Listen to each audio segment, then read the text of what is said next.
Good morning and welcome to the Virginia State Board of Education business meeting. Today is August 27th. With that, I will now call the meeting to order. As is customary for this board, we will begin our meeting with a moment of silence, followed by the Pledge of Allegiance.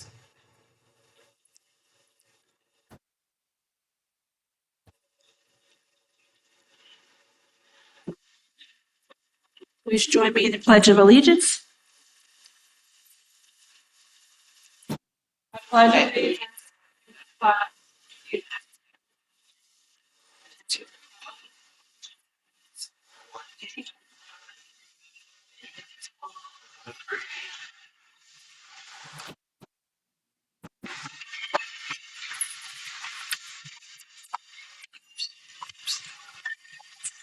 Good morning again. I would first like to do a couple of introductions or actions. I would like to welcome our new board member, Dr. Leah Maxwell, who was appointed to the Board of Education by Governor Spanberger on July 2nd, 2026. Dr. Maxwell has over 25 years of experience shaping education, health, and workforce policy.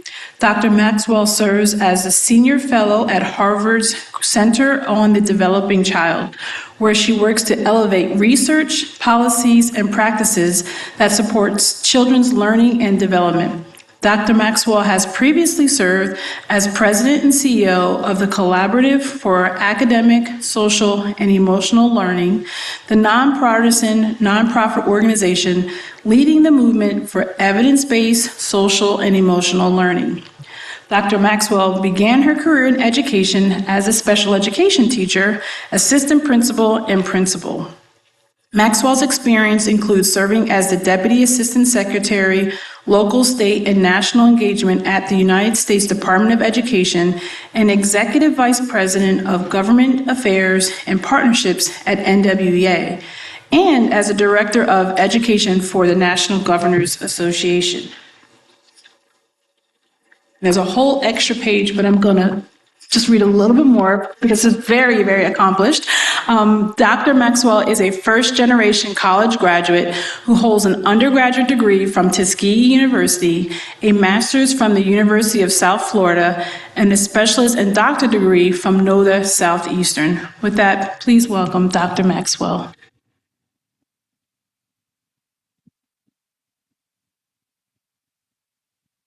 Dr. Maxwell, this is the one time you will get the mic if you would like to say anything.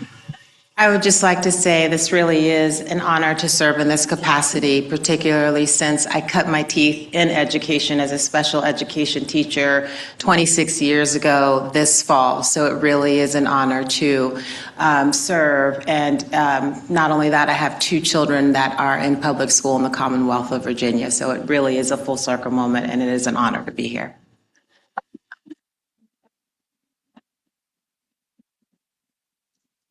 Thank you, Dr. Maxwell. With the departing of our previous Vice Chair, Bill Henson, at our last board meeting, we now must take action for the election of a Vice President of the Board of Education. Is there a motion to nominate a board member as Vice President of the Board of Education? I motion to nominate Dr. Kim Bridges as Vice President of the Board. She brings excellent experience in research and policy and advocacy for students for decades, and I'm excited for her to bring that expertise to help ensure the voices of all of our constituents and all members of the board can shape the best policies possible for Virginia students. Great. Is there a second? Second. Great. Well, we will do a roll call. Ms. Reinhardt? Aye. We're going to skip you, Dr. Bridges. Ms. McPherson? Aye. Mr. Robinson? Aye. Dr. Northern? Dr. Wilson? Aye. Dr. Maxwell? Aye. Mrs. Kilgore? Aye. And Chair votes aye. With that, congratulations, Dr. Bridges, for being selected as the vice chair. I was reading over your bio, and your bio is also very, very long, but I would also just love to share that Dr. Bridges has spent over 20 years in the world of K-12 education, adult learning, as well as classroom and school board representative and senior policy with the Virginia Department of Education. So a wealth of knowledge from multiple perspectives, and we couldn't be more happy to have you serve in this vice chair role. And you also get a moment on the mic if you would like. Just thank you all so much, colleagues, for that nomination. I'm eager to do what I can. For those of you who don't know me, I'm a professor at VCU now. I teach collaboration and sustainable change. Those are two of my core classes that I absolutely love teaching with grad students.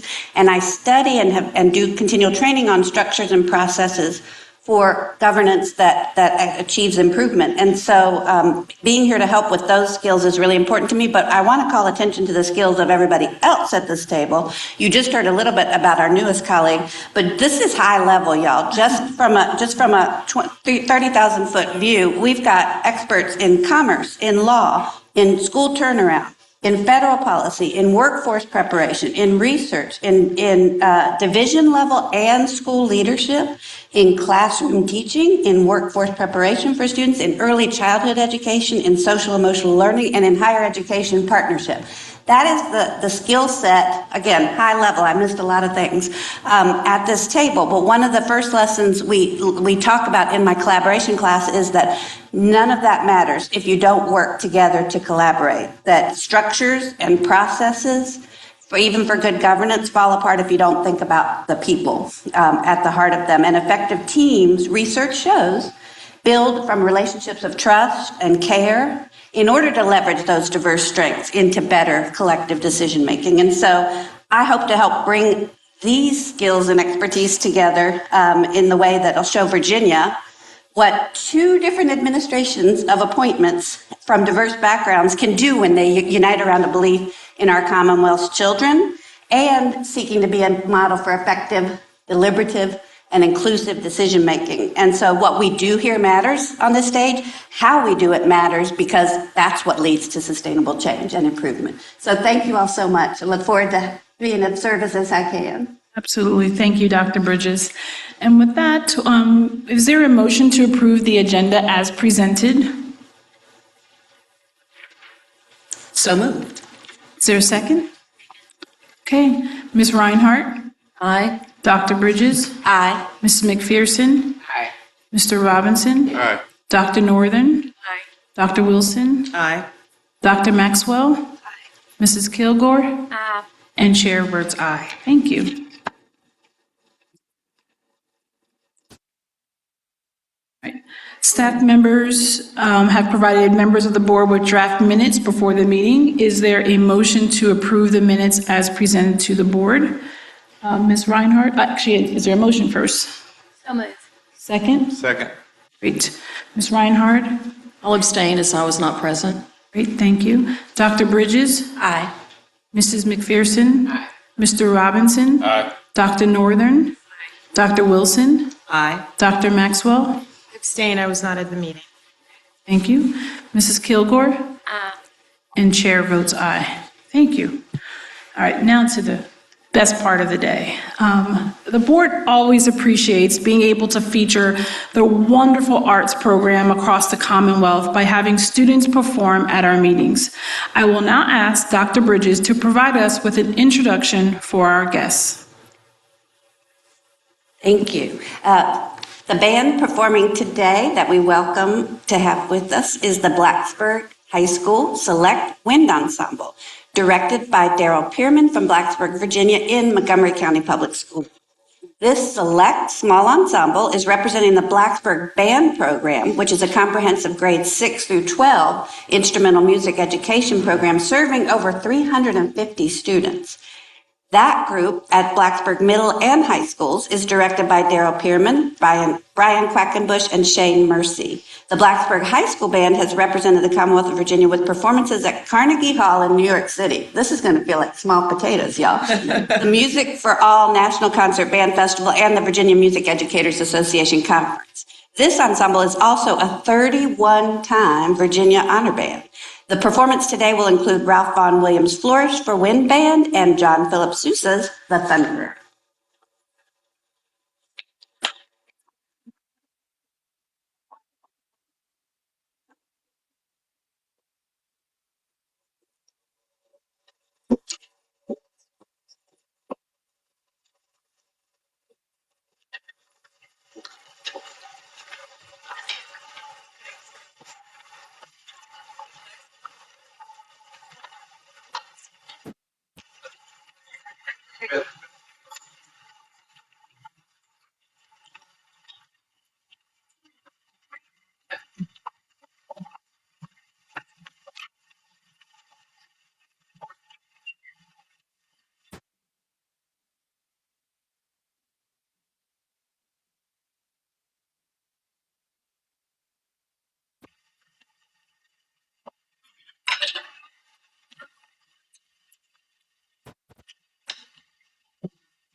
Okay, thank you. We are back in session. The scholars are not here, but all I kept thinking was one band, one sound isn't just a saying, but for our young people to perform the way they did, collaboration, clearly hard work. We just learned that they woke up at 5 a.m. to get here, and they're in their third week of school.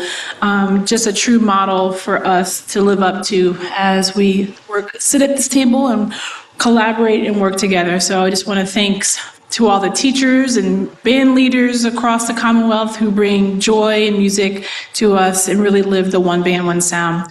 With that, Ms. Reinhardt, would you please introduce our honoree? Yes, thank you, Madam Chair. Good morning, everyone. Today, we're honored to recognize an extraordinary collaboration that continues to celebrate Virginia's cultural heritage and enrich our classrooms, Virginia Roots. This co-production of Blue Ridge PBS, PBS Appalachia, Virginia, and the Virginia Department of Education aims to help arts educators find a place for traditional arts, crafts, and music in the school curriculum, and to help everyone understand the role these traditions play in the broader culture. Season 2 of Virginia Roots showcases traditional crafts that have shaped Virginia's cultural identity. In Season 2, an episode highlighting traditional metalwork and engraving has been awarded the 2026 Emmy Award for Informational and Instructional Long-Form Content by the National Academy of Television Arts and Sciences, National Capital Chesapeake Bay Chapter. Metalwork in the colonies took on many forms, but one of the most fascinating is the art of engraving. Engraving served both practical and artistic purposes.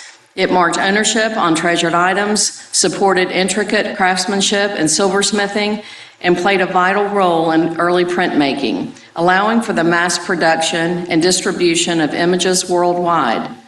In this award-winning episode, the series visits Colonial Williamsburg to explore colonial-era silversmithing and engraving, then travels to Studio 23 in Richmond, where modern printmakers use a blend of historical and contemporary methods to continue this long-standing tradition. All materials are available on the VDOE website, including episode descriptions, discussion prompts, and alignment to the 2020 Fine Arts Standards of Learning, developed in collaboration with Virginia educators.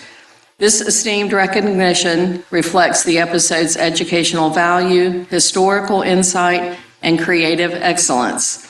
We would like to recognize the dedicated VDO staff, both current and former, who contributed to this project. Calypso Gilstrap, Executive Director, Office of Innovation. I want to get this right. Kelly Bisogno, is that correct? Did I say that? Wonderful. Fine Arts Coordinator, Office of Humanities. Sherry Hatton, Fine Arts Specialist, Office of Humanities. Dr. Angela Bird-Wright, former Director, Office of Humanities, who also worked on this project. And we would also like to recognize the creative Blue Ridge PBS staff who produced this project, Tom Landon, Director of Educational Innovation, and Jay Prater, producer. So we ask that Mr. Landon and Mr. Prater come forward and be recognized, and please share your award with the board. Let's give them a huge round of applause.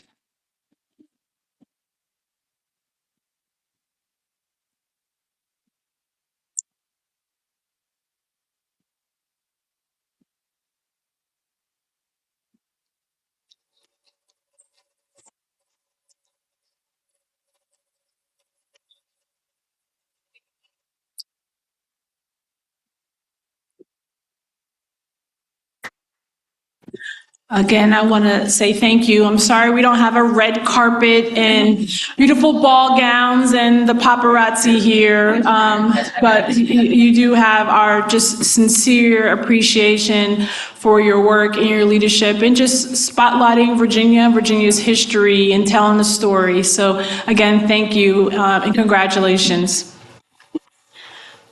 Great. We will now shift to our public comment portion of our meeting. As stated in the board bylaws, it is the pleasure of the board to accept public comment on all matters related to public education in Virginia. Before we begin, public comment today, I want to share a few comments about the manner in which public comment will be conducted. I ask that you model professionalism, dignity, and respect for others as you share your thoughts today. As adults, it is important that we model respectful, civil, kind, public discourse for our students and children who are either in attendance today or viewing the stream now or in the future. When you begin, please provide your name, role, or affiliation, and where you live in Virginia. All remarks must be directed to the chair, not to any other individual. Speakers will have 3 minutes to share their remarks. You'll notice that there's a timer on the screen. Will begin when 3 minutes is in green. At 1 minute, the screen will turn yellow. The screen will turn red when time is up. At that point, please close your remarks promptly. Speakers may provide copies of their comments to Mr. Drokuk, who's right here in the front, the department's regulatory and board coordinator. Joe already raised his hand, thank you. All written comments received during public comment will be collected and provided to the board as soon as possible after public comment. You may also email a copy of your remarks to the board at boe@doe.virginia.gov. And currently I have, I think, a list of about 30 folks here. And so I'll call just 3 at a time. And if you would make your way to the front here, we would appreciate that. I have first up Scott Braband, Emily Vogt, say that right, Amber Rhodes. Those are our first 3.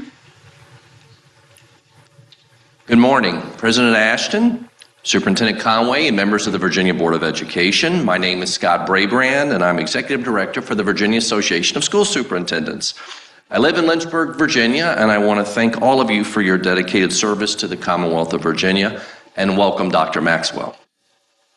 On behalf of Virginia School Division Superintendents, we respectfully submit the following feedback around today's agenda. First, for the School Construction Assistance Program, we want to thank you for moving forward with the approval of the grant awards today for the School Construction Assistance Program. These additional grant dollars have been tremendous to support school construction, and they've been a great benefit to our school divisions and are deeply appreciated. We also wish to express our gratitude for the modified SCAP grant rubric, which has afforded school divisions who have not previously been able to meet the threshold to achieve grant attainment. So thank you very much. For final review of school performance and support framework for 26-27, as we shared in June during first review, we strongly support the change in the SPSF school performance labels from off track to approaching expectations and from on track to meeting expectations, which are in direct alignment with the JLARC recommendations around this issue. Additionally, in order to treat elementary and middle schools fairly and in alignment with JLARC's recommendation as well, we support the reallocation of the EL progress indicators weight proportionally across all other indicators when a school does not have a sufficient number of EL students to produce a valid score. Thank you for engaging with us, and we look forward to our continued partnership with you in this new school year ahead. Thank you very much. Thank you. Emily? Emily's not here. Okay. I'm Amber. Oh, skipping right past. Thank you, Amber. And then Kathy, you're up next, and Willie Johnson. Thank you. My name is Amber Rhodes. I have 3 kids in Chesterfield schools. I taught in Richmond and Henrico. I was a regional director for the Virginia Association of Science Teachers, and I lead professional learning for teachers statewide. I was first concerned about the use of technology in the classroom when I managed it as an 8th grade teacher.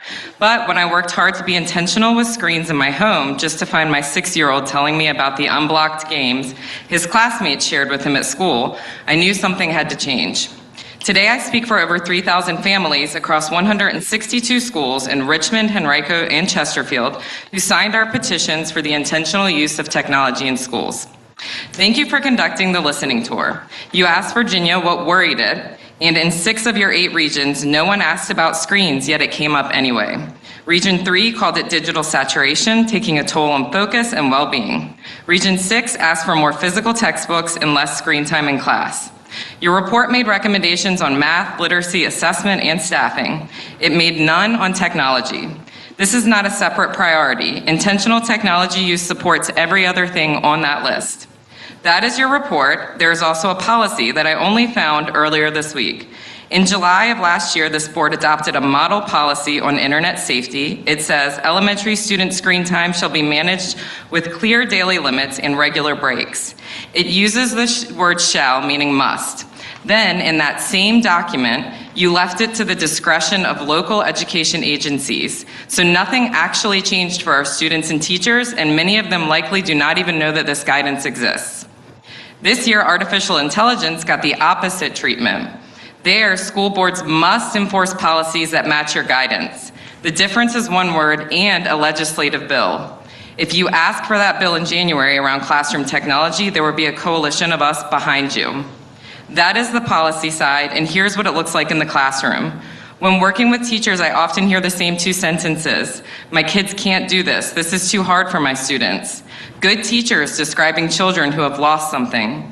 It's not ability, it's resilience. Screens are not the only reason, and I will not tell you that they are, because the pandemic is in there and so are phones, but the device the school hands a child is the one piece that you have complete control.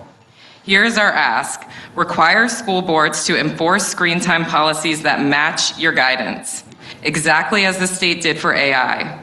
The summary I'm leaving with you all has the 8 requests in every school that signed.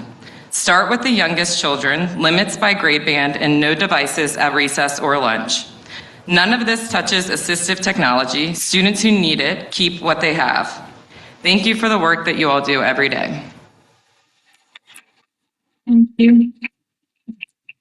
Again, Ms. Halverson? No?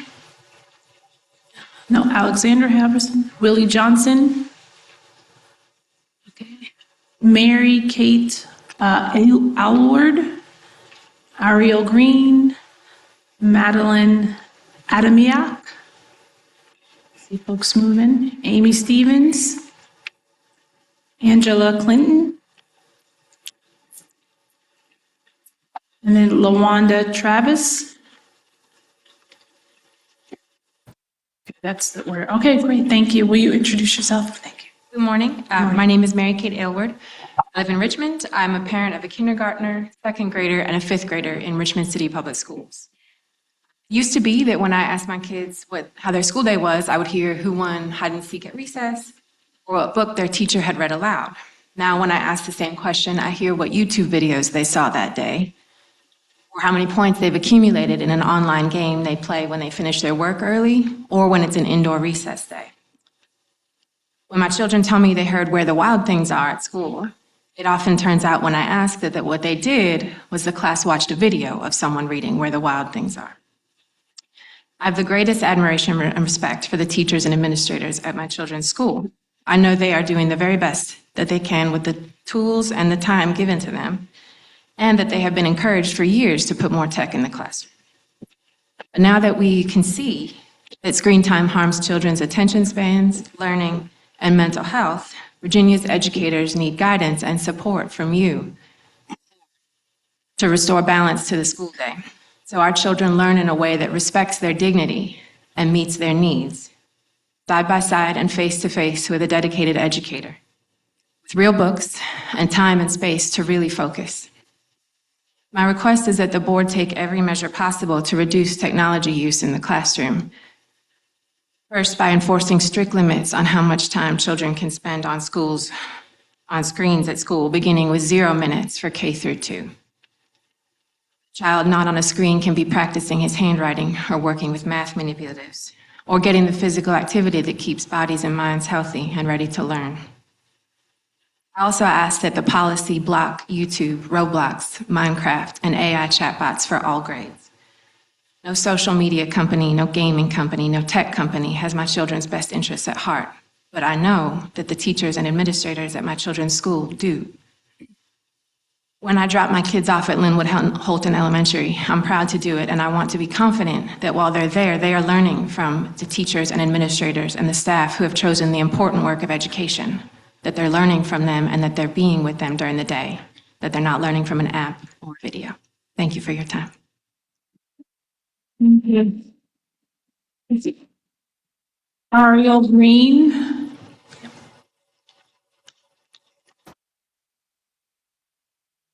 Good morning. My name is Ariel Green, and I live in Midlothian. I have 3 children who have all gone to Virginia Public Schools since kindergarten and are now in 2nd, 6th, and 9th grade. While my children have had many outstanding teachers, one of my greatest concerns about their educational experience has been the increasing over-reliance of technology in the classroom. First and foremost, laptops are incredibly distracting. Most parents I know are struggling to establish healthy limits on screen time at home. And now we also have to contend with battling screen time at school. This summer, when I spoke with State Senator Van Valkenburg, who is also a high school teacher, he said he just assumes that his students aren't paying attention if their laptops are out. I think that is a fair assumption. And my older kids report that their laptops were out for about 80 to 90% of the day last year. Even though YouTube and many games are supposed to be blocked by our county, kids can easily bypass the lackluster safeguards. I know there is monitoring software, but that creates an unrealistic burden on teachers. How can they simultaneously teach a lesson while policing dozens of laptops at the same time? There are also important educational concerns with replacing traditional learning methods with technology. Research has consistently shown that handwriting promotes stronger learning, retention, and comprehension than typing and clicking. Replacing traditional class time with click-based, gamified online programs to teach spelling is doing our kids a disservice. Having to show math work by drawing quadratic equations with a mouse on a screen is cumbersome and time-consuming. Replacing in-person interactions in class with complicated online processes for submitting homework and receiving assignment feedback is adding unnecessary frustration for students. My children have experienced all of these scenarios. I live in Chesterfield County, and our superintendent and school board have said that stronger statewide guidance would be helpful in making changes to their technology policies. In particular, I would start with 2. Number 1, establish screen time limits by grade. Does anyone believe a 5th grader should have a laptop in front of them for 90% of the school day? Is that healthy or beneficial for middle or high school students? I find this incredibly alarming, and I hope you all do as well. Henrico County recently established elementary screen time limits of 45 to 90 minutes per day, depending on grade level. That is a start, but we need statewide standards that establish reasonable limits at all levels of instruction from K to 12th grade. Number 2, give parents meaningful opt-out options. Parents should be able to request paper-based materials and homework when appropriate. Writing by hand can improve learning and comprehension, and paper assignments would reduce frustrations with online submission systems and allow students and parents to see teacher feedback directly on their work. I'm not opposed to technology in education. My concern is that technology has increasingly become the default rather than a tool used selectively when it adds value. Thank you. Thank you. Madeline Adamiak? No? No, Madeline? Okay. Amy Stevens?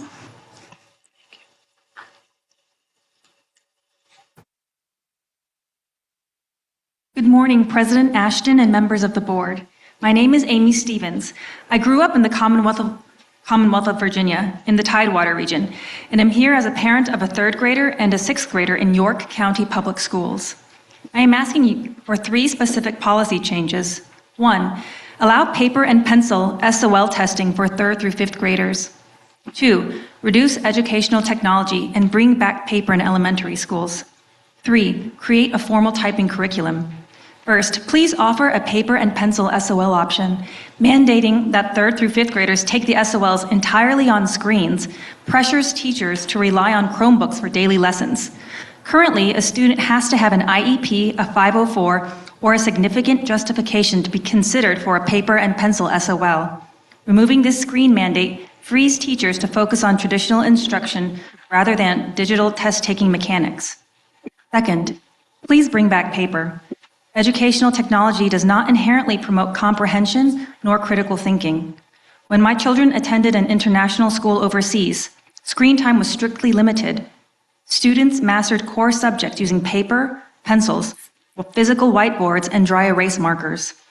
Private schools in Silicon Valley executives prioritize low-tech, hands-on learning for their own children.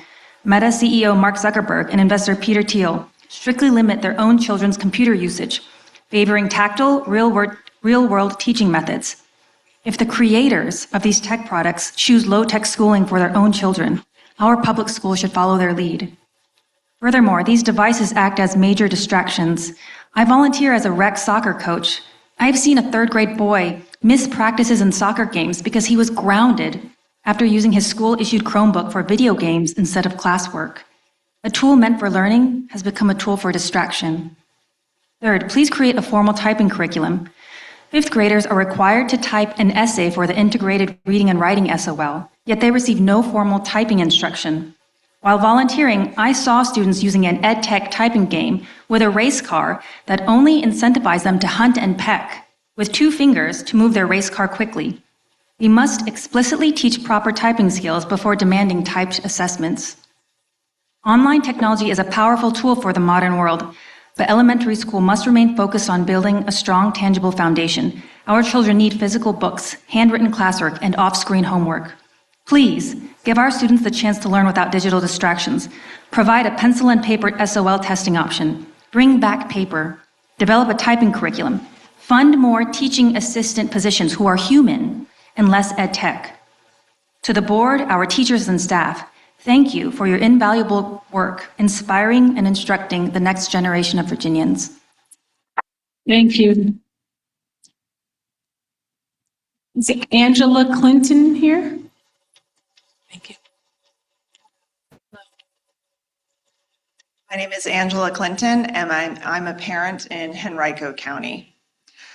This past March, I informed our school board and superintendent of a breach in security such that thousands of HCPS students, my child included, and across multiple schools were spending their days on a wide open internet with everything from TV to gambling to social media available to them throughout the school day for months on end. This was the second breach of which I am aware in a single school year. My child reported other breaches the previous year. All the while, parents, myself included, were being sent securely emails reassuring them that their child was on task. To date, the school district has declined to disclose to parents that this ever even happened. Please take a moment to think of all the things thousands of teens can get up to on the web unsupervised for months. We're talking about COVID levels of learning loss, but by choice and hidden from families. I am telling you this not to call out a single district, but because you need to know the reality of what's happening in Virginia schools. When you read a news story about a kid who watched 10,000 YouTube videos at school and think, that's awful, but it probably made the news because it's sensational or anomalous, I want you to remember my story. It's not just happening somewhere else to someone else's kids. It's happening all the time to tens of thousands of students right here in Virginia. So I want to focus on 3 asks. As an immediate step, set strict and enforce screen time limits at all grade levels. Vague and overly generous guidelines simply aren't sufficient. 2, obtain clear consent and require disclosure. That means not only disclosing all of the apps and how our children's data is being used, but recognizing that true consent means always being able to say no. No, I do not consent to my child being exposed to harmful content and commercial data collection as a condition of their attendance at public school. So a clearly and positively advertised opt-out option is a necessity. And since without transparency there can be no consent, please require that schools disclose such security incidents to parents. My last recommendation won't happen in a week, but it's to eliminate one-to-one devices at all grades, and go back to books, paper, and a computer lab model. High school students want to learn Photoshop as part of their photography elective? Great. They'll have a computer lab for that. But that doesn't mean they need to read and discuss the grapes of wrath on a screen. One-to-one laptops are not adding instructional value, they are just distraction machines. Thank you for your time, and please feel free to reach out for me if you have any follow-up questions about my experience. Thank you. Yolanda Travis, and then Hannah Robinson Bruce after. Good morning, President and Board. LaWanda Travis, King and Queen County Public School System. I am yet a graduate as well as a grandparent in this school system and an active duty service member. I have been to several of your listening sessions, thank you, because we did get a lot out of that. But I come out again, as one of the parents said, not to call out of the district, but I'm calling them out. We've had a lot of things go on, and it's at the detriment of our children. I was an early childhood educator and will be returning to it after I retire in the next 2 years from the military service. And I've watched my own school system. Transparency and accountability are not there. I have spoken with several VDOE members who have assisted me, but it's now time for action. I've called, I've written senators and everything, to the detriment that we have misappropriation of funds, going from an instructional fund to a general fund. We have misappropriation of funds going from purchase services to frivolous travel, and the children are suffering. The teachers are trying their best. My neighboring county, York County, New Kent, all have hired qualified teachers. I understand the Grow to Teach program and the other programs they allow for our college people to come out and give us what we need. But when you don't hire the individuals that have the qualifications and or lack of, our students suffer. And we're suffering real bad. I watched Newport News, either Newport News or Hampton hire 127 teachers. Yet I can't get 2 qualified teachers, even with the Grow Your Own program. I had one teacher for my grandson, who is now a 3rd grader, served for 10 years in our county in the Grow Teach program and not get qualified. She was a very good teacher because she was ESL. She taught me a lot. But in the process, imagine a child in early childhood. That is the foundation for which they can grow and learn. We are doing them a disjustice, and I'm asking the VDOE to please come out and do a performance audit on our school, as well as a forensic audit. I've asked for it through all channels that the constituent board have asked me to do, and have been told no on every occasion. So now I come to the state entity asking for your assistance and help. Thank you. Thank you. Ms. Hannah Robbins Bruce, and then Justine Blinko and Jill Collins, you're up next.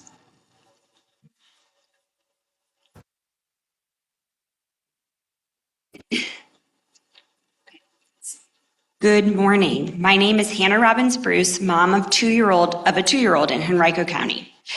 I'm here today to express concern for my son's future academic experience, but also on behalf of the more than 3,000 families who've signed petitions that were sent to Central Virginia school districts this summer regarding the desire for an intentional technology use policy in the classroom. My expertise is in public health, specifically in health promotion for children and young adults. I and you all know that raising a healthy child requires important social, emotional, and cognitive development, all things that are not adequately gained from a screen. The recent high-profile court cases against Google and Meta have outlined many of the primary health issues when it comes to introducing technology to children without parameters. Addictive features, psychological harms from being exposed to dangerous material, invasion of privacy, selling their data to unknown players, and the list goes on. This is why I'm trying as much as possible to ensure that my son's childhood isn't dominated by screen time. And it's also why it's disheartening for me to hear that the default experience that I can expect for his primary years in school is required screen time in order for him to receive his education. I was even surprised that this was the baseline experience for the youngest learners, given the well-documented physical detriments associated with having to look at screens long-term. Again, just to name a few: increased eye strain, reduced attention spans, sleep disturbances, and headaches. I know how valuable and hardworking our teachers and administrators are, and I trust them to do what's right for our kids. I thank you all for your commitment to Virginia's children and want you to know that I and the other parents here only want to support the education community in helping schools make a transition to a strategy that applies an intentional technology policy.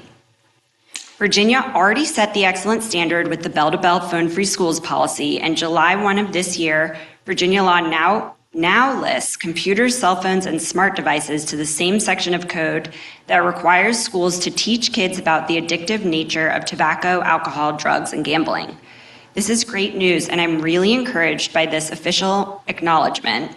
However, I'd like to conclude my remarks by emphasizing a need for this board to consider a model policy for school divisions to follow that includes some of the following: eliminate digital devices for the youngest students, removing digital devices from kindergarten through 5th grade classrooms. For secondary schools, set specific enforceable screen time limits by grade level, and then require transparent procedures for parents to opt out of screen-based curriculum and provide high-quality alternative resources for teachers who have students who've opted out. Thank you very much. Thank you. Justine Blinko or Jill Collins, and then Ross Collin.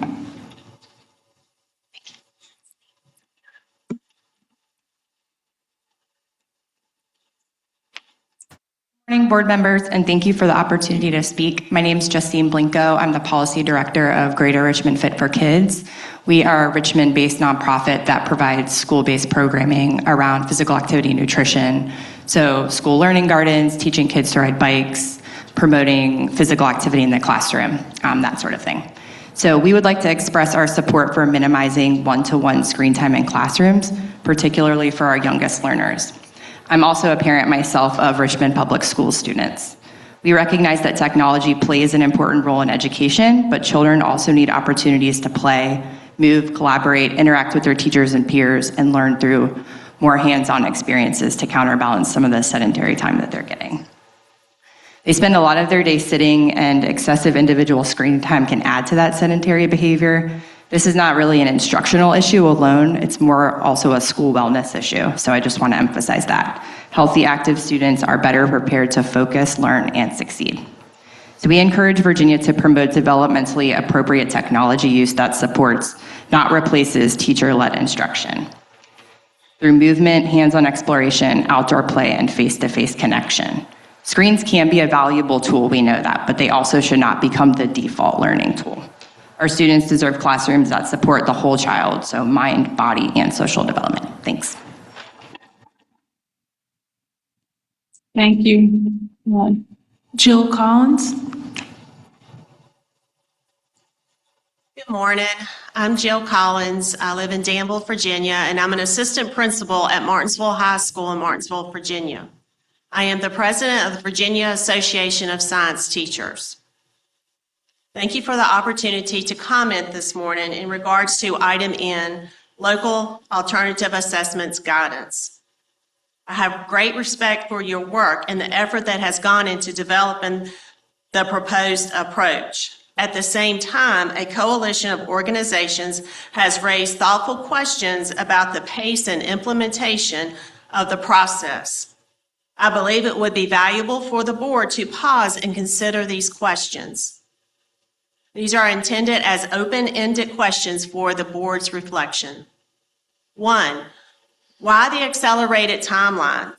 The first LAAs took approximately 18 months to develop, while the current timeline is roughly half that.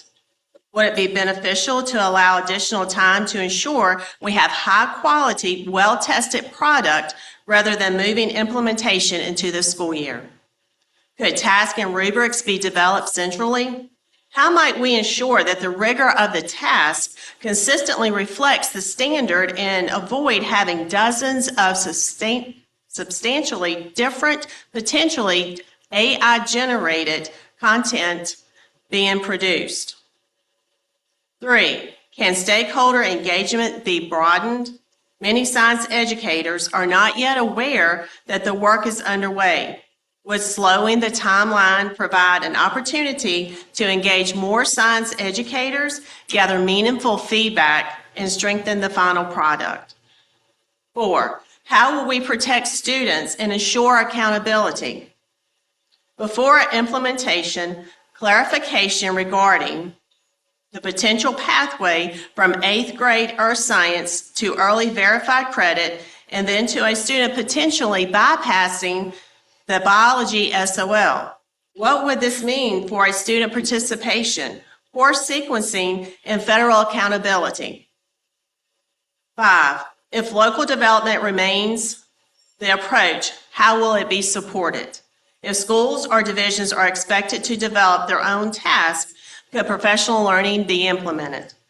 6, how will accommodations be handled, including IEPs, 504s?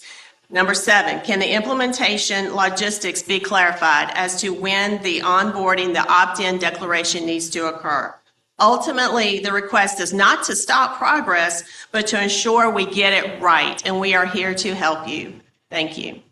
Thank you. Ross Collin, and then next up is Taya Shaw and Sophia Panetta.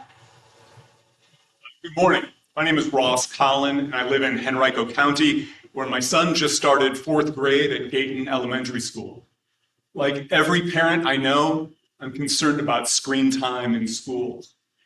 My 4th grader is a bright kid, and he gets high scores on the screen-based reading he has to do. But I notice that the days when he reads a lot on screens are the days he says he did nothing. What did you do in school today? Nothing. We just read on computers. What did you read about? I can't remember. Something's wrong when a student gets high marks on readings he can't remember 3 hours later and seem to him like nothing. Put more positively, my son remembers and has lots to say about face-to-face learning with teachers and friends. He learns and remembers learning when he talks and listens and argues and laughs face-to-face, person-to-person, with other people without a screen in the middle. Looking ahead to my son's future in Virginia's schools, I'm particularly concerned with the implications of HB 2777, the new law requiring schools to make high-quality instructional materials, or HQIM, the primary curricula in core subjects. Curricula identified as HQIM by the Virginia Department of Education are designed mainly as digital curricula. I'll repeat that. Curricula identified as HQIM by the Virginia Department of Education are designed mainly as digital curriculum. So, in a school with HQIM in place as the primary curriculum across subjects, it is all too likely students will move from screen to screen to screen to screen across the school day. Yes, families can opt for print versions of these curricula, but classes will still be designed and paced to fit the digital schedule, putting students who use printed texts at a real disadvantage. So please act now while HB 2777 is still being interpreted across Virginia and districts are still working out how to respond. Please take steps necessary to make sure digital curricula do not become the default curricula across Virginia's schools. Every parent I know, from left to right on the political spectrum, is strongly opposed to a mostly digital education for our children. Thank you. Thank you. Tia Shaw? Tia, I knew I was wrong. Tia Shaw, thank you. Good morning, Madam Chair and members of the board. My name is Tia Shaw, and I'm speaking today regarding the work reflected in items L and N. As the president-elect of VSSLC, the Virginia Social Studies Leadership Consortium, I thank the department for providing guidance on mandatory and permissive local alternative assessments and for including VSSLC on the local alternative assessment committee. These guidelines will help divisions establish consistent expectations for assessment design, administration, scoring, and communication with families. They will also help teachers use assessments as part of instruction, not simply as an event at the end of learning. When supported by clear rubrics, professional learning, and reliable scoring practices, these assessments can provide a more complete and equitable picture of student understanding. Performance assessments give students multiple ways to demonstrate what they know and can do. Being that these assessments are rooted in claim, evidence, and reasoning, they ask students to analyze sources, apply content knowledge, construct arguments, and communicate defensible conclusions. In my division, I have seen how this approach promotes content-rich literacy, rich instruction, while developing the critical thinking skills students need beyond the classroom. This approach also aligns with the 4-question method, or 4QM. The methods focus on asking what happened, why it happened, what the consequences were, and why it matters, provides a coherent framework for helping students organize and apply historical knowledge. It dovetails with an assessment approach that asks students to demonstrate not only what they remember, but how they use content knowledge to analyze evidence, explain causation and significance, and construct defensible conclusions. That alignment reflects the science of learning. Students learn content more deeply when they encounter it repeatedly, retrieve, and apply it in meaningful contexts. They are able to connect new information to prior knowledge and receive feedback that helps them refine their understanding.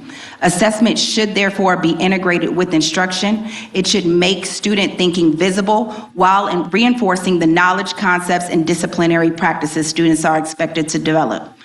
Regarding item L, I appreciate the inclusion of African American history and AP African American studies among the board-approved courses for graduation consistent with legislation. However, I respectfully request clear guidance about verified credit. What are the expectations for permissive local alternative assessment in African American history? And how will AP African American studies be addressed? Approving a course is an important first step, along with the fact that students and families also need a clear pathway for that course to contribute fully towards the graduation requirements. I urge the board and department to address this question sooner rather than later so divisions can plan responsibly and students can receive the full academic benefit of taking these courses. Thank you for your continued support. Thank you. Sophia Pineda and Jessica Romero.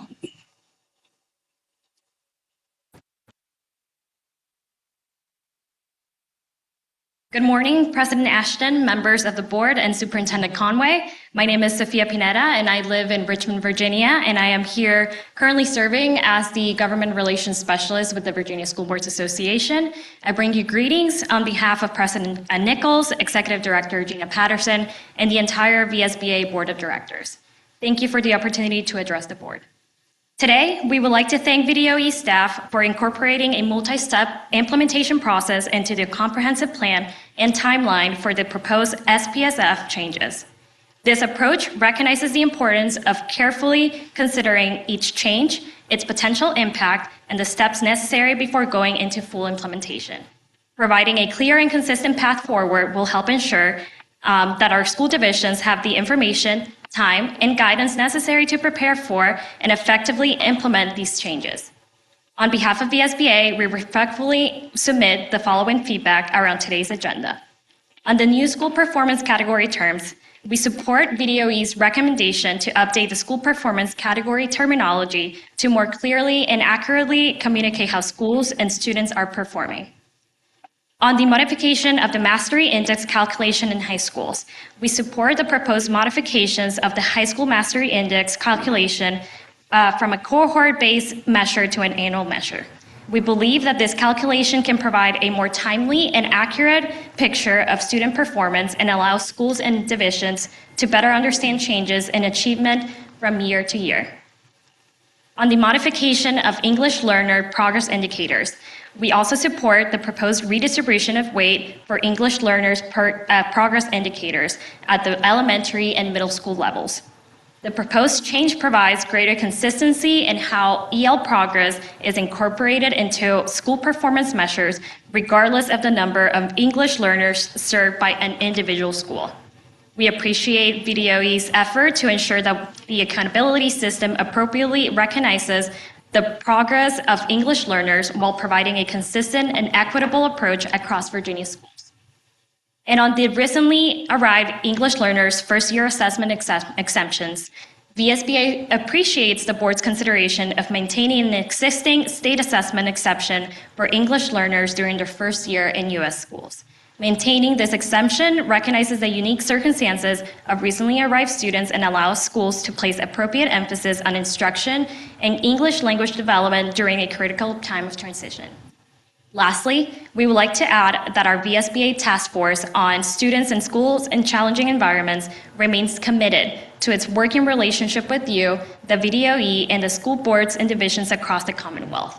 The task force looks forward to an upcoming opportunity to share its findings and recommendations contained within its fourth report. Thank you. Thank you. Jessica Romero.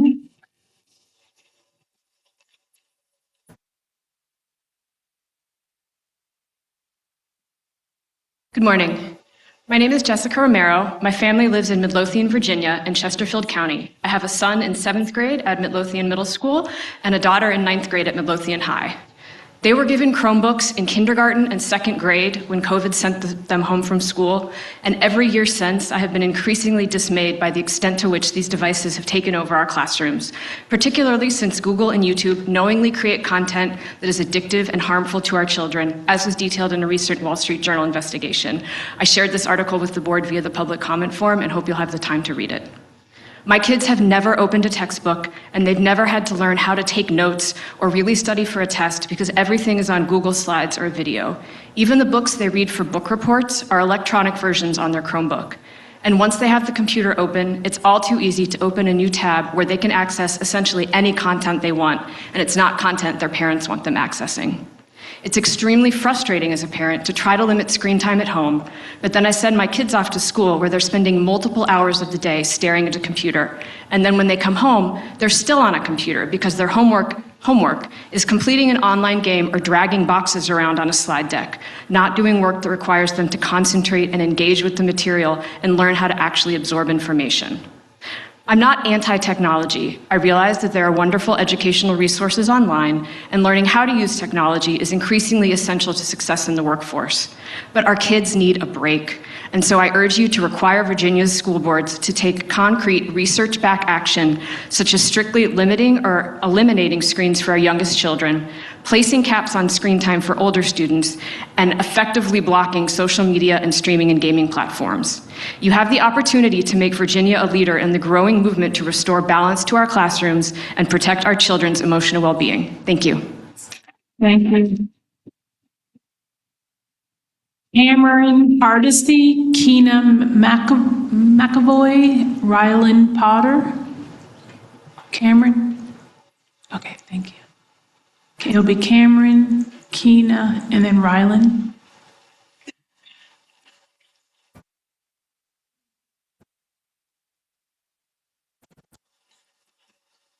Yeah, can you hear me? All right.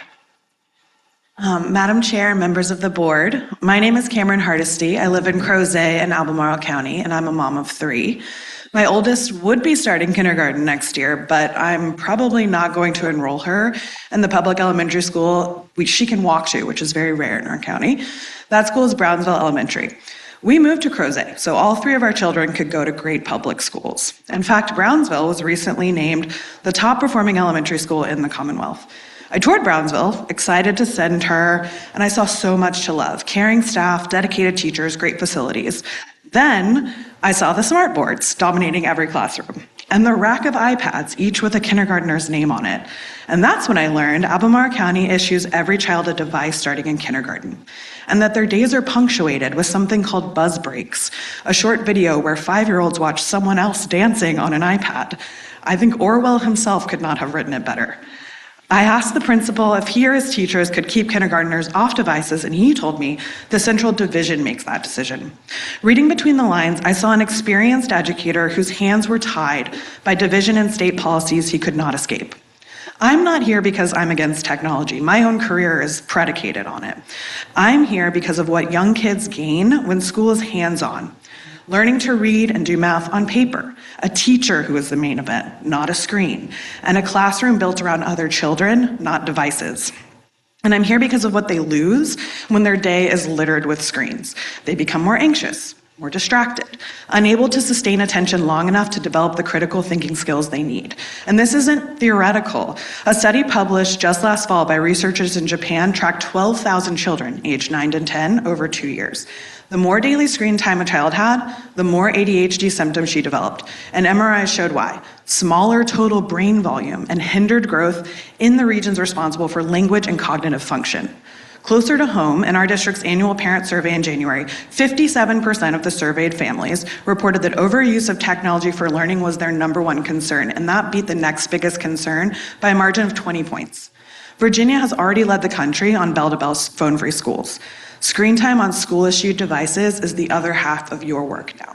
The Senate has asked you for a model technology use policy, and this is your moment to fix what's broken in our schools. I'm calling on you to please protect our youngest learners by eliminating device use for pre-K to second grade. Eliminate one-to-one device policy in elementary school at least, and encourage physical books, handwriting, and off-screen homework. School districts across the country, here in Virginia, Maryland, DC, they're already taking up these policies on their own. And now you have the opportunity to ensure the Commonwealth leads the nation in school tech policy again. Thank you. Thank you. Nina McElroy.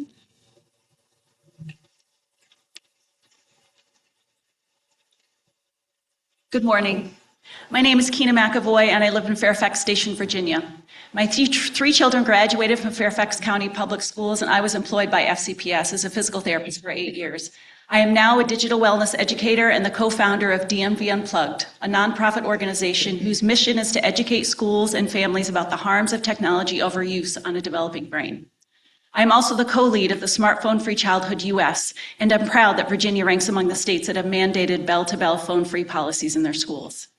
However, a phone-free school day removes just one of the products that has been expertly designed to maximize engagement and attention at the expense of relationship and learning. School-issued devices like iPads and Chromebooks are understood by students to be multitasking entertainment machines. And despite best efforts by tech departments to filter and block shopping, pornography, social media, and gaming sites, students get around these filters.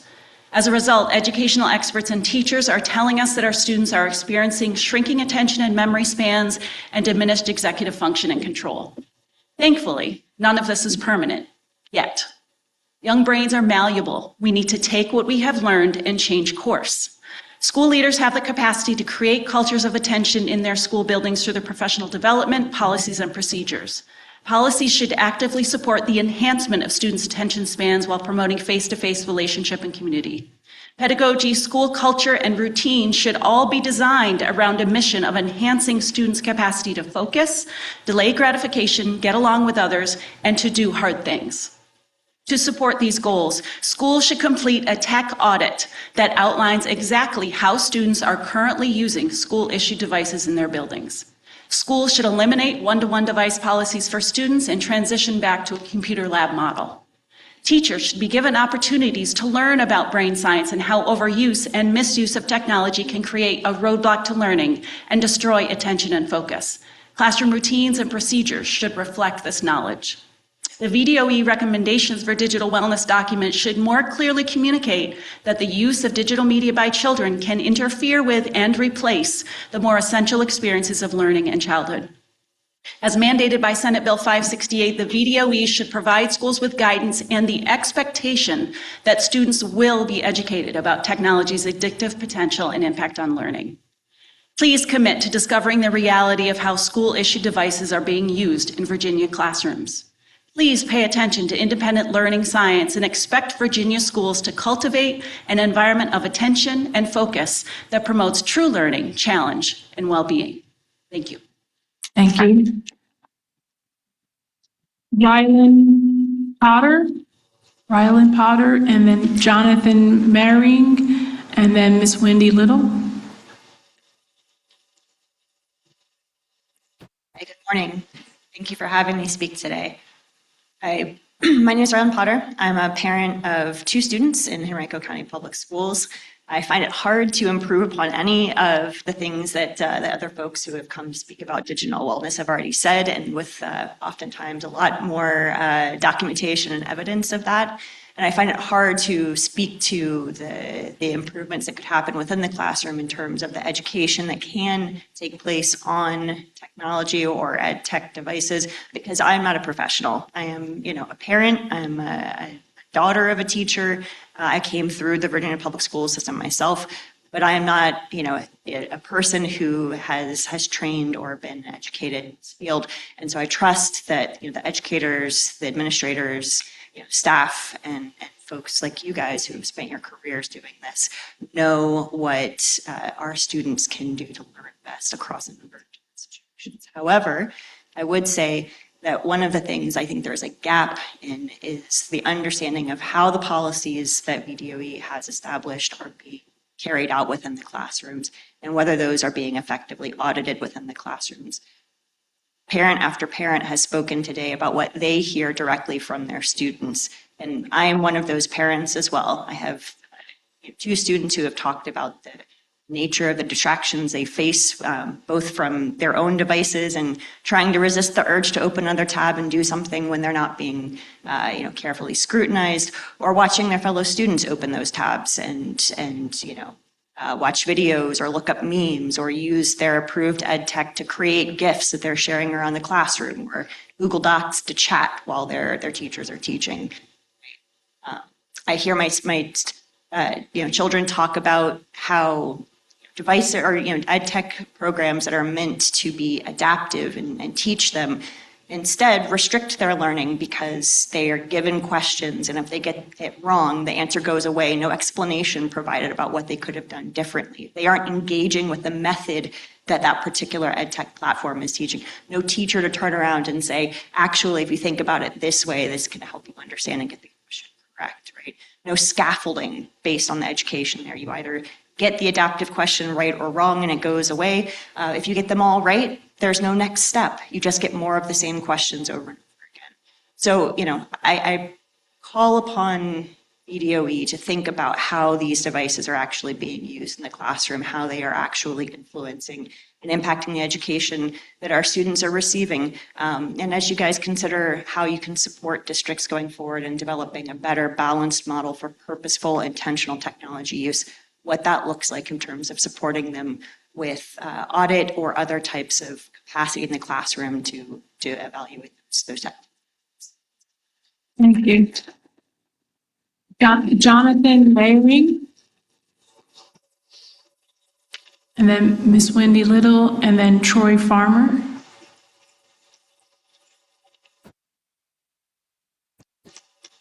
Good morning, President and members of the board. Thank you very much for your time today.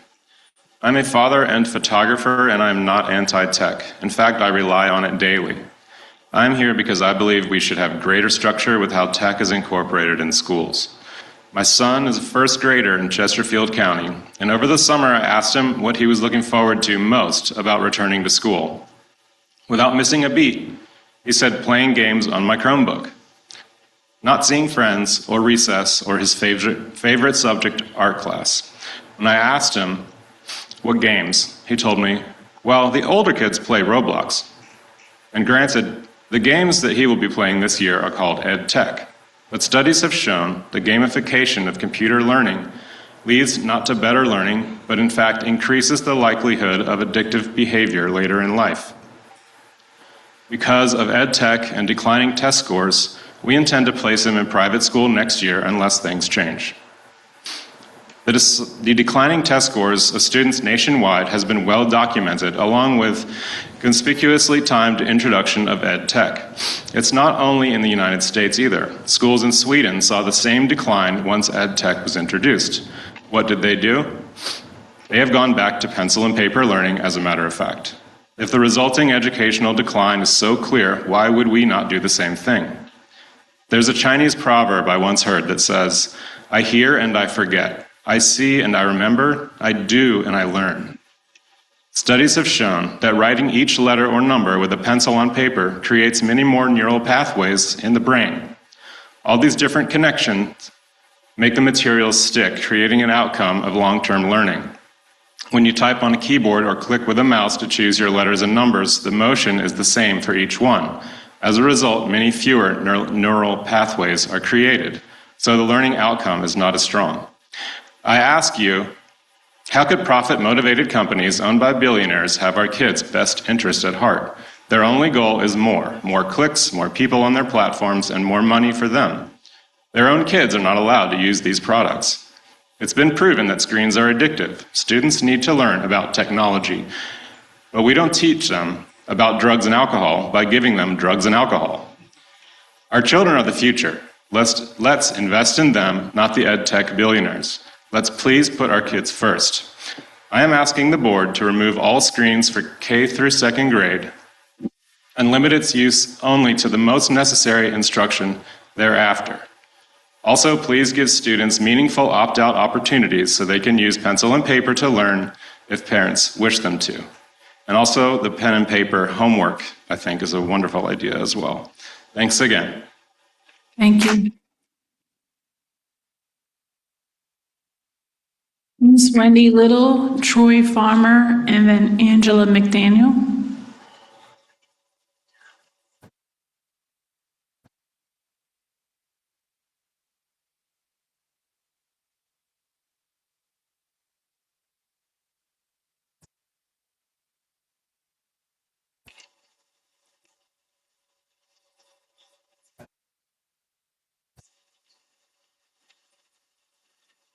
Okay, being delivered to you are some critical documents, as is usual. My name is Wendy Little.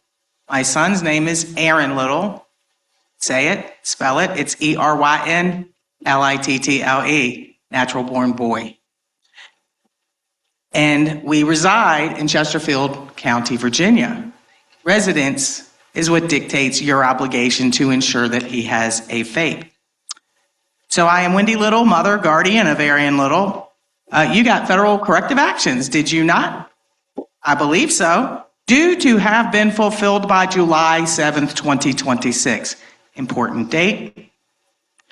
From the oversight bodies OSEP and OSERS of the U.S. Department of Education, courtesy of the infliction of expressly refusing a FAPE to Aaron Little as required and protected by the federal laws and obligations of Individuals with Disabilities Act, IDEA, depriving him of FAPE by refusing to fully enforce corrective actions, including compensatory education, as soon as possible and by no later than July 16th, 2024, was your obligation, as Attorney General Jay Jones so eloquently pointed out.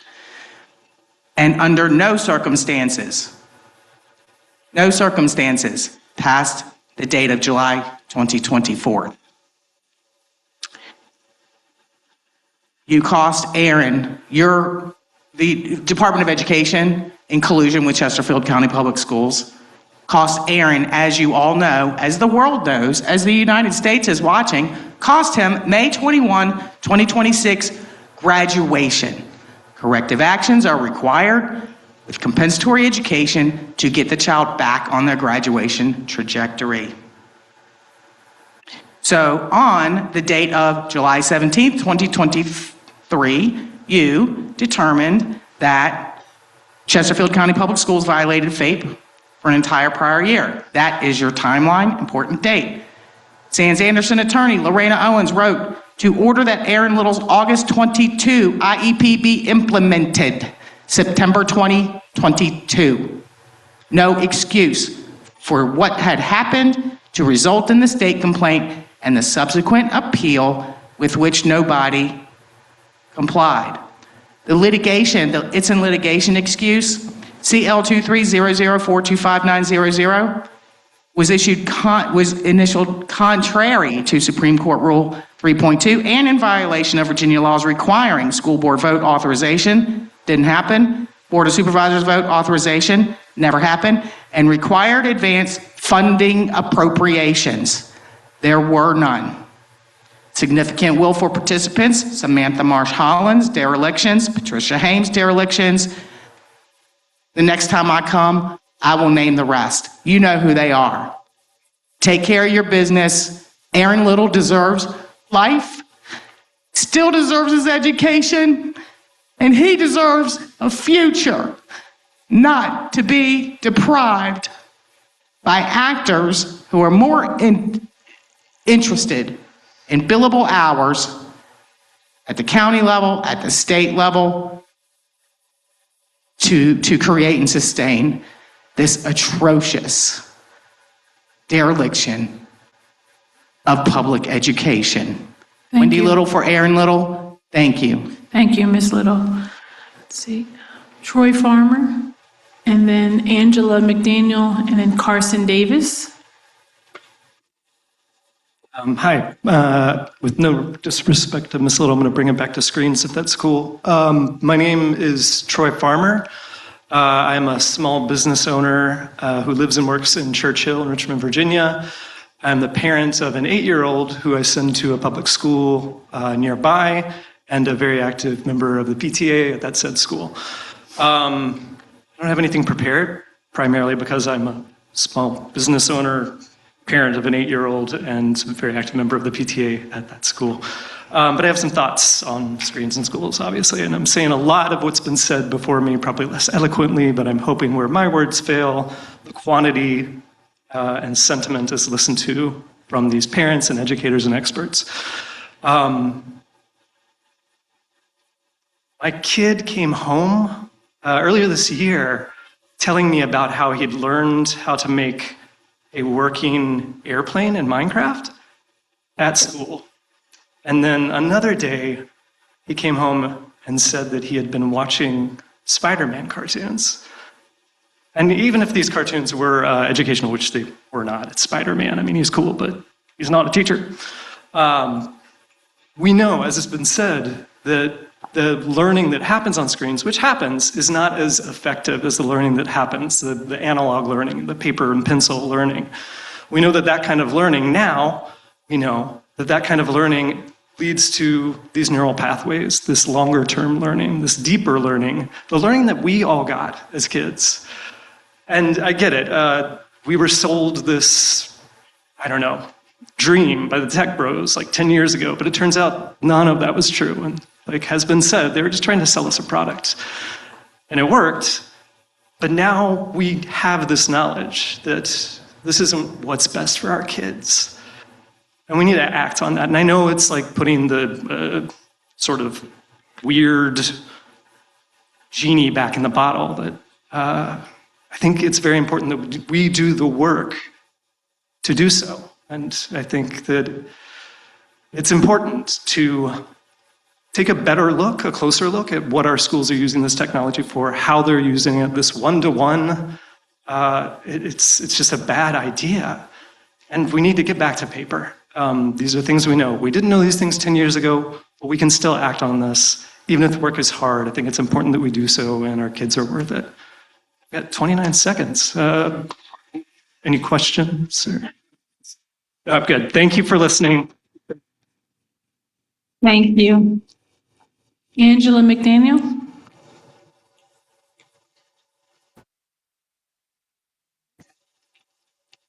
Little talk. Good morning, members of the board. My name is Angela McDaniel, and I'm here today as a parent. Biasly, I'm the parent of the two coolest little girls in the world. They're 2 and 4 years old. They have the best aptitude for learning and inspire me every day. Our family moved from out of state last year to give our kids the most well-rounded education possible. Since moving to Chesterfield County, we learned that technology is hardwired into almost every aspect of the day as young as the age of 5 in public school. I'm here tonight to learn how the board is planning on redesigning and standardizing the state's approach to technology. My daughters learn by touching, building, drawing, hands-on manipulatives, asking 1,000 questions, sounding out words beside me, getting frustrated, trying again and again and again and again, free play, and looking into another person's face for reassurance, even when it's really hard. At any age, those experiences are learning. And that's why I'm asking Virginia to seriously reconsider how much we allow technology to interrupt the learning process. Across hundreds of studies conducted around the world at this point, researchers have examined children's screen exposure, and all results have been concerning. These concerns are especially heightened in the earliest years when children are still developing the ability to sustain attention, control impulses, hold information in working memory, read facial expressions, regulate emotions, develop handwriting, and learn to read. A 5-year-old does not need to become proficient at navigating a Chromebook before becoming proficient at navigating childhood. I also just learned that Virginia Code Section 22.1206 requires our public schools to provide instruction about time spent using electronic devices and their addictive potential. The title of the law addresses things like drugs, alcohol, substance use, and now screen time in the same subject. If Virginia believes the addictive potential of electronic devices is serious enough that our schools must warn children about it, why are we simultaneously making the same devices a routine part of their school day? I'm asking this board to work with the General Assembly immediately to remove Chromebooks at any part of the day for K through 2. Keep early elementary assessment and testing off computers entirely. It's a waste of everyone's time, and it completely disrupts learning. I'm also asking you to establish a meaningful model policy and use guideline for instructional screen time for 3rd grade through 12th while giving back analog learning as the first option. Additionally, our children's data, their performance behaviors, mistakes, interests, and learning patterns deserve extraordinary protection. Decisions about educational technology should be made because they demonstrably benefit children, not because a platform is convenient, scalable, profitable, or already embedded in the system. There are thousands of parents who already signed petitions across the state, wrote into or spoke at their county meetings, have met with legislators, and now with you. We have an opportunity in Virginia to be leaders around the country. My daughters will have their entire lives to learn technology, but they only get one childhood. Please protect them. Thank you.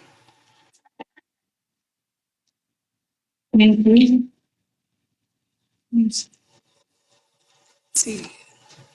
Carson Davis. Yes. Morning. My name is Carson Davis, and thank you for this opportunity to address the board. I live in Henrico County, and I'm here today as the parent of 3 elementary school students in Henrico County Public Schools. And I want to talk about educational technology in the classroom. Like many parents, I've read about the negative impacts of screen time on kids and teens, and I've been really encouraged by the conversations happening lately all over the country about how to limit this technology in the K-12 system. I'm especially interested in this topic because for the last few years, I've been teaching introductory English classes within the Virginia Community College system. I've been surprised by what I've seen. Most of my students are recent high school graduates from Virginia public schools, and most have had school-issued laptops for years. My students struggle to navigate programs like Microsoft Word. They struggle to search databases or even Google effectively. They lack basic typing skills. They complain about getting distracted when we read something longer than a few paragraphs. Many of my students have reading difficulties in terms of reading fluency skills and in terms of reading comprehension. When I dig into these challenges in one-on-one conferences with students, I hear stories about their high school experiences. Many students tell me how they spent much of their day on school-provided devices or cell phones, watching YouTube or TikTok videos or scrolling the internet. Many report having not read a book for school or for fun in years. Our students do need technology skills to navigate the world beyond high school. But more critically, our graduates must be able to problem solve, self-advocate, collaborate, and focus. Our students need to be good readers. Eliminating one-to-one devices and bringing back tech carts or computer labs in the K-12 system could help solve the screen time distraction problem and recenter the human connection at the heart of learning. My own young children are not watching YouTube videos for most of their day at school, but they have gotten distracted by digital games during the school day. In the past, indoor recess has included one-to-one device computer time, and I encourage you to stop this practice in favor of activities like board games, reading, or drawing, activities that strengthen peer interaction, imagination, and critical thinking. Elementary school-age children have plenty of time to learn how to use technology. I support focused technology classes in middle school and high school, but I encourage you to make academic content delivery as low-tech as possible. Thank you. Thank you. We have Lars Douglas, Cara Gates, and Kimberly Fairs. And then the last two, Laura I think it's Johnson, and then Daniel Clow.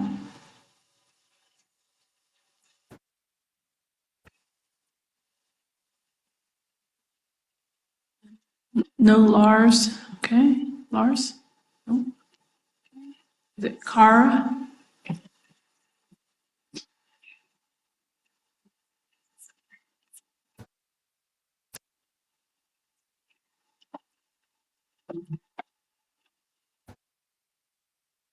Morning. Thank you for the opportunity to address you today and for the important work that you're doing for the students all across Virginia.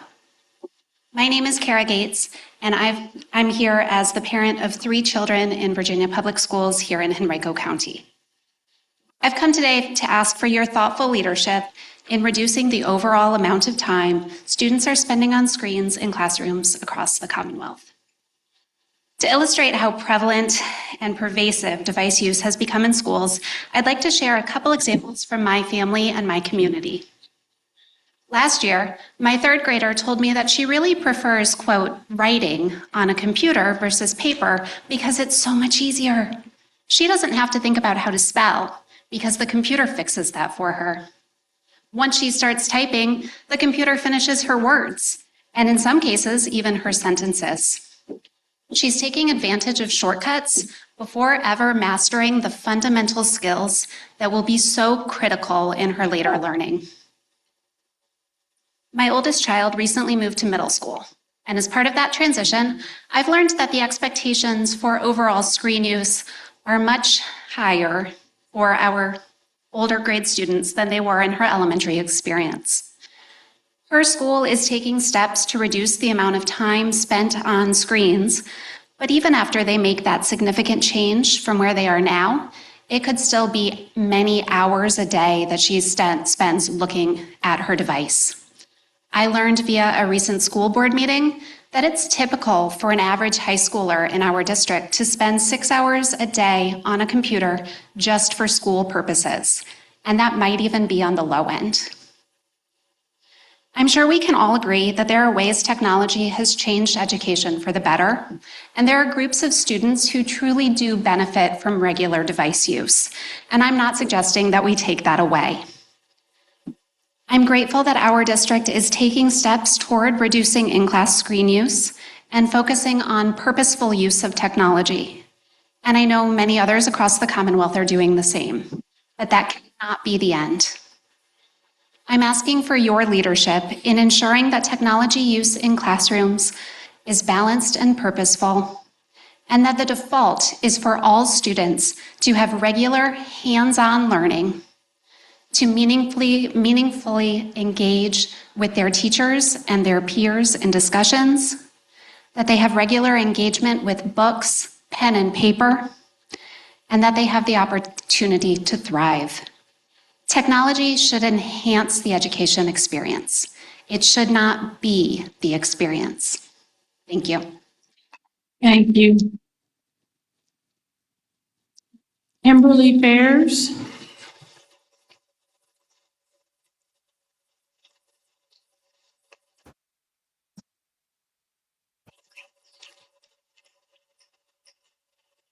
Hi, my name is Kimberly Fairs, and I have a 5th grader and an 8th grader in Henrico Public Schools. It seems, with the best intentions, there was a general embrace of technology in schools nationwide, specifically after COVID, and accompanied by the need for take-home devices. What started out as a desire to stay on the cutting edge and prepare our children for a world full of technology has instead become an over-reliance on technology and to our children's detriment.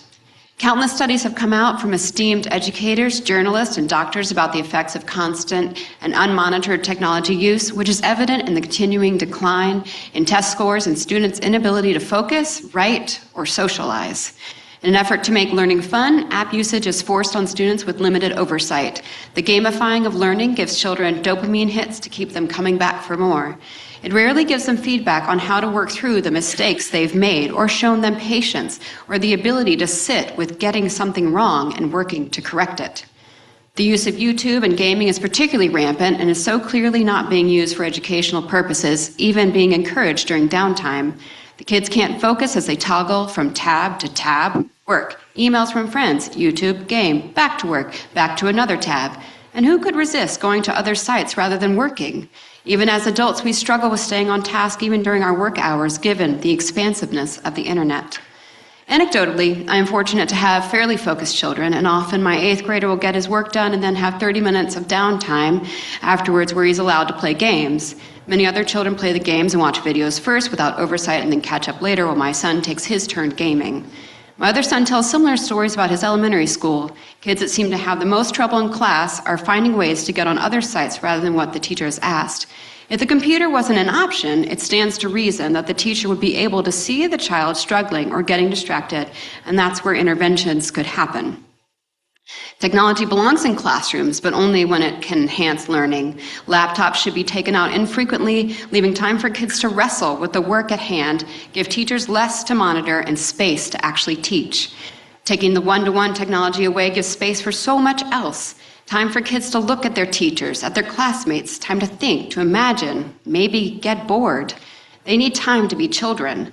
The tech companies will continue to say that they have found ways to fix schools' issues with more technology, with new oversight applications. It is in their interest to keep the contracts and to sell products that can't work magic on the inherent issue. Ultimately, the answer to the overuse of screens in the classroom is not the use of more technology. I pray that you will take these comments to heart. It is alarming as a parent to hear what is going on, the accumulating evidence around technology usage, and not be able to do anything about it. I stand before you today asking you to consider taking a bold step, even if it's hard, uncomfortable, time-consuming, and scary. The state of Virginia could be a leader in this country, an example of taking to heart the data and studies that are so ubiquitous now. Thank you. Thank you. Laura Johnson. And then Daniel Clow.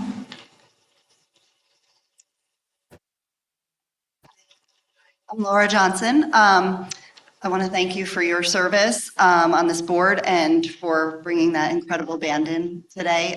They're not here right now, but that level of talent in Virginia schools always blows me away.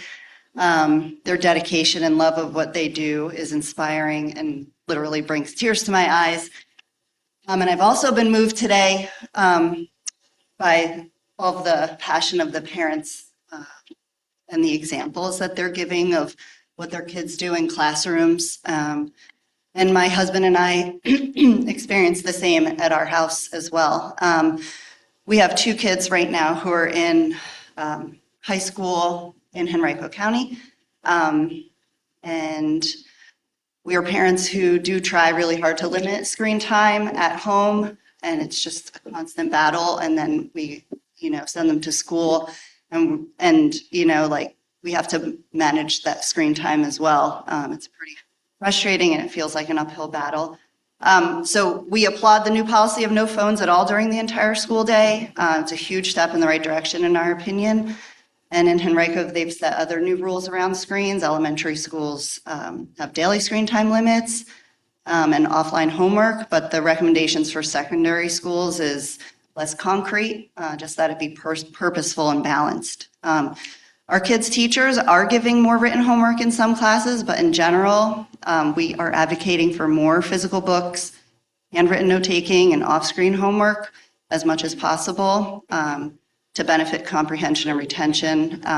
We've seen our daughters having success with that when we've encouraged them to make note cards, handwritten note cards. They've excitedly come home and say that they were able to recall some information because they can envision the color they wrote it in on their note cards. And on the other side of the coin, when our kids do homework on computers, there's a lot of clicking from tab to tab, screen to screen, going from an agenda to homework to notes to a graphing calculator. Seems very unfocused, and I can practically feel how scattered their brains must be. Then there's that lure of checking other websites when homework should be the priority. And I appreciate the efforts that are made to reduce those types of non-educational websites. So I support continued work in that area. And if there's a way to also block TV and movies at school, that would be great. So they could use any downtime for studying, creativity, socialization, or even letting their minds rest. We understand that technology provides many educational benefits. We're just advocating for nudging that pendulum back in the other direction. Thank you. Thank you. Daniel Cloud. Thank the board for your time and allowing me my time. My name is Danny. I'm a stay-at-home dad here in Richmond City. I have a first grader at Bellevue Elementary School in Church Hill. They were in the news yesterday, partial closing due to presence of mold in the school. I don't know if that's anything that falls under your guys' oversight, but I do think it's something we can do better for our children. So I just thought that's worth bringing up. Also worth mentioning that tends to happen in underserved communities, as with all the other schools that have experienced that. But yeah, I do want to appeal to the screen time. As a stay-at-home dad, my wife travels a lot for work. Screen time has a very practical use in my household, and it is to put my kids into a catatonic state while I try to get dinner ready for them. I don't think that's what we're sending our kids to school for. However, you know, it's really good for, you know, making sure the kids don't run into the kitchen while I have the stovetop going. But, and even to get the kids to the dinner table, like, has anybody ever tried to turn off a TV while a kid is watching it and seen their reaction? I mean, I don't have any studies to prove this. I just have my own empirical observations. It's very similar to when you withhold drugs from a drug addict. Like, so again, I don't think we need studies to prove it. I think all of us can see how scatterbrained screens and technology can, and the effect that that can have on our very young children. I think K through 2 banning screens in the classroom is like the absolute bare minimum. I don't think 3rd through 5th graders should be spending times. I've heard of a lot of communities and counties restricting screen time to like 45 minutes for elementary school students. By contrast, my daughter gets 30 minutes for recess. So this progressive policy that's reducing screen time is actually reducing it to 15 minutes more than the outside time my daughter gets on a daily basis. And again, I think it's just something we can do better for our children. I think technology does have its place as far as advancing learning and advancing our children's mind. But I think technology is advancing much faster than we can even study the effects that it's having long-term on our children. And I think abandoning a lot of screen time in the classroom is like just a basic first step that common sense should lead to. But thank you for your time. I appreciate it. Thank you. If there's anyone else who would like to sign up for a public comment, if you would just come over here, and when you come up, if you would introduce yourself, your name and where you are coming from, we would appreciate that. Hi, I'm sorry. One of my superpowers is ADHD, and I signed up in one spot and not in the other one. In case you are not aware, hereditarily, ADHD, you can give it to your children. So they also have this special superpower. My name is Gracie Herbert. I am the mom of 2 adorable boys, one in 10th grade and one in 7th grade in Henrico County Public Schools. Originally, I was going to do a bunch of research, facts and figures, but we all have Google, and I'm sure that you can find this yourselves, because there are thousands of other people and researchers that have done this. So I'm going to talk instead about the experiences my children have had in school without computers. My 10th grader, when he was in kindergarten, they had an outside garden. And in the fall, they all planted flower bulbs. And in the spring, they picked their flowers, and then they got to examine their flowers, talk about pollination. That school does not use the outside garden anymore, which I think is sad, because he was so excited to pick a flower, his own flower. He grew his own flower. He still talks about his flowers, and he still helps me in my garden at home. Mostly he just eats my tomatoes before I can get them on the dinner table, but I'll take what I can get. Our other son, he in 5th grade, after SOLs, his classroom spent 2 weeks building countries, building towers, and the classroom was separated into 4 different groups. They had to work together on geography, solve world problems, financial problems. They used math, science. They tried to solve problems like, what do you do when the volcano erupts and a village is in the way? How do you save everybody? It was absolute chaos. The teacher had to have volunteers come in to help the classroom because it was 2 weeks of chaos.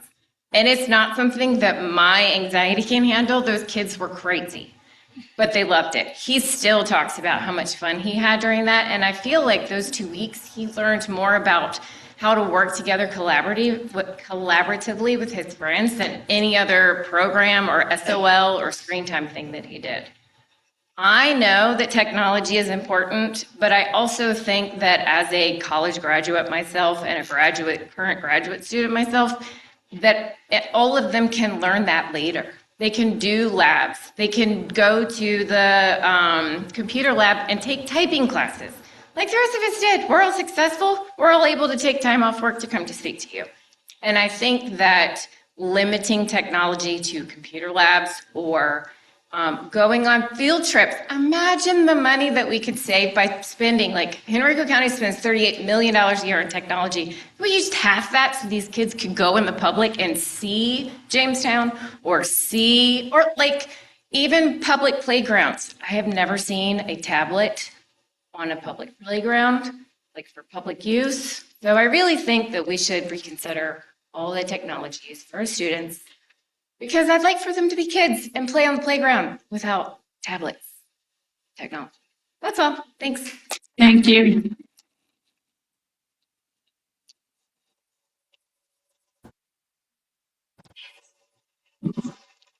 Good morning. My name is Brian Egger. I'm a product of Virginia Beach City Public Schools, a Chesterfield County parent, and my daughter's 12-year-old and just started 7th grade this week. I'm asking the board to develop a statewide model policy for intentional technology use with meaningful age-appropriate limits on classroom screen time. I'm not anti-technology. I'm 47. I grew up with encyclopedias, dot matrix printers, chalkboards, and I've adapted through dial-up internet, smartphones, autonomous vehicles, and now AI. Our children will adapt too, even faster than we have. They're going around your system being able to use their devices where they shouldn't. My concern is whether we are teaching them the fundamentals before technology starts doing those fundamentals for them. My concern is not that my daughter sometimes uses a Chromebook in school. She should. The issue is when reading, writing, research, worksheets, testing, and even activities that could be hands-on all migrate to the same screen simply because the device is available. Technology should not be chosen because it improves the lesson, not simply because the easiest way to deliver it. I understand that digital assignments can make distributing, collecting, and grading work more efficient, but the most efficient way to administer an assignment is not necessarily the most effective way for a child to learn it. We already understand this principle with calculators. We still teach children arithmetic before letting a calculator do the work, not because calculators are bad, but because students need the fundamentals to know whether the answer even makes sense. Learning is not just consuming information, learning requires doing. Watching a science experiment is not the same as measuring the materials, following the procedure, making mistakes, and performing it yourself. Watching a video about a book is not the same as reading the book. I run motorsport events, and I see the same principle with drivers. Some of the best drivers learn in low horsepower cars because power cannot cover their mistakes. They have to learn the technique and car control. The advice we give them is simple. Seat time. You get better by doing. More horsepower later expand skills they already developed. Technology is horsepower. It should expand a student's abilities, not substitute for developing them. Our children will spend their entire lives surrounded by screens. Schools do not need to prepare them for the existence of technology. Schools need to prepare them to use technology without becoming dependent on it. I'm asking Virginia to establish meaningful grade level expectations for screen time, preserve physical books, handwriting and hands-on learning, and use screens when they provide a genuine educational benefit that cannot be matched as effectively online. I don't want Virginia schools to prepare my daughter for yesterday's world. I want them to prepare her for tomorrow's. And we do that by giving her the fundamentals so that when she has access to AI and tools we haven't even invented yet, she knows how to think, how to learn, and how to question and answer, and how to solve a problem on her own. Technology is just a tool in terms of getting the kids working together and motivating them. The teacher is the most important. That's Bill Gates. Sitting over here watching you guys for the last hour, some of you were on your computers. If you can't keep these people's attention for 3 minutes, how do you expect teachers to do the same thing? Thank you. Thank you.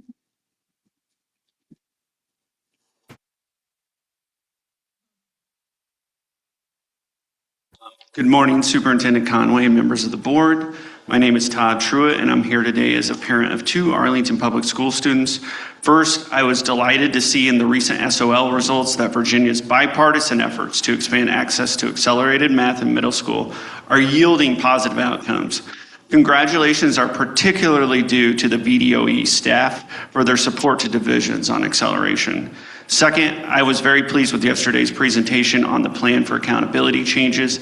In particular, the VDOE has done substantial work since the June meeting to commit to higher cut scores and to develop a clear plan for their implementation. Third, I believe, though, that the high school rating should be adjusted for the 27-28 school year and not wait an additional year. Currently, 92% of high schools fall into the highest 2 of 4 categories. Thus, Virginia families and elected officials are not getting accurate information about high school performance. Fourth, I disagree with the approaching as the second lowest summative rating. Schools in this category need additional support, and the term approaching doesn't clearly communicate those needs to families and elected officials. I prefer need support, as suggested in public comment by the Virginia Association of School Superintendents in 2024. Finally, I strongly agree with the comment made yesterday regarding a need for a robust communication plan for the upcoming changes. At the same time, experience here shows that some audiences may remain resistant to understanding these changes regardless of how thoroughly they are explained.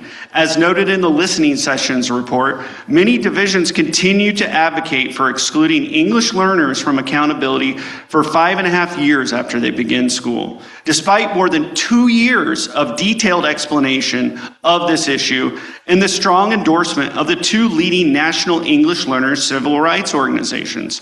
Similarly, public records from the Superintendents Association's April conference showed widespread and strong doubts there about why current 70% SOL proficiency rates are considered too high, despite years of explanations of how Virginia is a national outlier. Those same records include the inaccurate claim by some administrators that English and math content standards must perfectly align with NAEP content standards in order for a state to set NAEP level cut scores. And I've also heard the recent erroneous argument that because assessments will soon be more rigorous, higher cut scores are no longer necessary. Your communication plan needs to include debunking these types of lame arguments by those privately opposed to higher standards, which can easily undermine your hard work to properly inform Virginia families, educators, and elected officials. Thank you. Thank you.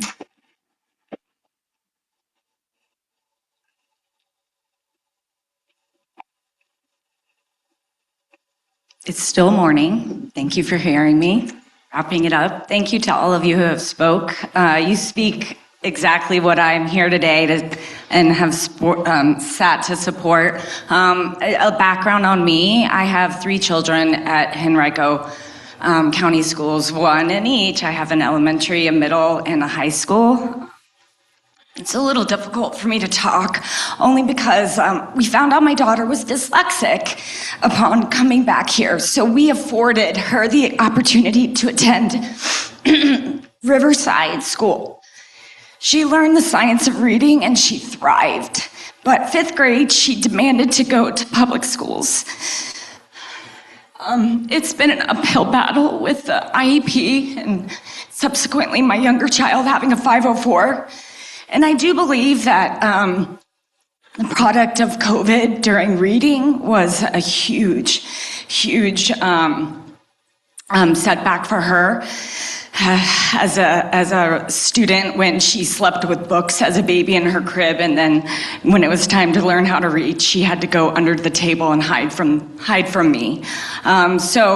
The approach that I suggest that all of you take in my time since leaving my job, I am a product of public schools. I went to Virginia Tech. I had a 16-year career as an embryologist in the IVF lab, and I stopped working to make sure that my kids and the public school education is high quality because she wanted to go back to public schools.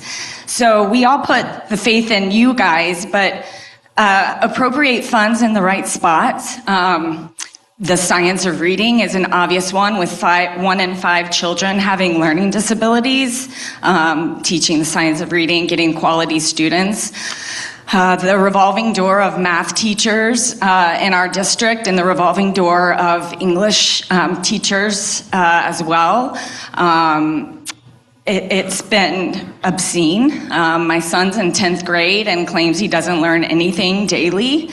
Thank goodness for the elections on the paperwork where I could at least opt out of anything YouTube.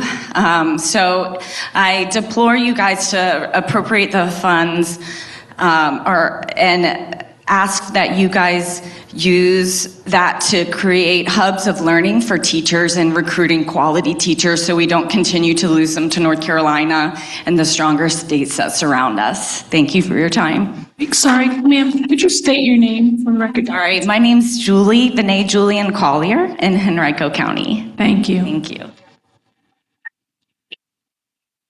Is there anyone else who would like to make public comment? Okay, thank you. That ends our public comment session. I, on behalf of the board, want to thank everyone who took the time today. We have your remarks. We appreciate you following the time limits, but also just sharing your passion and commitment for not just your kids, but all of Virginia's kids. So thank you for your comments. With that, the board, we're going to take a quick 5-minute break, and then we'll come back into session. Thank you.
It's still morning. Good morning. We're going to go back into session. Thank you. Board members, please remember to turn on your microphones when you are speaking. And with that, we are at the consent agenda, items A, B, C, and D. Is there a motion to waive first review and approve the items on the consent agenda? Second? Second. Ms. Reinhardt? Aye.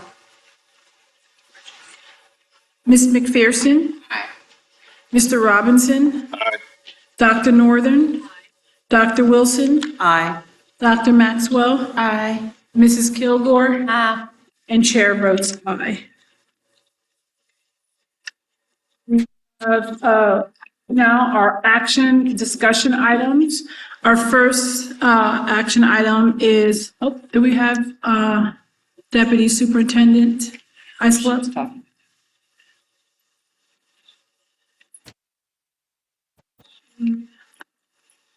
Just take a quick moment. We are waiting for our presenter.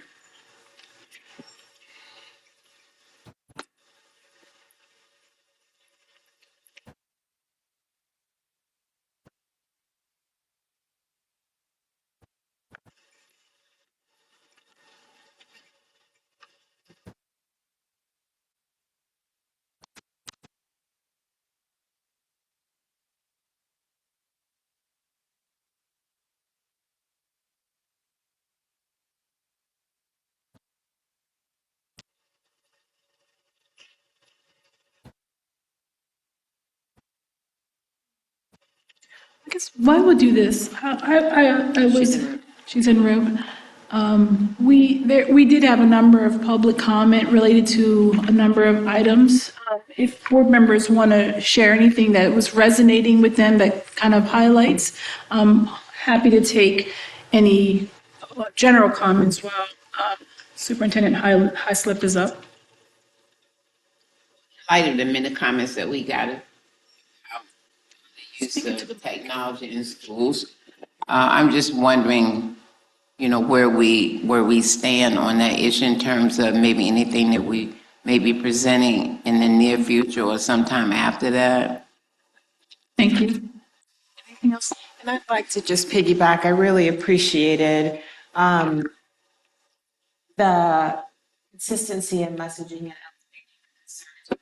there are some very specific issues where our constituents are wanting us to just pay particular attention. And so that piece, and also high quality instructional materials, and that piece on digital alignment, because I think that just warrants an additional and further conversation.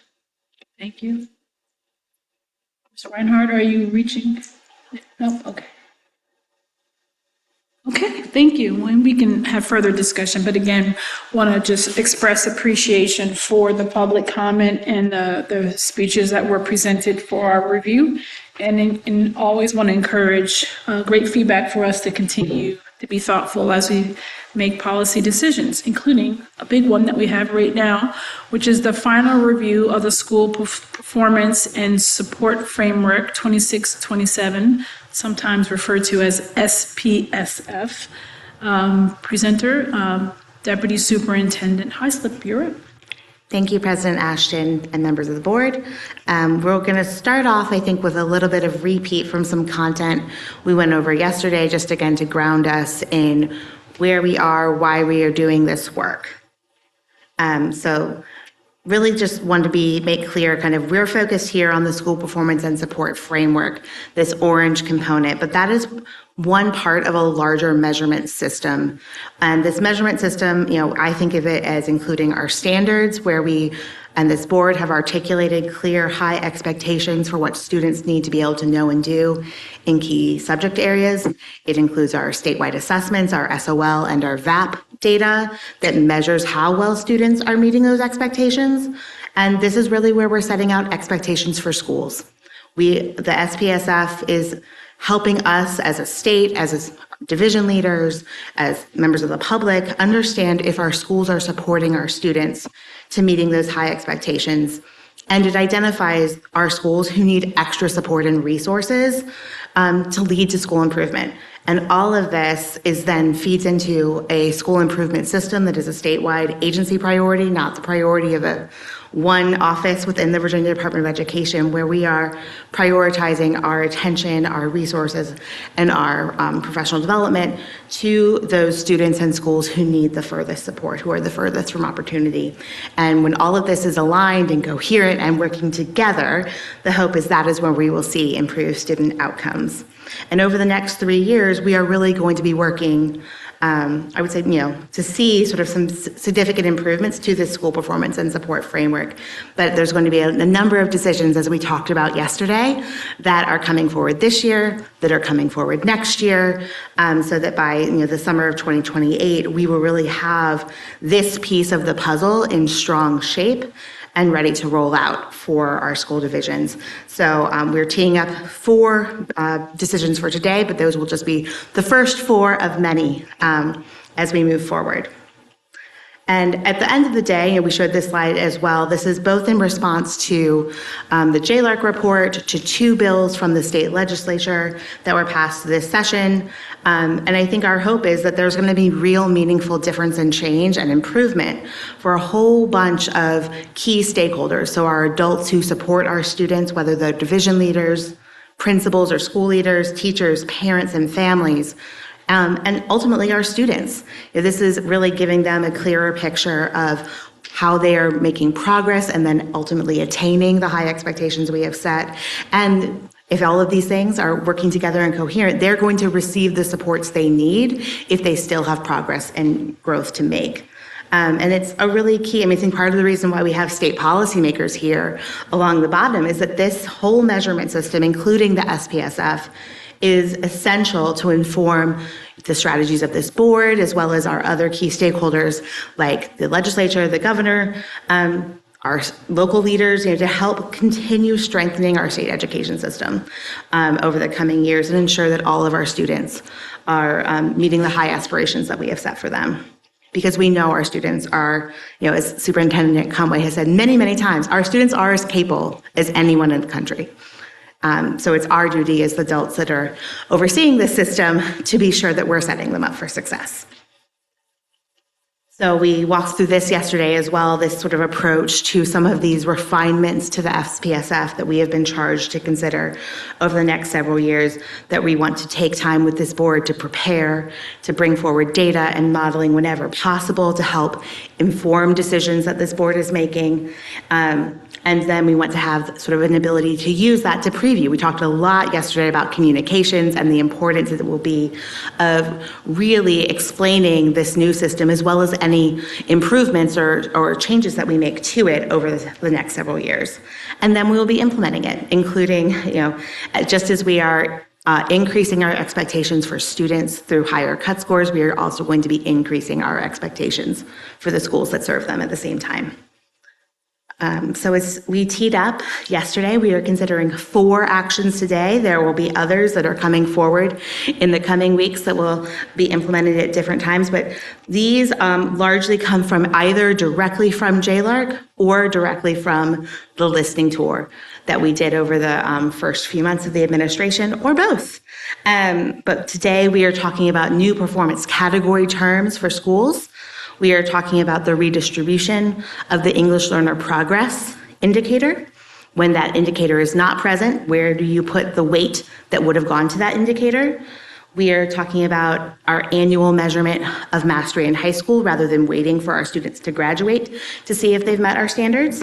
And we are talking about a potentially new option for the inclusion of recently arrived English learners. So why we're talking about that today, that's one that I'll explain on a later slide, takes 2 years to implement. That is why it is coming forward today for your consideration. So here's just again the summary of those 4 actions for final review. We talked through all 4 of these at the June board meeting. So diving into the first action here, fairly straightforward that, I can't think of, as we did all of that engagement, this is probably the number one topic that was brought forward to us whenever we were talking with any stakeholders was, a real desire to update the off-track and on-track performance categories to be different and to be different as soon as possible. So this is a change that we would be implementing for the results that are coming out in October. This is sort of the last opportunity we have as a board to make this change in order for it to affect those October results. The approaching expectations meets expectations. This would address JLARC's first recommendation.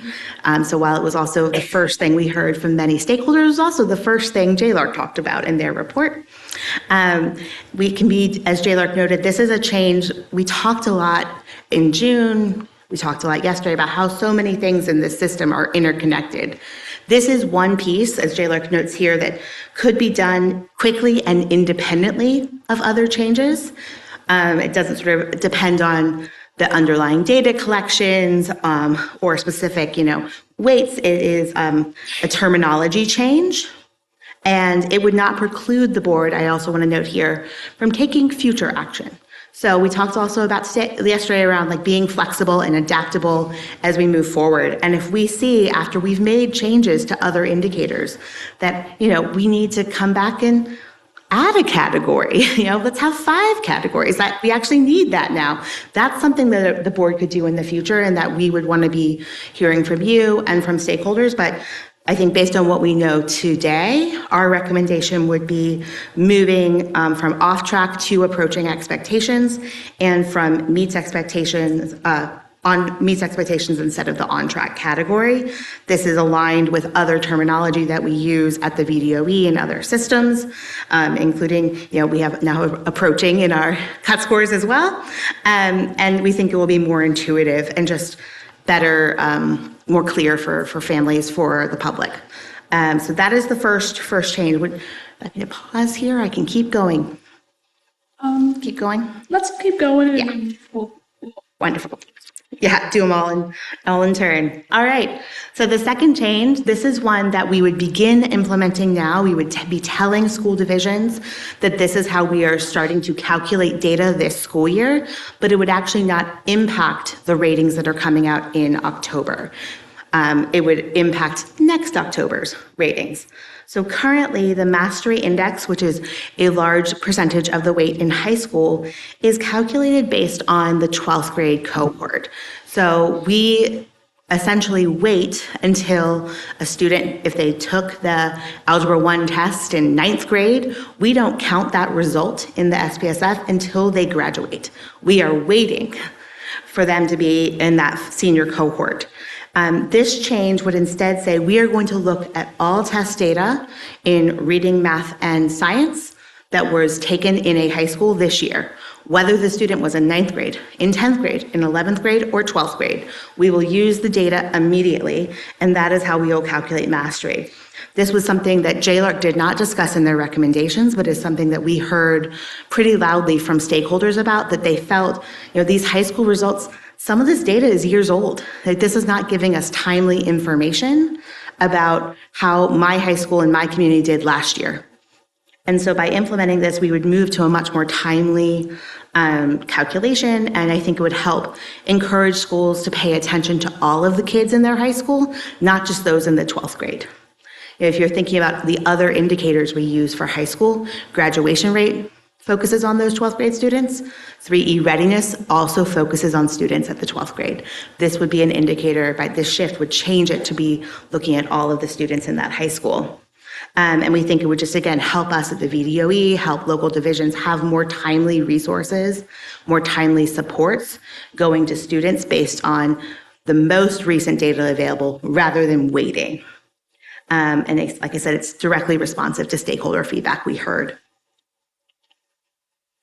The third change, as well as the fourth that this board is being asked to vote on today, relate to English learners. This third action here is about what happens when there are not enough English learners in a school to include this important indicator. We use the WIDA assessment of English language proficiency and the WIDA alternate access test for our English learners with significant cognitive disabilities. But a school needs to have 15 students, 15 test results to be included, and many of our elementary and middle schools don't. And what JLARC found is that the way that we were previously calculating SPSF results meant that if the weight of growth just mattered more. There were some schools that simply because they didn't have English learners or many English learners in their school, they got a lot of weight on growth. But in high schools, we had redistributed the weight more fairly.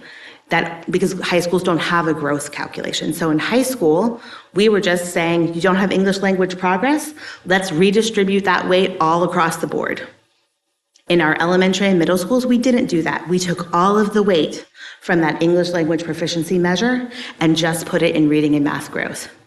And there were many recommendations and just a robust discussion in JLARC about the relative weight of growth and proficiency, but the way to address that is to address it for all schools. It's not to sort of give a loophole just based on whether you have a significant English learner population or not. So we are proposing here today to modify how we are redistributing this weight to treat all of our elementary and middle schools fairly. And then in future conversation, we will discuss the rebalancing of growth and proficiency. That is a separate JLARC recommendation. But first, we want to be sure that we're at least treating our schools fairly in the system and not having it depend on the population of students that you serve. The final recommendation is the one that we've talked about that would take a couple years to potentially implement. So we want to start collecting some data right now. The U.S. Department of Education and federal law outline two very specific ways that recently arrived English learners can be included in accountability systems like the SPSF. Both of these options are quite similar. They also apply to the same population of students. We are not talking about every English learner in the Commonwealth of Virginia.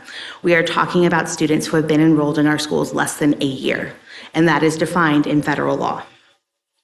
Currently, we use what's the first option, which essentially allows these students, again, those are students who have been in the country in U.S. schools less than a year, who are English learners. In their first year in U.S. schools, they have to take math and science assessments if they're in a grade that gives a science test. But we currently do not require those students to take our reading test. So this is just about assessments in their first year. In the second year, we currently then require all of these students to take all of the tests. So a recently arrived English learner in the Commonwealth, the first time they are required to take our reading SOL is in their second year in U.S. schools. They are also required to be included in the accountability system in their second year. So because we only have 1 year of data, it's their first time taking the reading test, they're included in the mastery measure. The second option, exception B, has a few key differences. The first starts with what happens in that first year, the year where it's not about accountability, it's about what test you take. All recently arrived English learners would have to take reading tests in English in their first year in the country. That then sets up the second year where they would take the reading test again, as well as their math test and their science test if they were in a grade that tested science. But in that second year, instead of including the student in mastery, they would be included in growth. The two options are the exact same for the third year. So the only differences are sort of the test that you take in year one, and then what happens in accountability in year two. What we are proposing to do is rather than make this shift, all in one go and say, let's test all of our recently arrived English learners this year in reading, we would like to give divisions an option to pilot it so that we could actually gather data on what's the impact of doing A versus B. Do stakeholders, do educators, do school leaders prefer an option? We could get qualitative feedback as well. So we've already talked to the U.S. Department of Education about this, so we're trying to get some clear parameters from them about how we could sort of run this experiment, per se. But what we are proposing for you is to sort of continue forward with what we currently do, which is exception A is the default, but explore this pilot so that then, when we have that second year of data, we could come back and use that data that we've gathered to inform a decision of this board. So with that, I think we are ready for conversation and discussions. Great. Superintendent? If you know off the top of your head, Deputy Superintendent Hyslop, just the universe, ballpark, how many students are we talking about when we look at recently arrived? I do not know, but it is a fraction. It's very small. Yeah, I mean, you think about most of our English learners actually are students who have, they're born in this country, they've gone to early childhood settings in this country. They are not, coming from a foreign country and enrolling in U.S. schools. So it's a fraction. And that I think is a really big distinction. And we've had a lot of conversation about this, I think, as some of the public commenters noted, is that we used to exclude all English learners in Virginia, all, for 5 years, which is very, very different than what the federal requirement is. And so we are now, this SPSF system is compliant with the practice in other states. And so we are now talking about a limited number of students here that would even qualify for this exception because it is only those. But I would be happy to get the exact numbers, Superintendent Conway. I'm sure we have it. Right. So board members, what I'd like to do is actually start in reverse order so that we can prioritize and just be really clear around discussion. So let's start with number 4. Are there any specific questions or feedback or comments related to the supporting of recently arrived English language learners? Yes, Dr. Wilson.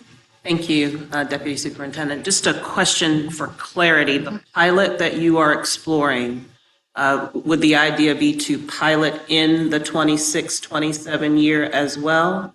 Yes, so it would take 2 years. What would happen in the 26-27 year is that any division that, raise their hand, and we'd have to, lay out some parameters for opting in, but they would be required for all of their recently arrived ELs to take the reading test this year. So the real change for this year would be that more students would be tested. Next year, we would then, consider what would happen for accountability. And that's where we're talking with the U.S. Department of Education about options that we would have to sort of figure out what the path forward would look like. But for this coming school year, the biggest change would just be, we would say, if you want to be part of this pilot, you have to assess all of your English learners, whether they are recently arrived or not, in reading in English. Thank you. Yes, Ms. McPherson.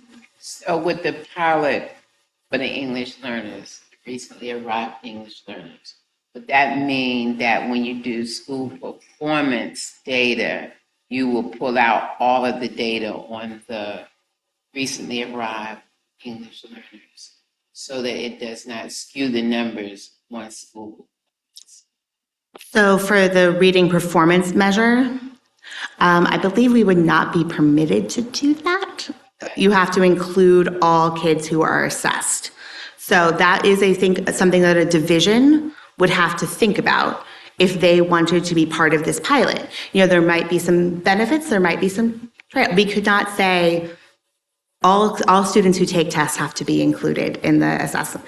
I should say, but the reading, I think that we likely could either pull out or we could talk to the department about it. I mean, this is where they essentially said for us to do this year, they are comfortable with it, but I would want to be sure that we could, either understand the exact parameters. That was something they wanted to talk with us about. In particular, I think about the divisions and pieces. So, if we were required to include these students in the accountability system next year, that might be a deterrent for some divisions. So there are a lot of questions we're talking with them about this, but I think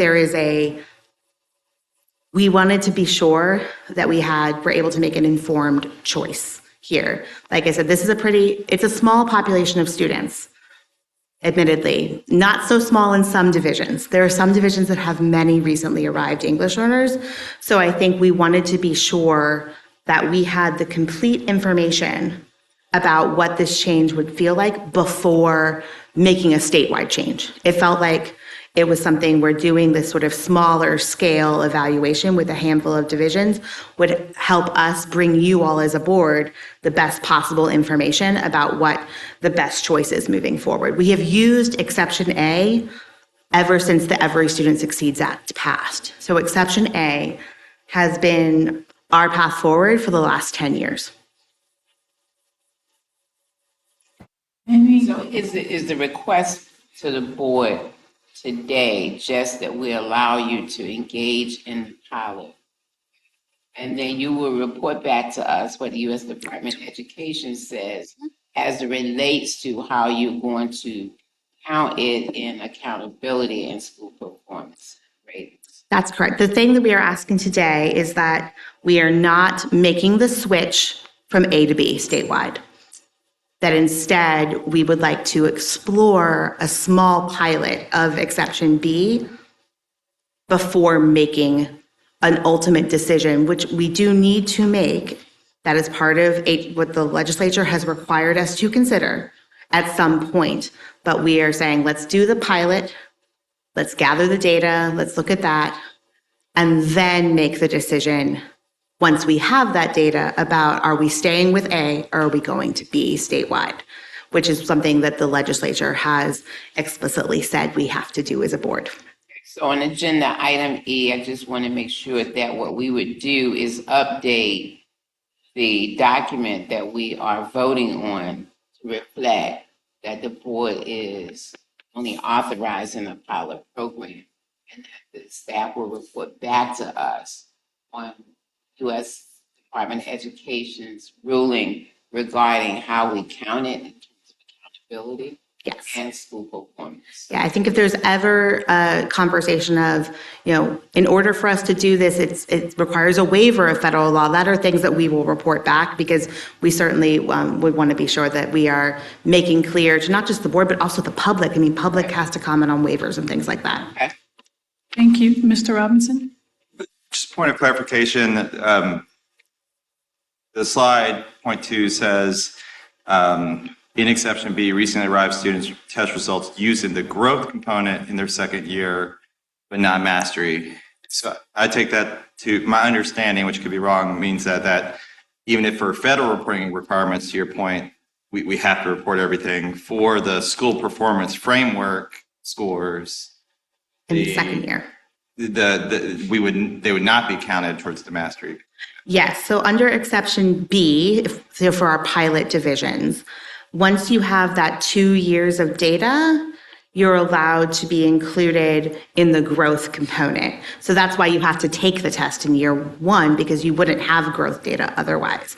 But in that second year, yes, they're not in mastery. And I'm fairly confident, I mean, this is where we've had some conversations with the department, and as a former Department of Education employee, I believe that in this first year, so in this coming school year, no recently arrived EL students would need to be included in reading, even if they did take the test. I just want to double check that with our friends up in DC to be sure that is the case. But you are right, in the second year, so for our 27-28 school year, you would essentially have some pilot divisions where their recently arrived English learners would be set up to have a growth measure, while our non-pilot divisions would not be able to have that growth data because they had not tested their students this coming school year in reading. Well, thank you for that clarification, and thank you for the proposal that I think does a great job of honoring the legislature's push for us to learn about these options, consider them, while also honoring the board's push to amplify attention to EL students. Ms. McPherson? Ms. McPherson?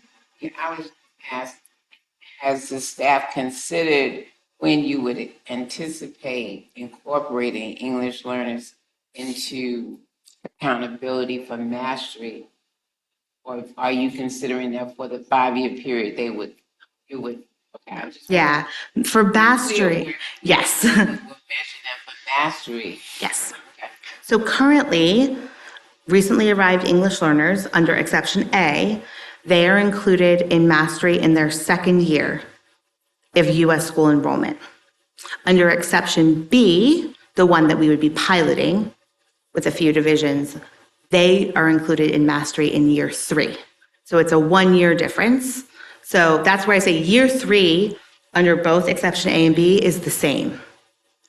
In year 3, all recently arrived English learners are included in the accountability system, the same as any other student. The exception only applies to what happens with regard to testing and what happens with regard to accountability during their first 2 years in U.S. schools. And it is only these recently arrived English learners. It is not all English learners.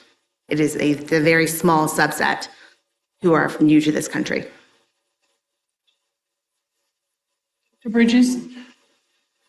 Okay, now to build on my colleague's question.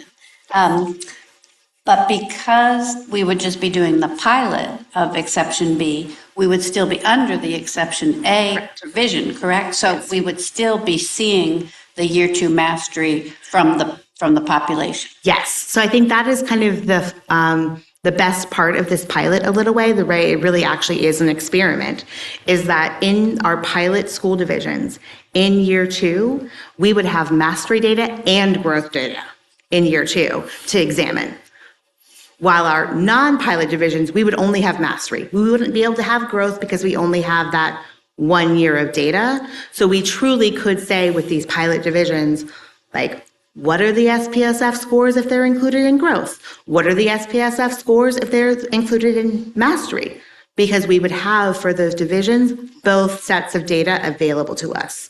So it really would help us bring the most data-informed decision back to this board at that time. But we just have to be sure we're telling divisions. Part of the reason why it's coming forward now is because the test calendars have already been published. Schools have already started. So if divisions are interested in this option, those educators, those communities need to know now if they are going to be assessing these students in reading this spring. Great, thank you. Is there any more questions about item number 4? If not, we can move on to item number 3 related to English language learners in elementary and middle. Are there any specific questions here or comments? Okay, great. So we'll move on to item 2 around the mastery index for high school. Sorry. When you make the adjustment. You turn your mic on. Sorry. When you, right now it says redistribute portion across all categories. When you redistribute and you come up with that number, we're voting on a concept now and allowing you to redistribute, but you will come back and let us know what the new proportions are. Awesome. I think we could give you that math now. I don't have it in my head, but essentially it assures for every school, this would mean that the relative weight of mastery and growth is always the same. So, let's do a simple, this is actually not the case, but say mastery and growth, mastery is twice as much as growth. That's not the case here in Virginia, but if it were twice as much, it would be twice as much for every school. That is not our current system. Our current system, again, these are hypotheticals, but right now it might be growth is, half the weight of mastery in schools that have English learners, but growth and mastery are equal, again, made up, in our schools that don't have enough English learners. That's why we're saying this is fundamentally unfair. What this change would mean is that the relative importance of growth is the same for all elementary and middle schools because we redistribute the weight in the way we already do for high schools. This is the practice. What we're voting on today is what already occurs for high schools. It just was not applied last year to elementary and middle schools. And I'd be happy to give you the specific weights. I mean, it's complicated and you end up with some messy fractions, but yeah. I got it. What I was highlighting is that we're voting on the concept to allow you to do it with the schools that don't have a sufficient number of English learners, that you would expect that data out and redistribute. Right. Back and let us know what the redistribution is being put out. Superintendent? Yeah, so I think that's right. As we discussed yesterday, Ms. McPherson, as we do the deep dive on the results of this year, we can make sure to kind of walk you through what, sort of what that would look like. I think that was the kind of question yesterday, what these things would look like, so you have an understanding of when it's implemented for 26, 27, kind of what it would mean. On the same page. Okay, thank you. So let's move on to number 2, around the Mastery Index for high school. Board members, do you have questions? Dr. Northern? So I'm not telling you anything you don't already know, Anne, but there's a trade-off between a cohort model and an annual model. And this gets a little bit technical, but the cohort model smooths out a lot of the volatility that you get in an annual measure, because the annual measure is very much dependent on the kids who walk in the door that year. So it means it's going to be more volatile than this 3 or 4 year smooth out the data kind of measure that we've been using. So I totally understand the impulse of the school leaders to want to be measuring the kids they have this year, because the cohort model is saying, what did the high school accomplish with students over the last 4 years, right? It's a different question. It is. So I would just say that because it's so dependent on whether a school has high mobility, like if you're changing out kids so much every year, your score is going to be doing this.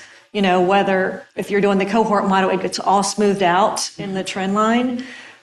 So we've got a TAC panel, I think that if you could run both models for us and come back and say, okay, this is too volatile, it's not trustworthy data if we do the annual measure, because any statistician worth his salt could tell you quickly whether it's too volatile to trust. Or it's too noisy is the word, right? We use it's too noisy. It's why a lot of districts have moved away from the annual, because it's so noisy and volatile, and had to move towards the cohort model.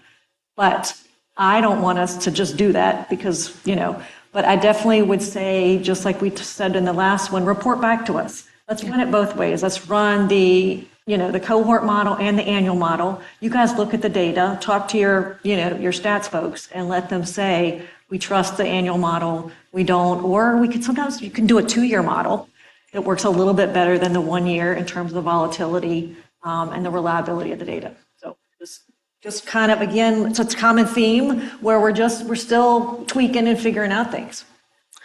Yeah, no, I think that's both measures, both the annual pass rate and the cohort pass rate, provide useful information. And I think many of our divisions do look at both numbers. They want to know, how did our kids do in high school last year, whether they were 9th, 10th, 11th, or 12th grade. And then they look at their graduates and they say, how many eventually at some point, pass the reading test or pass the Algebra 1 test. Both numbers are useful. I think our divisions frequently look at both. And what we heard from them is that for accountability purposes, which is really, again, about driving resources, driving actions, the preference would be not to wait on that cohort model, and also recognizing that virtually every other measure in the high school system is only looking at the cohort. So it was to try to get balance. But as with, I think, all of these changes, that was sort of the theme of yesterday, is we have to start making decisions, and then we have to keep evaluating and researching and being sure that we made the right call, that that things aren't worth revisiting. But I think this is one where, when we have talked about this with our stakeholders, and especially those that are in our schools, they want us to do an annual calculation. I'll just add, they may change their mind when it goes from last year to this year, and it was wildly different because they lost a third of their kids because they're in a highly mobile school district. So again, right, yeah, just keep talking to them and see. Yeah, that's right. Yeah, feedback is a gift, as Superintendent Conway says. Dr. Northern, I appreciate your point, and I also appreciate, we want to provide clarity to the field and saying, we're going to look at this annual measure, and any school leader is going to be consistently analyzing the cohort data to figure out, well, how do we impact mobility? How do we keep our kids? How do we make sure kids show up every day? And so all the data will be incredibly helpful, and we want to provide clarity around that annual metric towards accountability. And I, again, appreciate Deputy Superintendent Heislip's commitment to clarity around what is required, but also consistency in giving us the data so we can make informed decisions as well as the field. So I echo your point. Are there, Ms. McPherson? Quick comment. So in that regard, this item only, the board is only approving the annual data for a 1-year period. So that if we find later that we need to adjust it and suggest that we want to come back and do the cohort as the measurement, right now for this action item, we're only voting regarding mastery in high schools for fall of 2027 based on the 26-27 data. So if that needs to be changed, the staff would have to come back to us and put it back on for an agenda item. That's all we're doing right now. On the official document that we're voting on, not on the slides, but on the official document, they've only asked for the 1 year. So our intention was that we are making this change moving forward, and it would not come back unless our data shows us that we need to bring it back. To Dr. Northern's point about continuing to get feedback, this is a change that we would implement. We would start collecting the data, be sure that our data systems at the department are set up to, like, we have to instruct divisions how to upload the data and all of that. So we would tell them, we are looking at, this is how we're doing it for this year. It would apply to the ratings next fall. It would apply to the ratings in fall 28 and fall 29. Again, barring, like with any other thing we are talking about here, if we start to get feedback from stakeholders, if we do our own evaluation and we see like this is not working, we got it wrong, we want to bring it back, we will, but our intention is not that we are coming forward every year to ask this board to say it's annual, it's annual, it's annual. Unfortunately, though, we didn't advertise that to the public. What we sent out was this document which said that you were only going to do it for 1 year. So I would think then that you can't have final action today. You'd have to re-advertise and tell the public that you were trying to do this as a measurement year after year. So I'm just saying from a practical standpoint, you have a document where you said that you were going to use more timely annual data rather Or fall 2027. calculate, but for the fall of 2027. So that, I don't think it gets you where you really want it to be. Superintendent. Yeah, I think if you look at the language in the official boilerplate, it does reflect a specific one-time use for fall of 2027. So I think in terms of next steps, I think we would seek approval today on this. I think we would add this item to the deep dive that we would do with you all following the results of this year. We could potentially we could sort of see whether we had the capacity to look at 2 years of data, and then we would then make the call whether we would come back to you with a sort of another one-time ask, or whether we would do as we did sort of in the language for number 3, like sort of beginning with, in which case it suggests in perpetuity. So yes, I think that's correct, Ms. Agree, wholeheartedly. Okay. Any other questions around the high school? Okay, then let's move on to item 1 around updating the SPSF school performance category labels, replacing the off-track, on-track, and then approaching and meets based on the fall 26 data.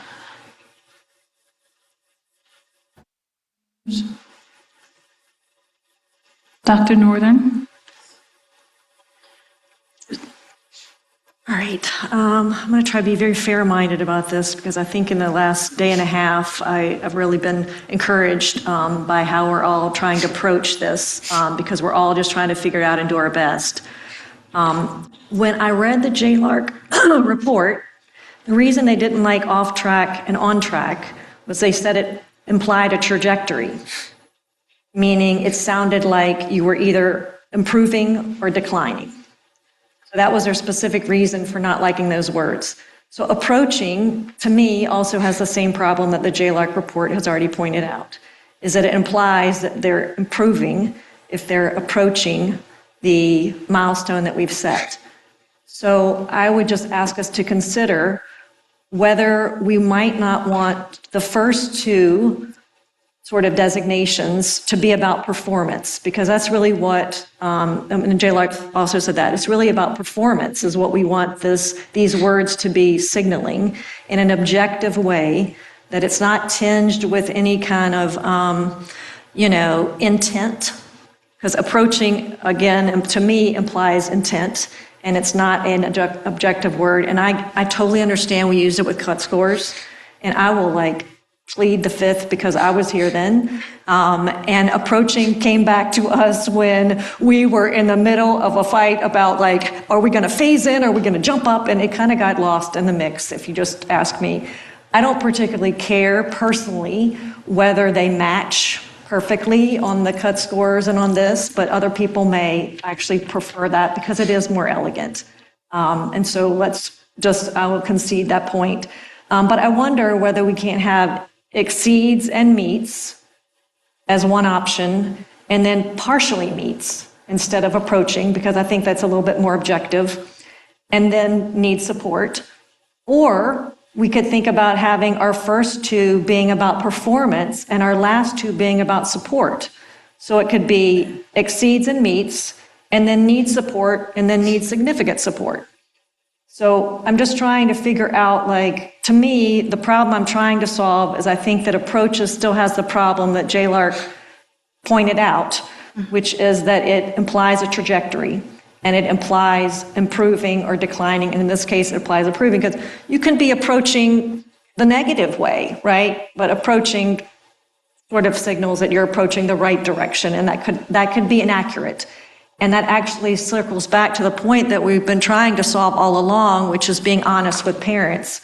And I feel like partially meets or needs support is a little bit more objective word for a parent who doesn't follow this stuff than is the word approaching. But again, I understand that this is, people get very riled up about this, and I understand. I'm trying to just kind of say, okay, let's just revisit this. What do we want this particular word in the middle to convey?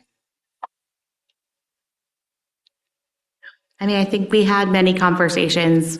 You can debate these terms probably for months. And so I think it is in terms of not trying to have perfect be the enemy of the good, and also trying really much to honor the fact of how, because it's J. Lark's first recommendation, it was often the first thing that stakeholders brought up for us to consider around accountability. We did want to try and make a decision where we could move forward with a modification of the category names as soon as possible. And that is why we are here, I think, knowing that there are many other things that we need to consider over the next several years. And that, by and whole, in the conversations we've had since June, we've generally heard a lot of positive reaction to what was presented in June. So. Yep. Ms. McPherson, and then Dr. Bridges. Ms. McPherson. I recognize that we have a lot of teachers, principals, superintendents that are working really hard to get to a point of mastery. But what we've heard throughout the whole time is that they want us to tell them the absolute truth about where they are. And students know when we're not giving them that. I just think that approaching sends the wrong signal. So are you approaching dropout? Are you approaching how close are you to the goal? And we're talking about rating school performance, and we're doing it school by school. So I want the schools to be motivated, but I went back and I looked at House Bill 643. So here's what the General Assembly said. That when we develop new school performance label terminology, that the board should consider labels such as exceeds the standard, meets the standard, partially meets the standard, and does not meet the standard. And I think those terms are very clear. I'm open to suggestion because I understand that we do want to motivate schools to do absolutely everything they can. But I'm not for telling the public where a school actually stands. I can agree with Dr. Northern about needing support and needing intensive support as measures because we could align funding related to those categories. But I think as a baseline, I just don't know how we define approaching. So I appreciate all the effort that went into that. I just don't know. I mean, how close are you to the goalpost if you're, are you at 25%? Because I think we're gonna end up needing levels in approaching. You know, are you A, B, C, D? Because you could be closely approaching, but you could be a long ways away from the goal. That's my only concern, but I do want to motivate everybody that you're getting close, go for it. You're doing really great, and I think we can celebrate all the success. But the baseline is telling people the truth. Students know and parents know when we're not. And I think you make a really good point, Ms. McPherson, and just, I think that's also helpful to consider. This is one piece of information about schools that this system produces. Every school gets a performance category, but we also say, here's how you did on mastery. Here's how you did on growth. Here's how you did on readiness. And that is very clear. We say you got 15 points out of 20 points. You got 20 points out of 20 points. And we want to also be sure that this is, a multi-measure system, that we're not forgetting those other pieces of information. Another really critical piece of information that is summative, that does sort of talk about the overall performance of the school, is our federal identification for support and improvement. So every school, in addition to having their distinguished or currently, they're on track, we say, you're in targeted support and improvement because of a particular student group that has challenges. Those two pieces of information are equally important. And I think we want to be sure in our communications that we are telling the full picture and focusing on all the rich information that the school performance and support framework gets us. Because every school essentially has their rating that we're talking about here, but we also say you're in comprehensive support because you're in the bottom 5% of Title I schools statewide. Or we say you're not identified for support federally. All this, both pieces of information are needed to really understand fully a school's overall, success and performance. So that's, I think, I just don't want us to lose sight of all the other information too that we are giving from this system that help, I think, explain and provide that context. And last year, it was the first year of the school performance and support framework. So we couldn't go back and say, here's how you did last year, because there wasn't a last year to compare to. This is year 2. Next year, we'll have year 3, and then year 4. And that's going to be even more information that we can help and that we can sort of in our communications think about how do we start talking about that story of where schools have been, where they're going overall, but also on key components. So that's again, like, how did you do on 3E readiness last year versus this year? How did you do on growth last year versus this year? How did you do on mastery last year versus this year? We will be in a position to start telling those types of stories in a way that we simply weren't last December because it was the first year. Okay. So I have a question. How many years would you be allowed to be in a category of approaching before you need to meet standard? So that is a decision that is every year, and it's based on the number of points you earn. It's not based on the number of years. As you know, right now we say 90 points and above is distinguished. That is, you could be distinguished multiple years. You can be meets expectations multiple years. You can be needs intensive support multiple years. It is all based on how many points the school earns.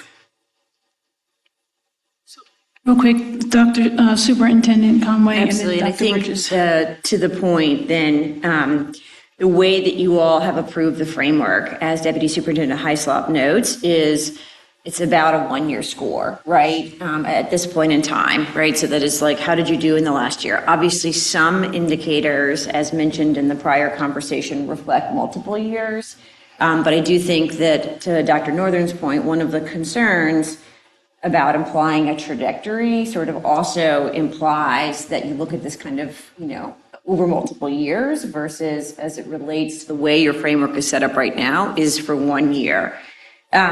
I do think as we reflect on conversations from June and yesterday, and some of the key point around kind of some of the bills that were passed in addition to House Bill 643, that this idea of sort of identifying schools that need additional resources and support, right, and kind of creating this idea of need support and needs intensive support is a clear potentially call to action than some of the other pieces. Each of these represent a trade-off, right, between what is the message we're sending to parents, to educators, to stakeholders, while also wanting to strike between, and you've heard me talk about this before in our work around VQB5, this idea of measurement and improvement. And so you could see where there's sort of distinguishing meets expectations, and there's a really clear indication that there's not an ambiguous question of what direction is this moving in, or Ms. McPherson, to your point about how far off are you from it, but there is a sort of a clarion call to the field that additional resources, attention, support are needed to these sites. And then and it's also then kind of on that, the other point that they made was this idea of continuous, right? And there's a distinction between that and needs intensive support. Dr. Bridges?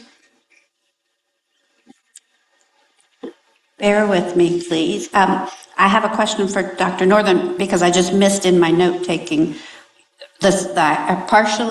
You had suggested partially meets, or the fourth tier would be needs significant improvement. I just missed that one. Oh, sorry. I was suggesting that, we could either have need exceeds expectations, meets expectations, partially meets expectations, and needs support. Needs support. Okay. I just missed that final word. Thank you. Or as the superintendent just explained, we could have 2 support categories and 2 performance categories. Okay. So a few comments with some possible questions embedded in those. Just FYI, in teaching graduate students, I do use the exceeds, meets, approaching, does not meet. So I sort of lean that way instructionally, and I have found that it is more of a motivator for students. I've played with that rubric for 7 years. However, that's anecdotal. So I am thinking about the alternatives that have been presented from a couple of vantage points. And did also, like lots of members, I'm sure, went back to the JLARC report to see what the reason for the original suggestion was too. And they do spend a lot of time talking about how complex this is and how there is no right, wrong, descriptive label. I'm actually, if I had my druthers, there would be no labels. There would just be the individual rating, the criteria that Assistant Superintendent Islip talked about. But the goal is to get more clear in our communication. The goal is to meaningfully differentiate performance and to give those descriptors that flag to schools, as you noted, Superintendent, that might need more support. Where I get concerned about that option, about needs support and needs significant support, is then we're getting wonky on the clarity because, oh wait, I'm a school that's got targeted support federally and I need support statewide. We're on comprehensive support federally and we need support, but not significant support with state. I worry that those, because of the terminology, those would get confused with stakeholders between our federal and our state designations. So that leads me back to the first consideration that Dr. Northam had proposed, which is that partially meets and then needs support. And so, I'm amenable to that one. Then with that one, my worry becomes much like my colleague, Ms. McPherson pointed out, we've spent 2 months talking about a recommendation that we then change today. And we have gotten positive feedback about approaching from lots of people. I mean, I haven't heard anything but positive on that one. And so that's where I'm wrestling with the change today and wondering if we just move ahead with the motion as we've had it out there in the field for all this time. And once again, we'll have a lot more info this time next year to see if perhaps what we've been trying to do with our descriptive labels isn't working for folks. So that's where I'm currently at. Thank you. Thank you. Dr. Wilson? Thank you. So this idea of clarity and communication and clear definition, whatever the labeling happens to be, there will be a need for clarity and clear descriptions for those in the field. And I trust that the department is prepared to do that as it has in other scenarios. To Dr. Bridges' point about the feedback that we've heard, I do worry about making a shift today after having had terminology out there in the ether for some time, and appreciate the commitment for all 4 of these recommendations that we're taking up today, that the department rather will provide information and feedback. And if I recall, in the motion or in the materials on this particular item, there is a notation that we will determine whether or not the labeling, we'll have the opportunity to assess whether or not the labeling really does get not just where we need to be, but where our divisions need to be in terms of moving the needle forward for our students. So that's my observation. Yes, Superintendent Conway? Yes, no, I appreciate that, Dr. Wilson. I should also note, just to the point made by Ms. McPherson earlier, just so that we are being very clear with the public in this idea of transparency, is that similar to the way that the second motion is described, or the second action is described, the first action is also time limited as currently written. So this talks about, this is for fall 2026, based on the 2025-26 data, so that then would enable us to, that does not imply an assumption that this is for all years going forward. This would be for this year with the opportunity for additional review for out years. Mr. Robinson? So one point where I think we're mostly swimming in the same direction is there's 2 proposals here. One is to move the on track to meet expectations. And I've not yet heard any comment, there have been comments about the possibility of even further alignment across the 4 categories. But in general, I'm hearing a directional meets expectations is better than on track and more aligned to our goals and the JLARC report. I also would suggest that we not put on the table rethinking the labels. The JLARC report did not push us to rethink in terms of the top category for distinguished and the first category for needs intensive support. So I think where there's discernment is specifically around the off track movement to either what has been put out to the field, to Dr. Bridges' point on approaching expectations, or another option, of which if we were to do another option, I am also partially meets expectations. And so I say all that to name that I think what's most important for the field and getting the field behind SBSF and getting our supports moving, et cetera, is to not go another year with off track. I don't think anyone wants off track. And so if put to a vote, I would vote for either the approaching expectations, and I think there's a compelling argument that that's what's been put to the field.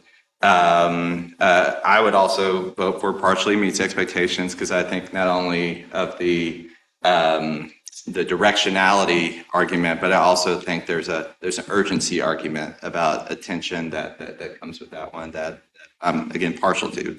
But my number 1 goal is to not move forward off track, and to help the department move to something that it in the field supports more, so we can get people behind where this is going. And so if we were to vote for approaching expectations today, I would request that not only we revisit it in a year, but also we study the term partial expectations and so that it's more seriously. Yes. I just want to double click on a point that I think has been surfaced, but I think it, from my lens coming in and this being my first opportunity to engage in the discussion, to highlight, we are at the onset of making some of these changes, and we do have some time, and there's some words that we have said: building trust, transparency, public will, the importance of stakeholder engagement. And I would just caution, if we do want to have continued support, to make sure there's not a perception that there's either a bait and switch, or we did all of this stakeholder engagement as almost a performative activity, and then when just made the decision at a time. All the while, I do recognize the purview of the board to make certain decisions.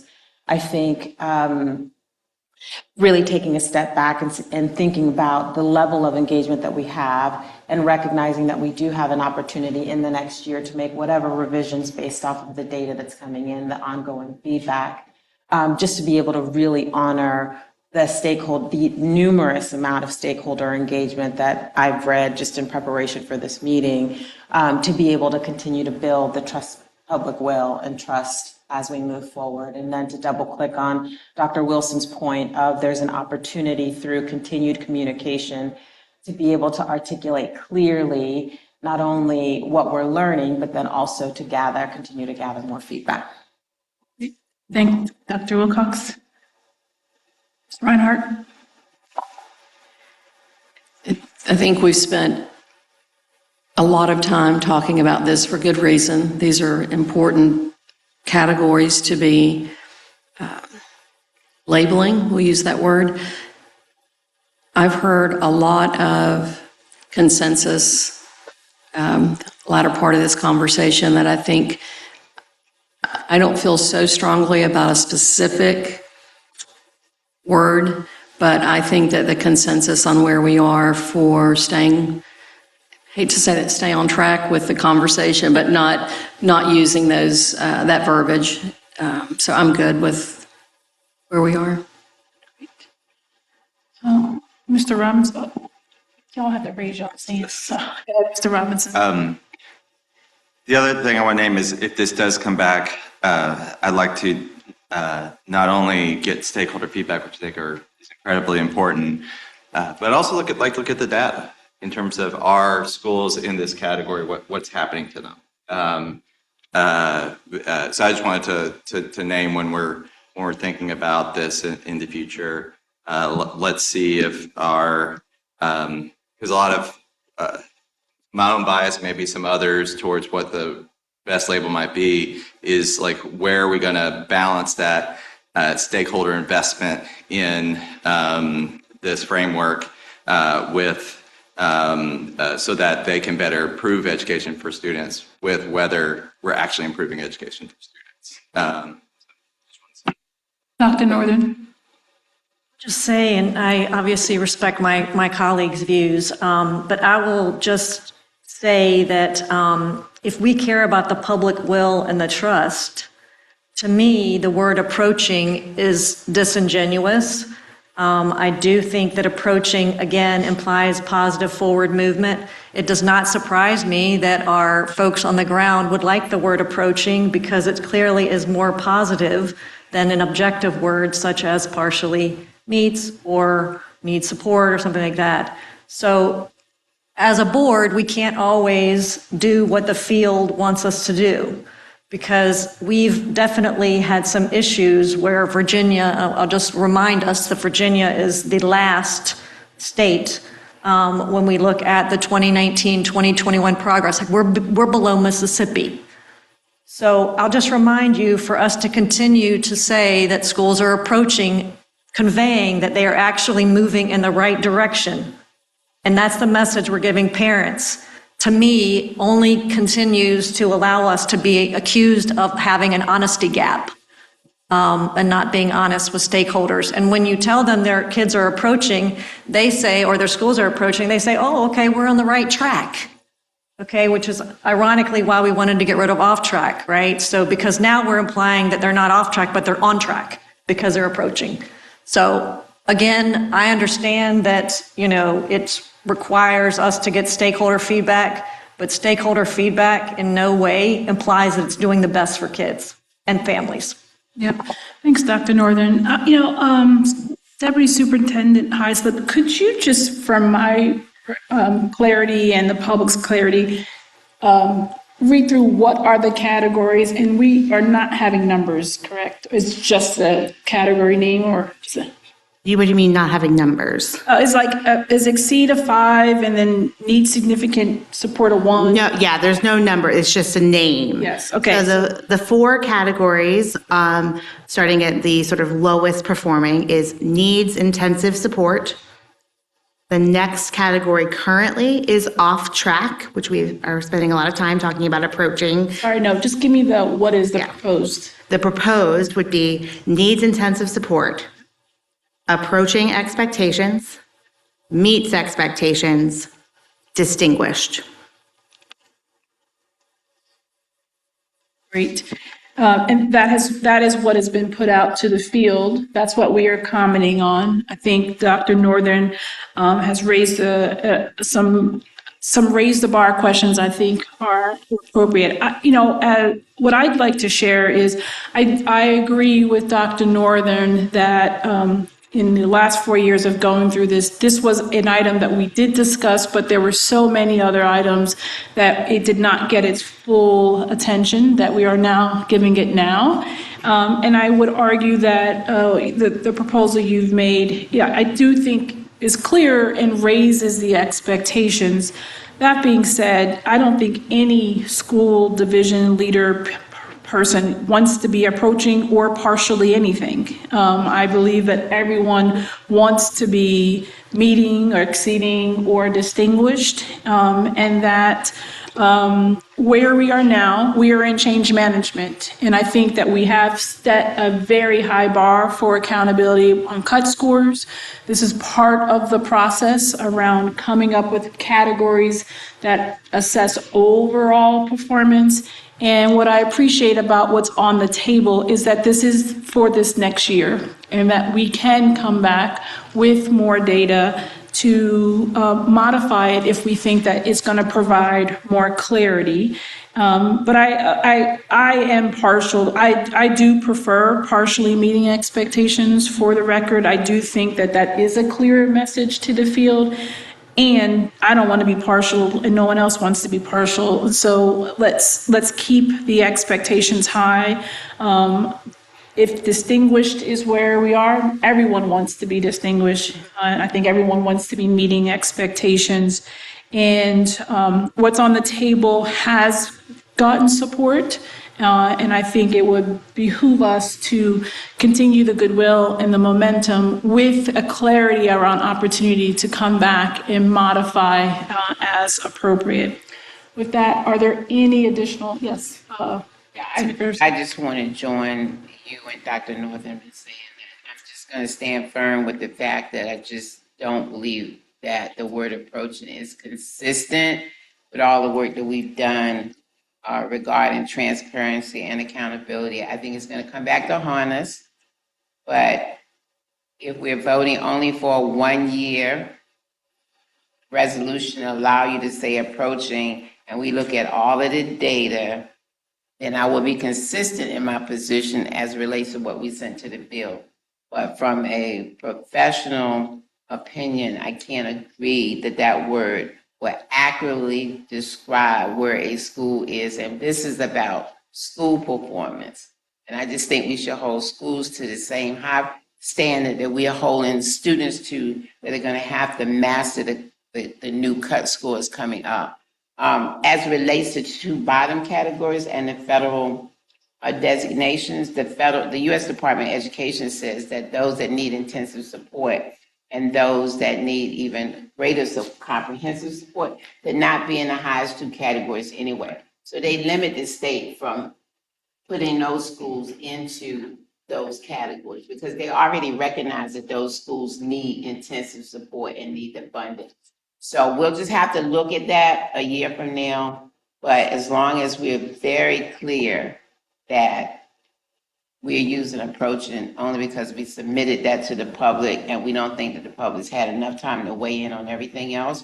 But I think that we're not being honest with ourselves as we say that that fairly characterizes what this board's position has been for the past 4 years about making sure that Virginia's in the top when it comes to performance. So as long as you bring all the data, where these schools rank, with the NAEP scores, where these schools rank on where they were last year versus this year in terms of approaching, because what we see is that kids are approaching dropout, they're approaching the prison system, they're approaching doom and failure because we are not teaching them basic fundamentals and showing them how to climb the ladder. I just hold the schools and everybody else to the same standard. I give a shout out to all the people that are doing the intensive tutoring, especially for the college campuses that are allowing the students to come over, and especially with the HBCUs that are doing tremendous work, which I think reflects, and I can say this, reflects on the fact that we're having this tremendous increase in growth in the African-American community because everybody's just reaching out.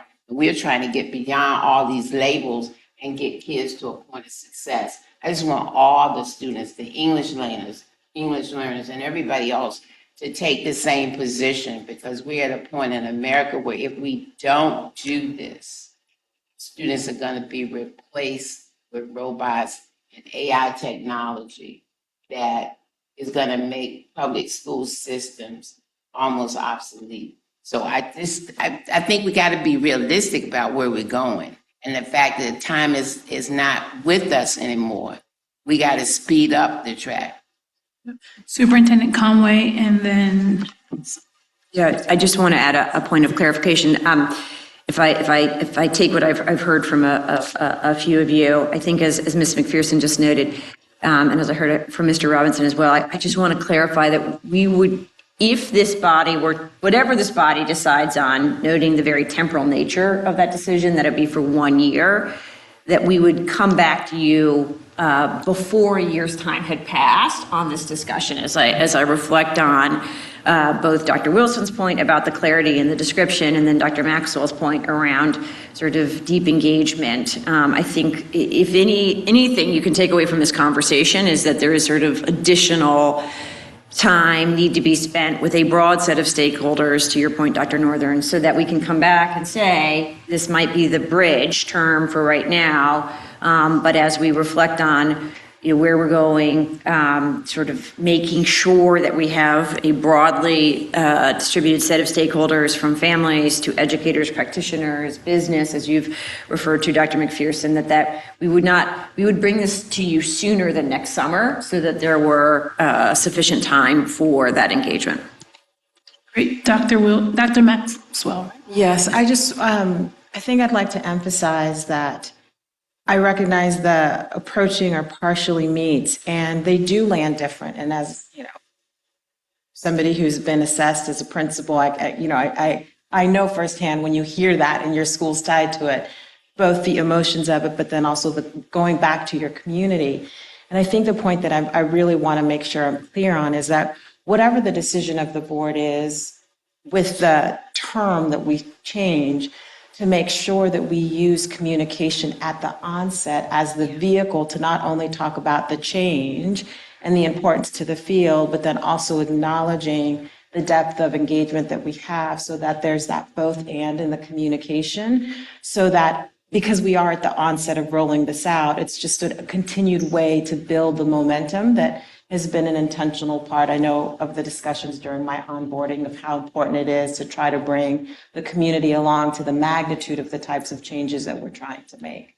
And so, and I appreciate Ms. McPherson's comments about we've got to move now. And as a parent of 2 kids in the system, like I see it, I have a sophomore, like we got to go.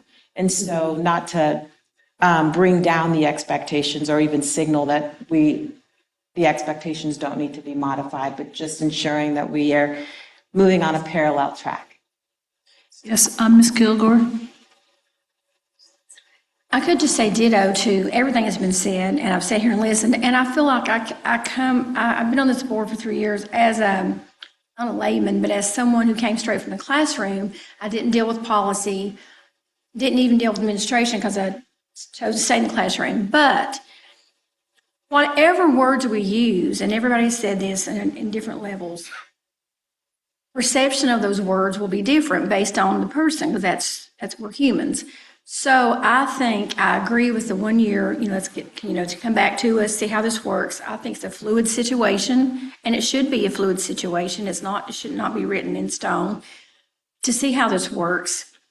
And whatever terms we use, I came with an open mind to this meeting about it because of what I just said. I think any term you use is going to be perceived differently based on who's reading it. But whatever we choose today, whatever terminology we choose to use, underneath it, like when it's being described in detail to the field, to the community, to parents, there could be another description underneath it to further clarify what we mean by those words. Maybe that's, some people may say, well, that's too much explanation, but if it helps someone understand what we really mean by what our goal is, then that's what we should be doing with this terminology. So whatever word we use, whatever terms we use, there can be a further clarification, and I'm sure that our Department of Education will do a great job with doing that. And thank you for your hard work thus far. Great. Mr. Robinson? It's exciting that we seem to be swimming in the same direction, and I'm wondering if we should have a motion or movement. I'm not proposing one now, but I'm asking in terms of wanting to bring this back in less than a year to consider both the description to the point that's been making, a broad stakeholder feedback to the point that's been made, and consideration of other options versus only feedback on what we're doing today. So I've not made that motion, but it seems like a motion to that direction may be used. Well, let's see where we are right now. So we have a motion that is on the table. There has been discussion about all 4 items. I think item number 1, there has been some discussion around possible changes, but then there has been an overarching, I would say, clarity around that this is next year's proposal, and the expectation is that superintendent and staff would come back to us in a timely way with real data, with possible updates on language, but also opportunities to engage the public. I do think it is important that we go with the community while keeping expectations high. I feel confident that we have done that. That being said, Mr. Robinson, I think you suggesting that there is a motion around those actions around timeline and coming back, or do we feel like the superintendent staff have clarity, or superintendent, would you like clarity around timeline, data, and expectations?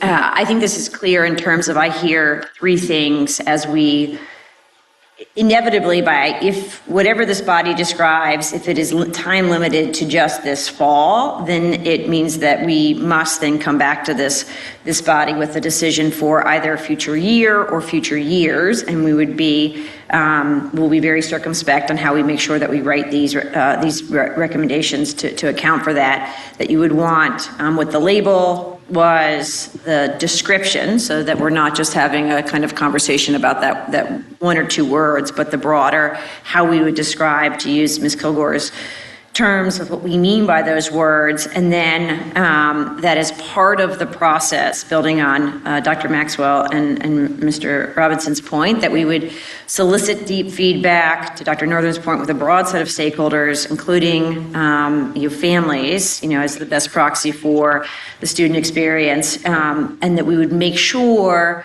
that we included multiple options. So it was less of like, are you positive about this particular term, but a broader set of options.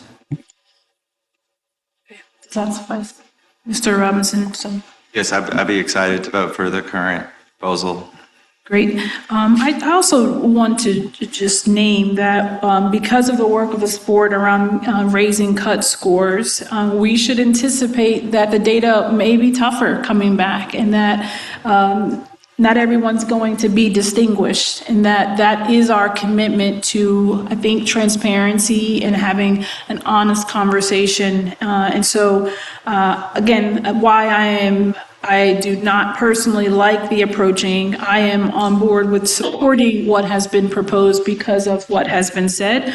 But again, as this board, I think we do better when we are collaborative and move together while keeping standards high, while also continuing to engage in rigorous conversation and debate. And Dr. Northern, I am very appreciative. You have been a stalwart advocate around this and have raised this question. And I hope that you will continue to do that because it holds us accountable to clarity, to communication, and to high standards. So I wanted to say that. With that being said, there is a motion to approve for final review the 4 proposals in the VDO's plan and timeline to strengthen the SPSF. So is there a motion? I'll make that motion. Is there a second? Second. We'll do roll call. Ms. Reinhardt? Dr. Bridges? Aye. Mrs. McPherson? Mr. Robinson? Dr. Northern? Dr. Wilson? Dr. Maxwell? Mrs. Kilgore? And chair votes aye. Thank you. Okay. And the record should reflect, Madam President, Yes. that all of the action was for a 1-year period. And the motion that was made by Mr. Robinson, that we would bring back the data related to approaching it. Feedback has to go out to the field for comments. Great. Ms. Just want the record to McPherson, be clear about do you that. want do you want that to, do you want a motion for that? And then you. I mean, I think the superintendent has taken. Yeah, I don't think we have to make a separate motion. I think that the way the item is worded, it only applies to 1 year. And I think our record is going to reflect that we ask that certain items come back to us for review and that they send it out to the field for. Yes. We just want to make sure the minutes are consistent in reflection, I the wanna make sure intent that it's- of the discussion. Absolutely. Okay. I want to thank the superintendent too for being flexible enough to understand that, there are differing opinions and we're all in this together. And great minds, as we deliberate together, I think we come up with good results. Great, thank you. There's also a line, Ms. McPherson, that even reasonable people see things differently. So. Great, when reasonable people need lunch as well. So with that, we are going to adjourn for a brief lunch and we'll reconvene in a half hour. So let's do it at 1:15. Thank you.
Oops, thank you for that brief lunch break. We are now ready to reconvene back in session.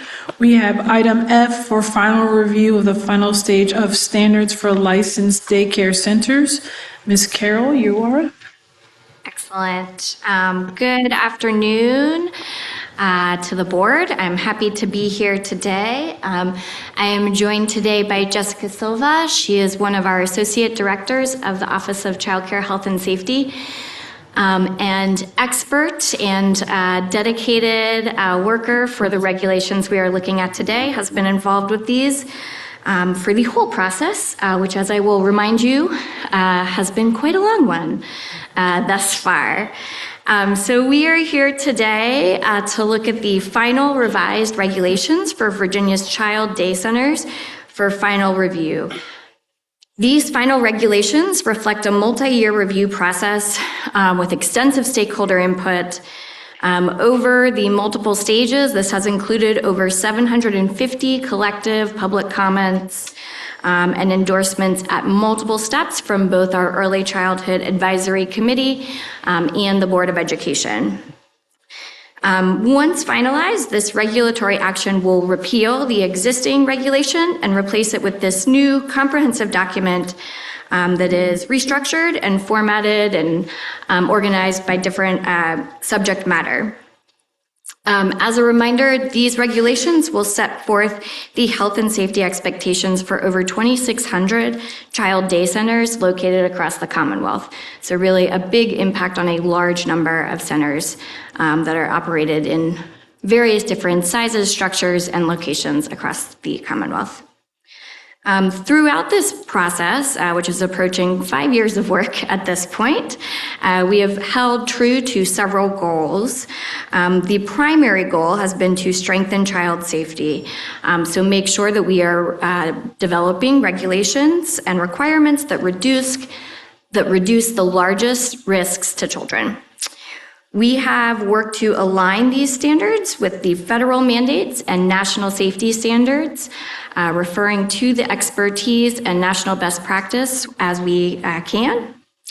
We have sought to streamline requirements to make a document that is easier to use and one that reduces regulatory burdens. We have sought to enhance flexibility to meet the needs of the field. And ultimately, the goal is that we are improving compliance and creating standards that are easier to implement and cover the most critical components of child safety. So as I mentioned, we began this process way back in December 2021, feels like a very long time ago. This was when we kicked off the work, working with the Early Childhood Advisory Committee, as well as a specifically formed stakeholder work group, which together met for about 20 hours or over 20 hours to draft the initial recommendations. This informed the NORA, which was published in June 2023. We then did a public comment period and then took that back to the ECAC and have been, I think this is the third time we have gone through the cycle of bringing these regulations to the board. So we brought them for the NORA in 2023, we brought the proposed standards in 2024, and then here we are today in June and August of 2026 with the final stage draft. So Jeff Williams was here last, right here in June, presenting these standards to you. Since then, we have continued to develop our plan for implementation and rollout. Again, these are used by 2,600 sites, and so having an intentional and thoughtful set of training and resources for those sites will be critical as we move into the final stages of implementation. We have also continued to review and work on a set of guidance that details the best practices for screens and digital use for young children.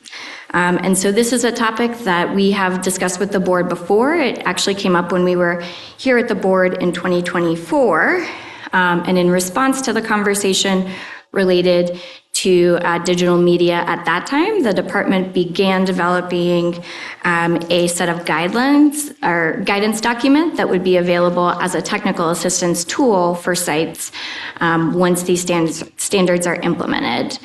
The benefits of a guidance document like this is that it can really provide technical assistance that goes a little bit more in depth than what is typically included in the regulations before you.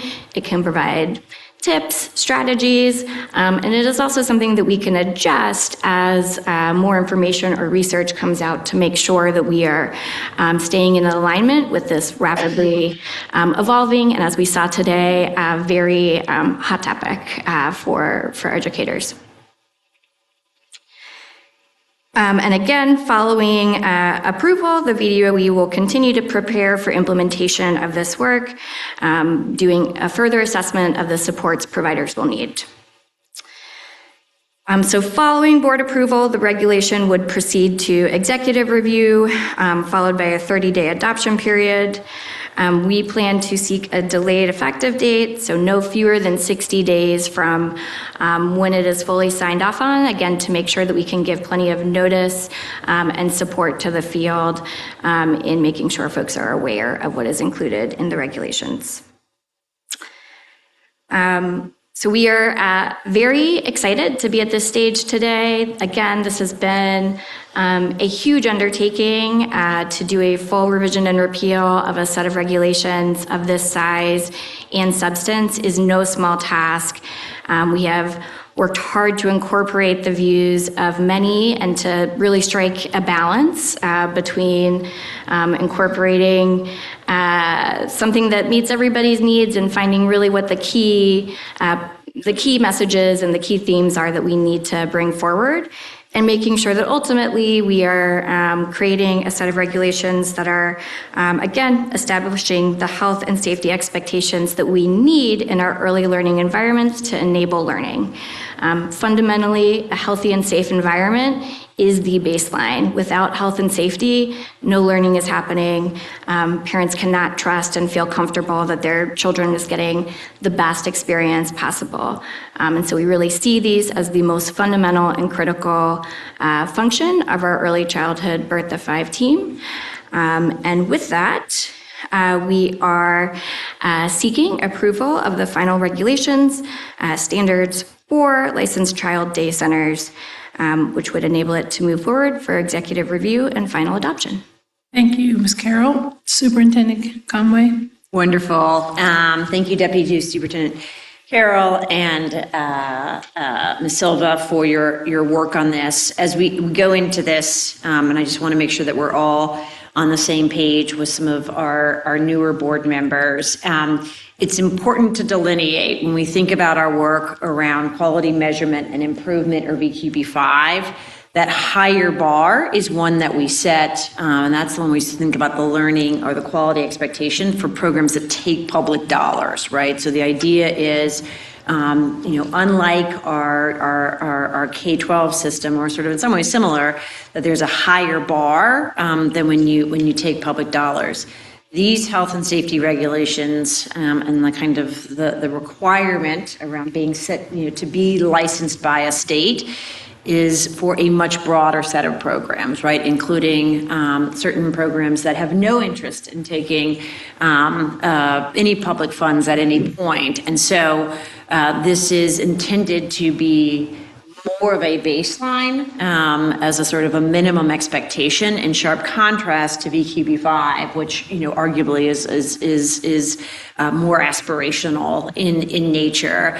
As a part of that, you'll see quite an emphasis. There's sort of 2 things that are really to note. Number 1 is we're incredibly sensitive to cost impact, right? Because this is, we have to kind of recognize that we as the state are not paying for these services. And so striking that right balance, and this was very much a priority for the prior administration in terms of how do you strike this balance between seeking to keep young learners, including our youngest learners, healthy and safe, but also recognizing that you need to operate in all of our different jurisdictions, and you have to be very sensitive to cost. And this has been kind of an emerging issues. You think about why is childcare so expensive? Some of that is because so much of it is personnel, but there also have at times, certain states have put additional requirements on, and every dollar in requirement often translates into a dollar that parents have to pay, right? Because the vast majority of the system is not subsidized,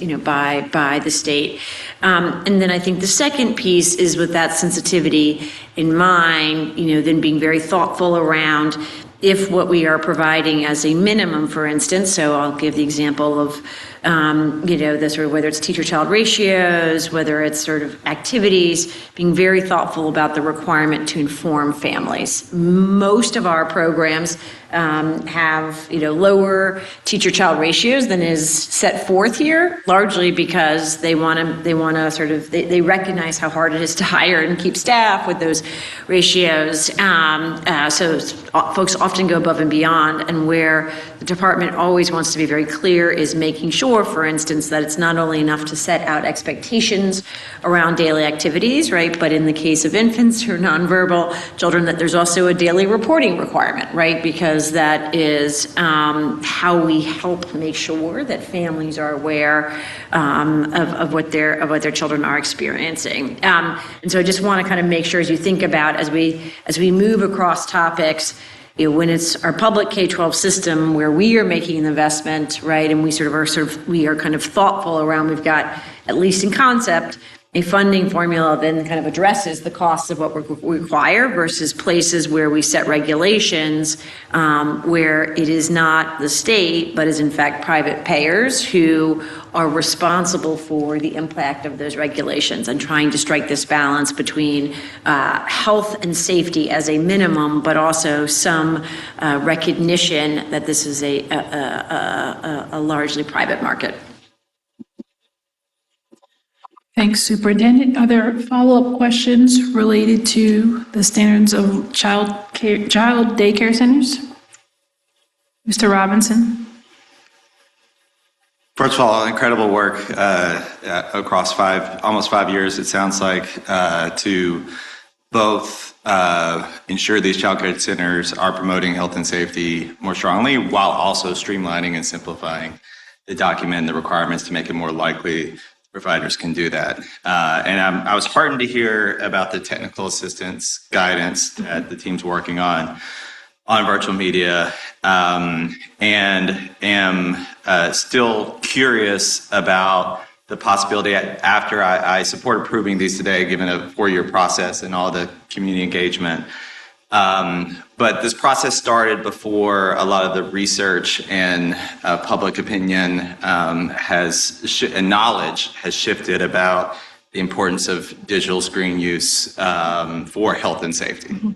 And my understanding, knowing that, again, these institutions are not taking public dollars and so that therefore the bar is different, it still says, after, as I understand it, toddlers' media use up to 2 hours per day is permitted if the center operates more than 6 hours a day. And my understanding is our definition of toddler is something like 16 months.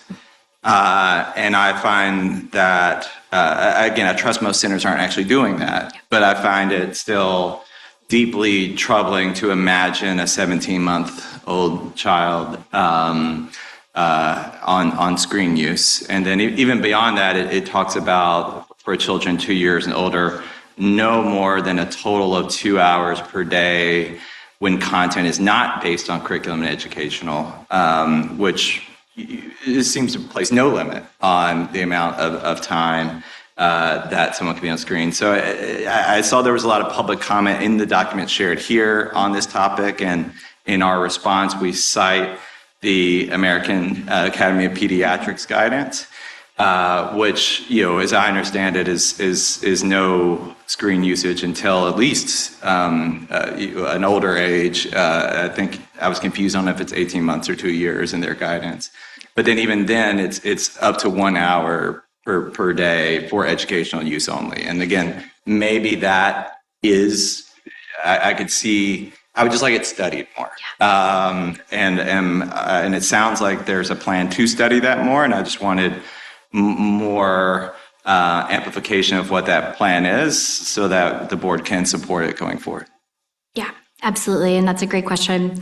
And so this absolutely has been a topic of discussion going back to the initial work group. And you're right, this is a rapidly evolving topic. I think the recommendations have been revised in recent years and very well could be going forward. I think, again, the benefit of a guidance and technical assistance document is that we can commit to reviewing that without, a 5-year regulation timeline, the way that this has been. And that is what we would like to do. And we're happy to engage the board and the advisory committee in that process going forward. We have a draft of a guidelines or a guidance document for that. And we can engage the advisory committee in that. The advisory committee does have a pediatric representative as part of the membership, who was also involved in the work group in the initial discussions. And so I think through those bodies, and again, we could absolutely bring that here for as a education and discussion item, if that were helpful, going forward. That's great. And again, I don't think we need clarity today, but I'd be interested in that discussion, not just on what the guidance is, but what are our options for at least considering more restrictions. Thank you. Superintendent, are you? Yeah, so I think, and I appreciate that, Mr. Robinson, I think part of the challenge, I know we've heard this as we think through the kind of idea of episodic, how to sort of set the right parameters around timelines. I mean, one thing I just want to sort of acknowledge up front is that there's sort of multiple sections here, right, that talk about daily activities. And this is, again, as you think about it, right, just taking a big step back, our inspectors led by Jeff and Jessica, Amy and the team are out there at least twice a year, right? But we're not there every day, right? And so they're sort of trying to kind of balance between where are the things that have to be bright lines because our folks cannot enforce in Virginia. A license is a property right. And so we've been criticized when things are directional in nature or sort of, values-based, because that then puts across our more than 100 staff on the health and safety team. That then means there's 100 different interpretations of that. And so, as you look at, sort of that as being kind of an absolute, black and white, no more than that, and because you could say, let's do it within a month, but then on that day, the question then comes down to, okay, if you're watching a movie, have you watched a movie in the past month, right? And we have no ability to enforce on that, right? So that's kind of just so you understand the per day was not because we want 200 days of this. It has a lot to do with kind of, the necessity around how enforcement works. Similarly, you see, we talk later in daily activities about this sort of the minimum number of outdoor activities, right? And that it has to be an hour a day was still the idea, but most places have more, right? Morning and afternoon. But we even get into detail on how to do it on our rainy days with the idea that Jeff and Jessica have staff who have to go out and on one particular day, kind of hold folks accountable for that. So there's this balance between what is our signaling to the field around kind of what these limits are, and then what is enforceable in you're only there for one day. We do not, nor do we have the capacity to sort of, evaluate your daily schedule every day. So I think, each of these items under Section C were sort of between the pediatrician and the providers kind of negotiated. That said, I think as noted that was, in 2022 and 2023, and this just is moving so rapidly. And so really sort of thinking through the guidelines, being willing to kind of bring those back and share those with this group, and then ultimately, remaining open to, potentially surgically going in and sort of making some adjustments to this section as we need over time. The other just real challenge I want to name is that, and part of our reason for getting these regs done, in addition to it having already been 5 years, is we have to then roll these out get new technology in place and be able to give you the data. Right now, because we are using old regs and an old technology system, if Mr. Robinson were to ask, well, how much are we being cited on this? We do not have the ability to give you, the data that you would need to inform a decision. So I think there's this balancing act between, we recognize this is very much a bare minimum. I do want you to know that the pediatrician was in the room, and we've always had pediatrician representation from AAP on your early childhood advisory committee meeting, group rather, and that we've already begun producing guidelines on that, which we can bring back to you, and that can evolve more rapidly, and that we anticipate needing to come back to this. In large part, there also might be a consideration around whether or not this would be covered by any potential legislation in future years as well, if there is a direction to come from the General Assembly around setting minimums. Great. Dr. Northern? Yeah, no, I totally appreciate and agree with all those comments. I would suggest, and we're about to release a report on this on my day job, and in looking at a lot of these regulations, some of them are making the distinction between those that don't require direct supervision and those that are used for instructional purposes versus not. And so we may, as you think about this in the future, try to put some guidelines around there needs to be direct supervision, so we're not leaving a 2-year-old to stare at a screen by himself. And there's some type of instructional purpose where they're not just watching cars because, and so that's a little bit of tightening up some of the loopholes. And also just that I think the research around toddlers is increasingly stronger and stronger. So as you continue to look into that, I know that LAUSD just passed a policy that's getting a lot of attention. And they have, I think, prohibited visual media for toddlers, period. So anyway, and as you continue to do your research, there's lots of more of these bans and guidelines and so out coming for these smallest learners. And so that should be helpful for us. Yeah, absolutely. And I saw that also come out recently. And that's absolutely the type of thing that we want to be able to take back, reference, understand how it's working. And again, if that means revising these regulations going forward, if that means responding to a legislative action that comes out in response to that research, or in the interim, providing technical assistance that relays that research and those recommendations, all of those seem like possible paths forward to me. Great. If there are no further questions or comments, is there a motion to approve the final revisions to the standards of licensed day centers? So moved. Is there a second? Second. Thank you. Ms. Reinhardt? Aye. Dr. Bridges? Aye. Mrs. McPherson? Mr. Robinson? Dr. Northern? Aye. Dr. Wilson? Aye. Dr. Maxwell? Aye. And chair votes aye. Thank you. Thank you. Okay. Or for final review of the updates to the guidelines of the academic and career plans, we think we have Deputy Superintendent McClary. There you go.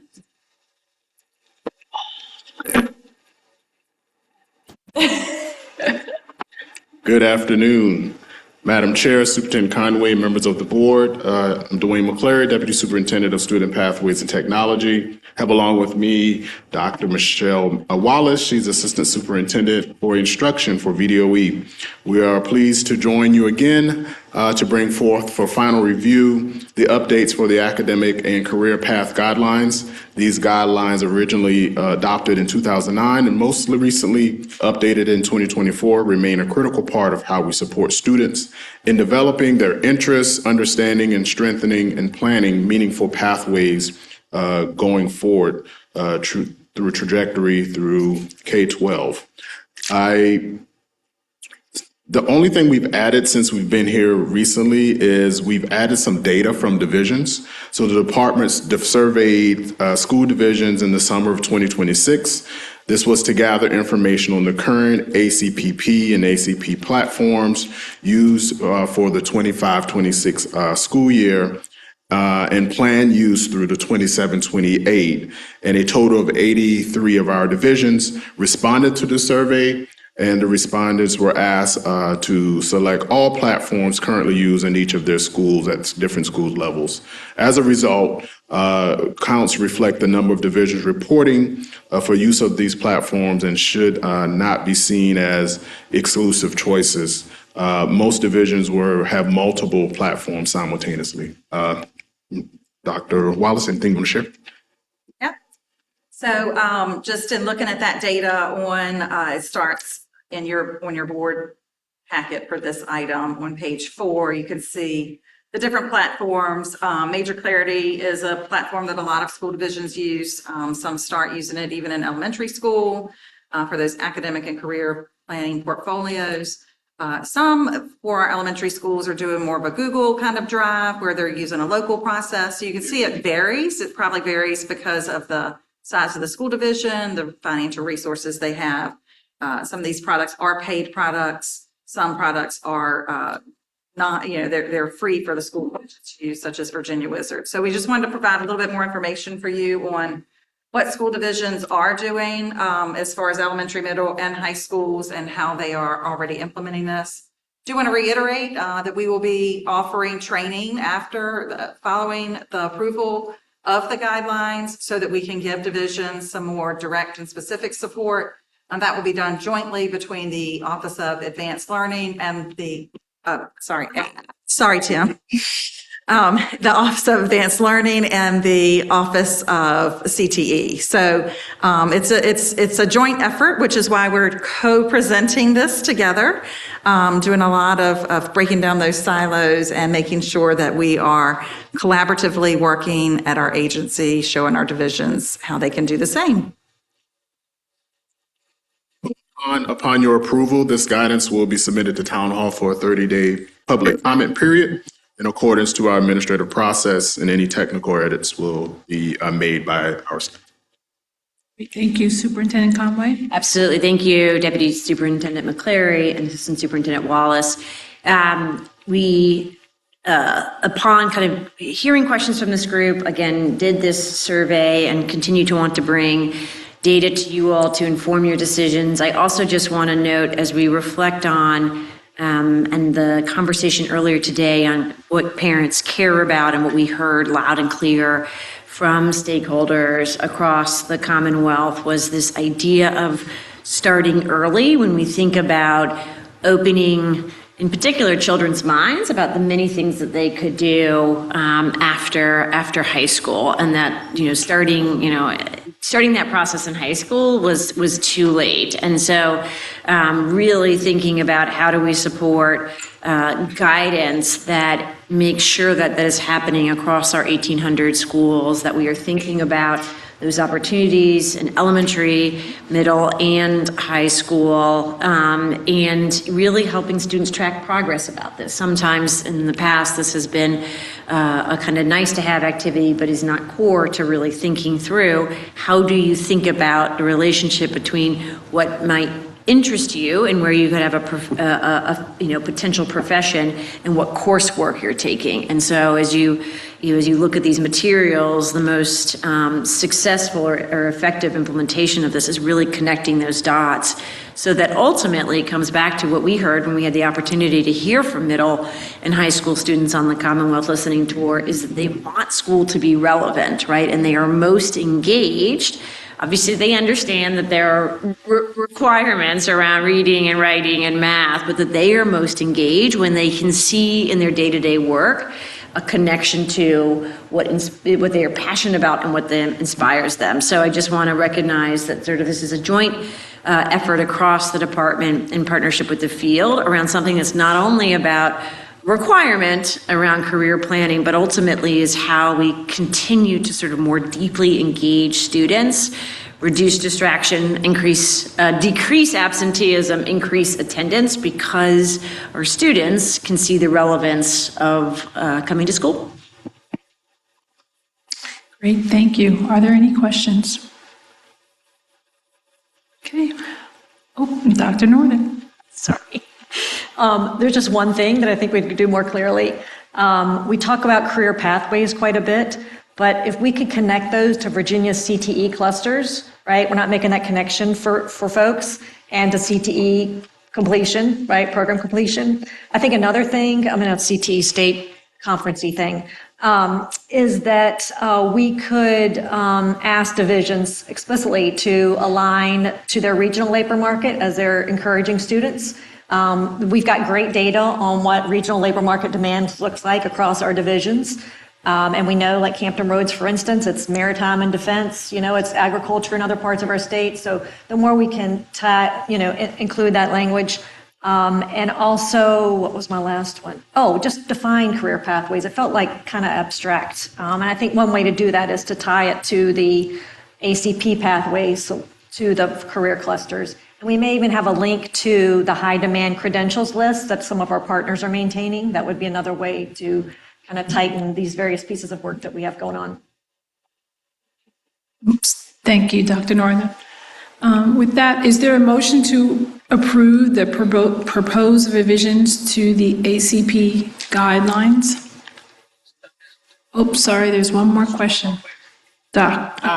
Relative to students' decision to change direction between, enlistment or state or whatever. So where do they make that change? I mean, is there going to be another? I guess that's a little difficult. I mean, we just rolling it out. We just implementing it. But if a student in 8th grade says, guess what? Figured out, don't want to be thinking about these other things. Because you're trying to mirror the academic portion of where they want to go to. So I'm just wondering, how do they shift? I think it's important to definitely look at understanding, helping students understand what the clusters are, but also ensuring that we're preparing students with durable skills that can go across multiple careers. And so I think it's important for us to ensure that when we look at enrollment, enlistment, and employment, like there are some durable skills that align with some high wage, high occupancy careers that we need to ensure that our students have so that they can move back and forth between the two. If they want to go between veterinarian or agriculture, like they have that ability to do that. But I think being entrenched and allowed to be able to have experiences with those opportunities are important for our students, and we're looking to develop those pathways. And just making sure that the principals and the guidance counselors know that when they're helping the parents and the students shape their ideas on these forms, that there's an opportunity to change, making sure that's clear. Yeah, so that'll be part of the training, but that's something that already happens in divisions as they're going through. This is an annual plan. And so this plan is looked at annually. Kids can change their minds certainly from one year to the next. And as they're looking at these plans, their parents are also involved in looking at the plans. And so, if they do make a choice that, hey, I don't want to go, they're not, when they write these plans, they're not committing to do employment, enrollment, or enlistment. That's kind of on the back end of our data analysis of what their pathways have been and where the schools will get credits.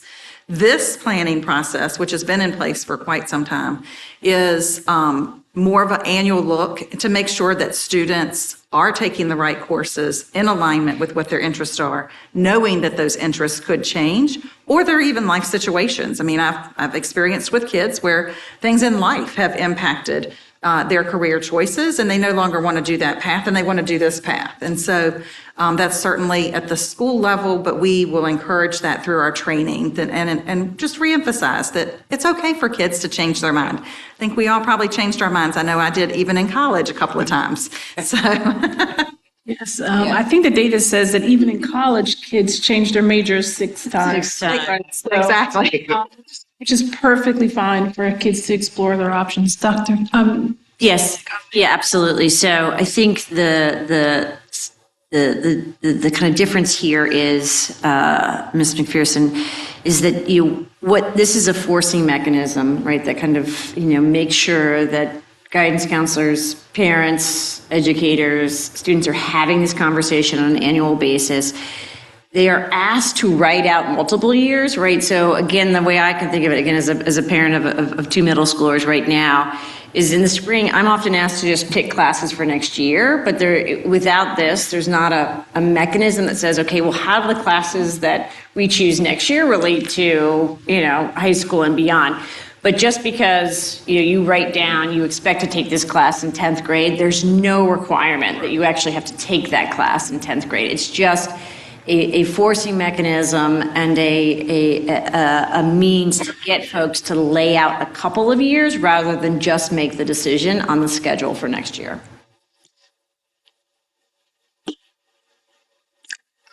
First of all, I love this again. I said this last time. I was surprised when I learned about these plans starting in elementary school. It is aligned to what I see as research and best practice. We need a forcing mechanism, to Superintendent Conway's point. So first of all, I just want to applaud the great work. Secondly, when I have forcing mechanisms placed upon me, sometimes I have a tendency when I'm busy to just complete it out of compliance. And, this is a pretty massive forcing mechanism for every single student in every single school across the entire Commonwealth.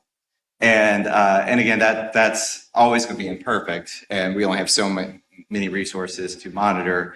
But I would wonder, what does wild success look like, 3 to 5 years from now? And how do we know not just the input that what percentage of students are completing these in what domain are they completing them, but how will we know if we're seeing, to Dr. Wallace's point about, well, we want to see courses more relevant or motivation higher, or again, I don't know what the measurement would be or is reasonable, but I would wonder how we'll know if we get an update 3 years from now on how this is going, whether it's successful more than just input depth. Great, thank you. Is there a motion to approve the proposed revisions to the ACP guidelines? So moved. Is there a second? Okay. Dr. Bridges? Aye. Ms. McPherson? Aye. Mr. Robinson? Aye. Dr. Northern? Aye. Dr. Wilson? Aye. Dr. Maxwell? Aye. And chair votes aye. Thank you very much. Thank you.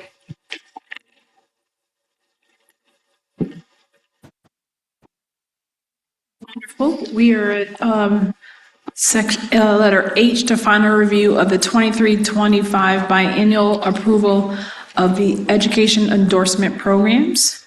Stolbert, Director of Teacher Education. Good afternoon, President Ashton, board members, and Superintendent Conway. I come to you today for final review of the 2023-2025 biennial approval education endorsement programs as required by the regulations governing the review and approval of education programs in Virginia.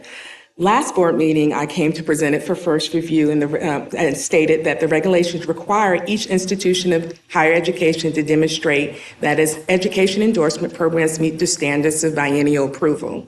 All educator preparation programs met every required standing during the biennial review. The Advisory Board on Teacher Education and Licensure has reviewed and approved this report. The Superintendent of Public Instruction recommends that the board approve ABTEL's recommendation to grant approved status to all Virginia College and University education preparation endorsement programs listed in the 2023-2025 biennial report. Thank you. Superintendent Conway, any comments? Questions? Dr. Bridges? Just a statement similar to last time when we had this under first review. I'm just stating for the record, acknowledging my employment with Virginia Commonwealth University, and therefore I do have a personal interest in the item, although my department is not a teacher prep department, noting that Virginia Commonwealth University is one of the many institutions of higher ed addressed in this item, and affirming my ability to participate fairly, objectively, and in the public interest. Thank you. Similarly? That was a ditto. That was the same. That's yes, but I will acknowledge my employment at the University of Richmond, that I do have a personal interest in that university. But noting that the university is one of the many institutions addressed in this item, I affirm that I am able to participate fairly, objectively, and in the public interest. Thank you. Dr. Northern? So I do not work at a university. which may be revealed as I give this comment. There are 481 programs. They have met every single indicator. Like if you go through this there's not one not met. So I understand this is a compliance document. We all understand what compliance documentation is. But I would submit that it means very little when we have, multiple standards and we are allowing programs to self-certify. And then the department, unfortunately, and I get it, it takes time, but they don't have a measure by which to actually verify that these criteria have been met.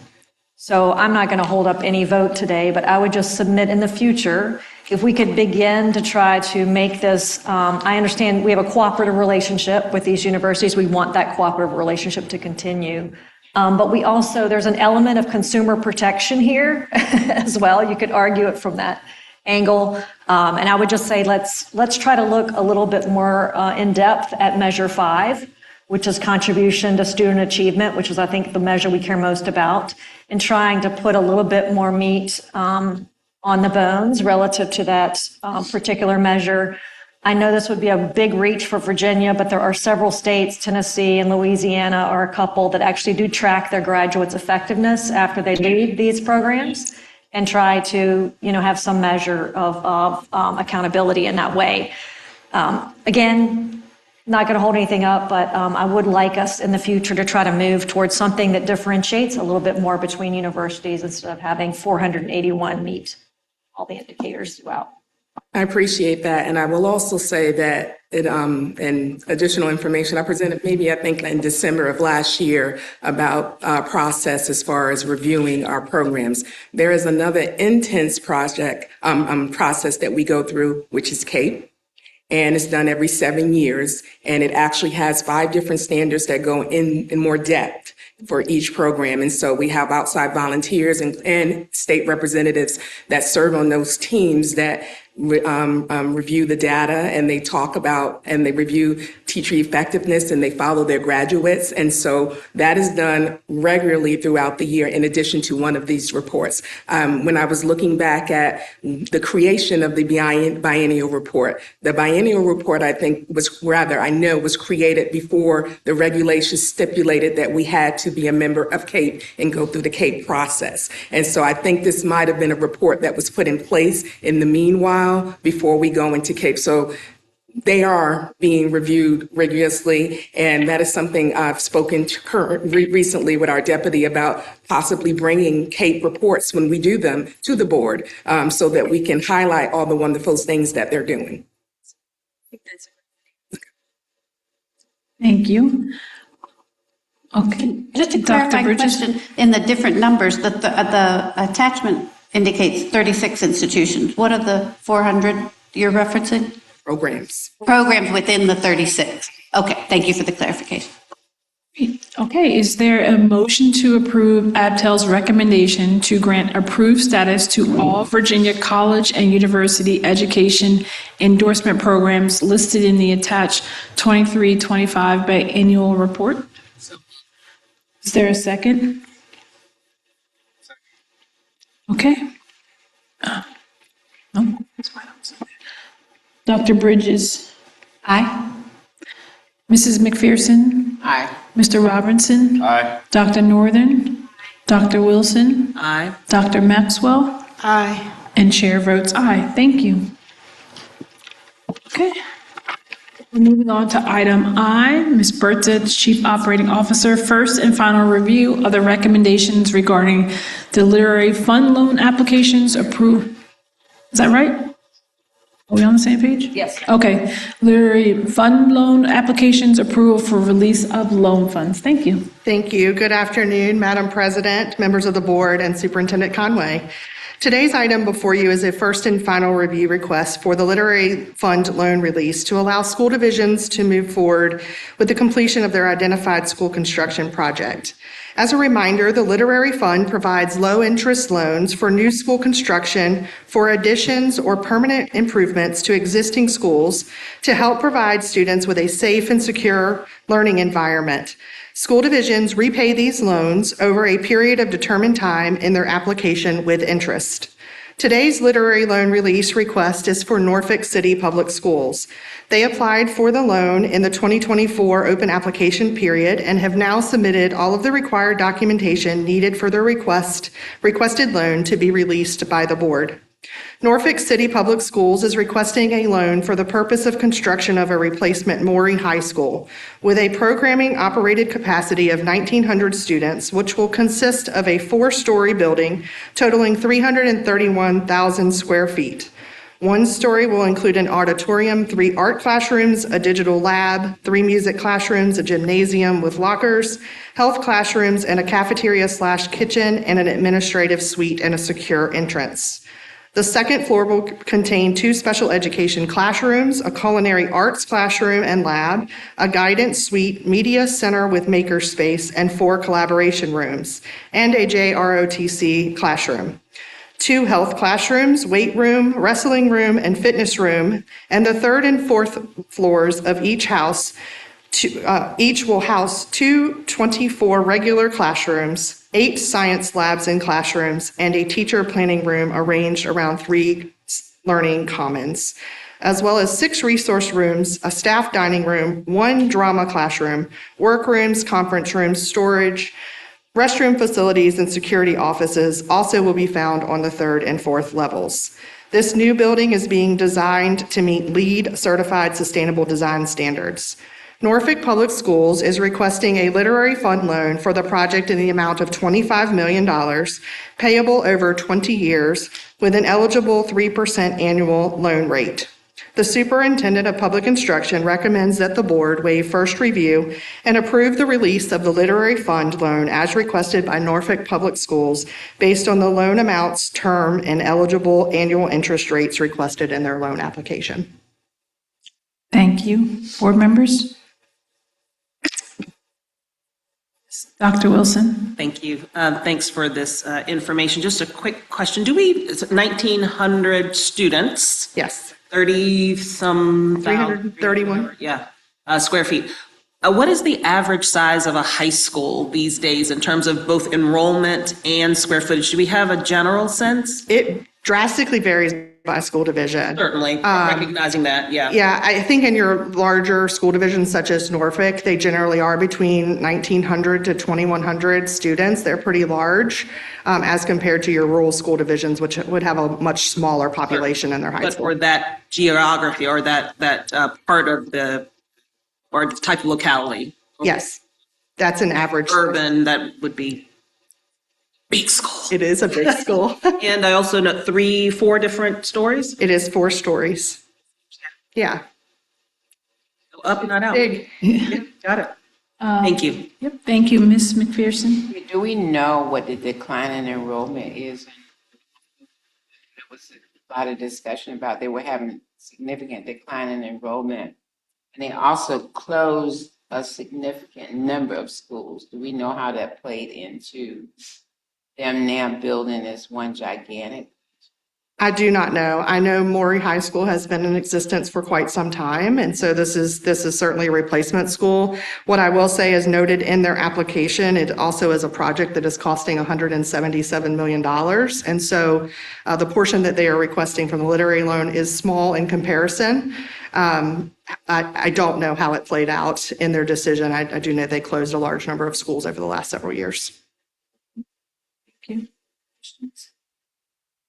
Okay, if there are no other questions, is there a motion to waive first review and approve the release of the literary fund loan requested by the school division based on their amounts and terms in the report as presented to the board? So moved. Is there a second? Second. Dr. Bridges? Aye. Mrs. McPherson?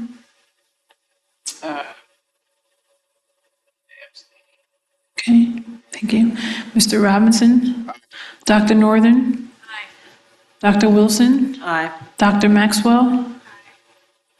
And chair votes aye. Thank you. Thank you. There's one more for you, right? Yep. Okay. Let's go on to item J. So this is a different mechanism to give school divisions funding to support school construction. Today's item before you is a first and final review of the recommended grant awards for the School Construction Assistance Program, also referred as SCAP, for fiscal year 2026. During this award cycle, there was $209,251,437 available for distribution to school divisions. A minimum of 65 points on a 100-point scale must be achieved through the application process to qualify. School projects and regional CTE programs are eligible to apply, and the Board of Education adopted criteria in the June meeting were used for this application period.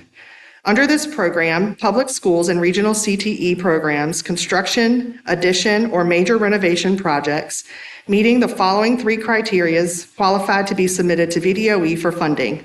Those projects are either in local planning phases or already planned, documenting in currently approved capital improvement plans or regional CTE program capital improvement plans. The projects have to lack sufficient funding or financing to cover the cost of the project. And those projects for which construction are considered are not yet started.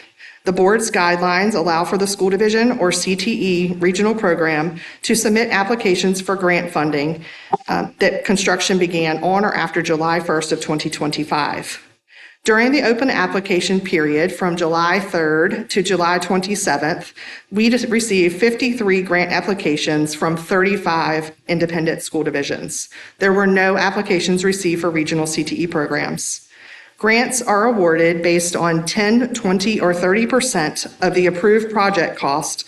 Project cost cannot exceed $100 million, with the percentage being determined by the local school division's local composite index and the financial stress category as designated by the Virginia Commission on Local Government for localities containing the school division. After the submitted grant applications are reviewed and scored against the approved board guidelines, VDOE recommends funding awards to the board. The board is required by the Appropriation Act to approve the grant awards to school divisions. The item requests the board approve the recommended grant awards for the school projects that meet 65 points in minimum and on the competitive criteria until the funds run out. Attachment 2 provides you the details of the projects, what their criteria point scores were, and the recommended grant award. Overall, today, there is a recommended grant award totaling $132,134,223 for 34 approved school projects in 22 school divisions. As a reminder, the remaining $77,117,214 will be carried over to the next application period and available to school divisions to apply. The Superintendent of Public Instruction recommends that the board waive first review and approve the recommended grant awards for school projects as shown on attachment 2. I'm happy to answer any questions you may have. Thank you. Board members, any questions?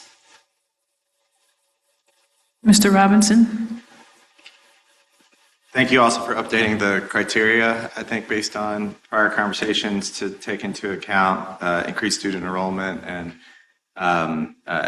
prior updates on fiscal stress designation. It seems like a very thoughtful process. My question is, in public comment earlier today, we heard a comment about molding in a building. And it just leads me to like curiosity about, like, I know that this is just one of many mechanisms school divisions have to fund capital projects, and there's other ways the legislature can prioritize underserved environments.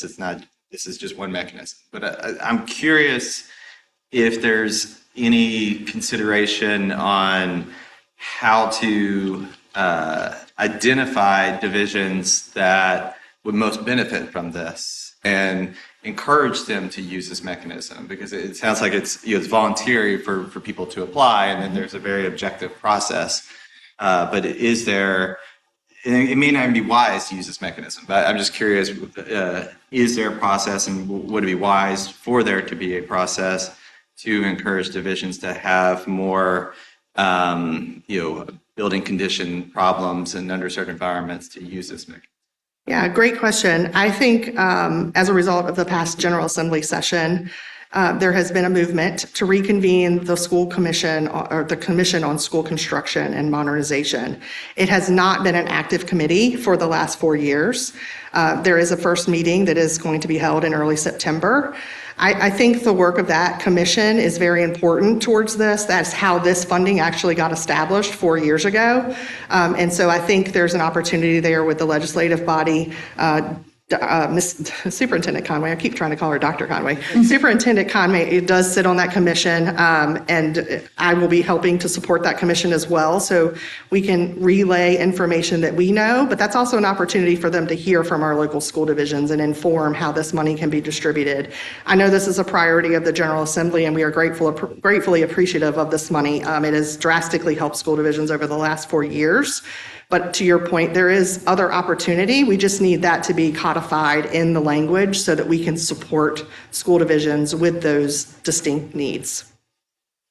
Great. Superintendent Conway. Thank you, Chief Berta. I would also note, and it might be useful to come back later to this body, whether in a work session or other format, but this landscape might be changing again with the 1% ability. And so across your communities, as we get into election season, you will see that being on the ballot in a way that was not legally possible before July 1st. And so, as we monitor that very live situation, to your question, Mr. Robinson, about how do you think about both communicating this to school divisions and supporting the multiple options out there, we are also monitoring that situation, which is changing the landscape around the potential resources for communities when it comes to capital.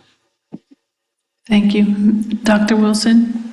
I was only going to make the observation that the funding that's available through the grant or the literary fund may only be a portion of the full cost of maintenance or capital development. And so thinking about what are the all of the variables available in terms of divisions being able to support either remediation of problems, maintenance, full construction, et cetera, is something that to also keep in mind. Thank you. Dr. Bridges? And I realize we're taking this a little bit broader topic, but I want to affirm all of the previous statements, including previous agenda item statement from my colleague to my right. The issue of nationally declining enrollments, aging facilities, and the need for consolidation as well as new construction is going to only become greater over these next few years. And so thinking about both the state role in incentivizing what is, I can speak from experience, one of the two hardest things that a local school board will do. There's just every incentive not to do it, and that's how you end up with so much excess space in really aging, problematic buildings. And so hearing back from the superintendent and VDOE on ways that the state can actually incentivize consolidations that, yes, improve conditions for kids, actually, reduce school segregation and some of the things that are common when these things aren't done well, I think would be a really welcome discussion, bigger picture. Thank you. Dr. Northern? Just quickly, I love that we were able to add the CTE programs in here. I'm just wondering if next time you might be able to report out just like a pie chart or even like the amount that went to either CT program at the division level or regional CT program. As I'm scanning the long list here, obviously when I see CTE, I realize it's going towards that. But I mean, when we have such a focus on pathways in the state, and as I travel and talk to different people, they keep talking about we don't have the machinery, we don't have the this, we don't have that, we can't do a strong pathway because blah, blah, blah. And so I just want to make sure that as folks, because that CTE is a fairly new addition there, that we are able to report on that in particular and continue to incentivize folks to, if we're going to have strong pathways, we need to invest in them. Make sure that they know that money's going to be used in that way. Thank you. Thank you. Is there anybody else? Okay, is there a motion to waive first review and approve the recommended grant awards for the school projects as shown in attachment 12? So moved. Second? Second. We got it. Thank you. All right, Dr. Bridges? Aye. Mrs. McPherson? Mr. Robinson? Aye. Dr. Northern?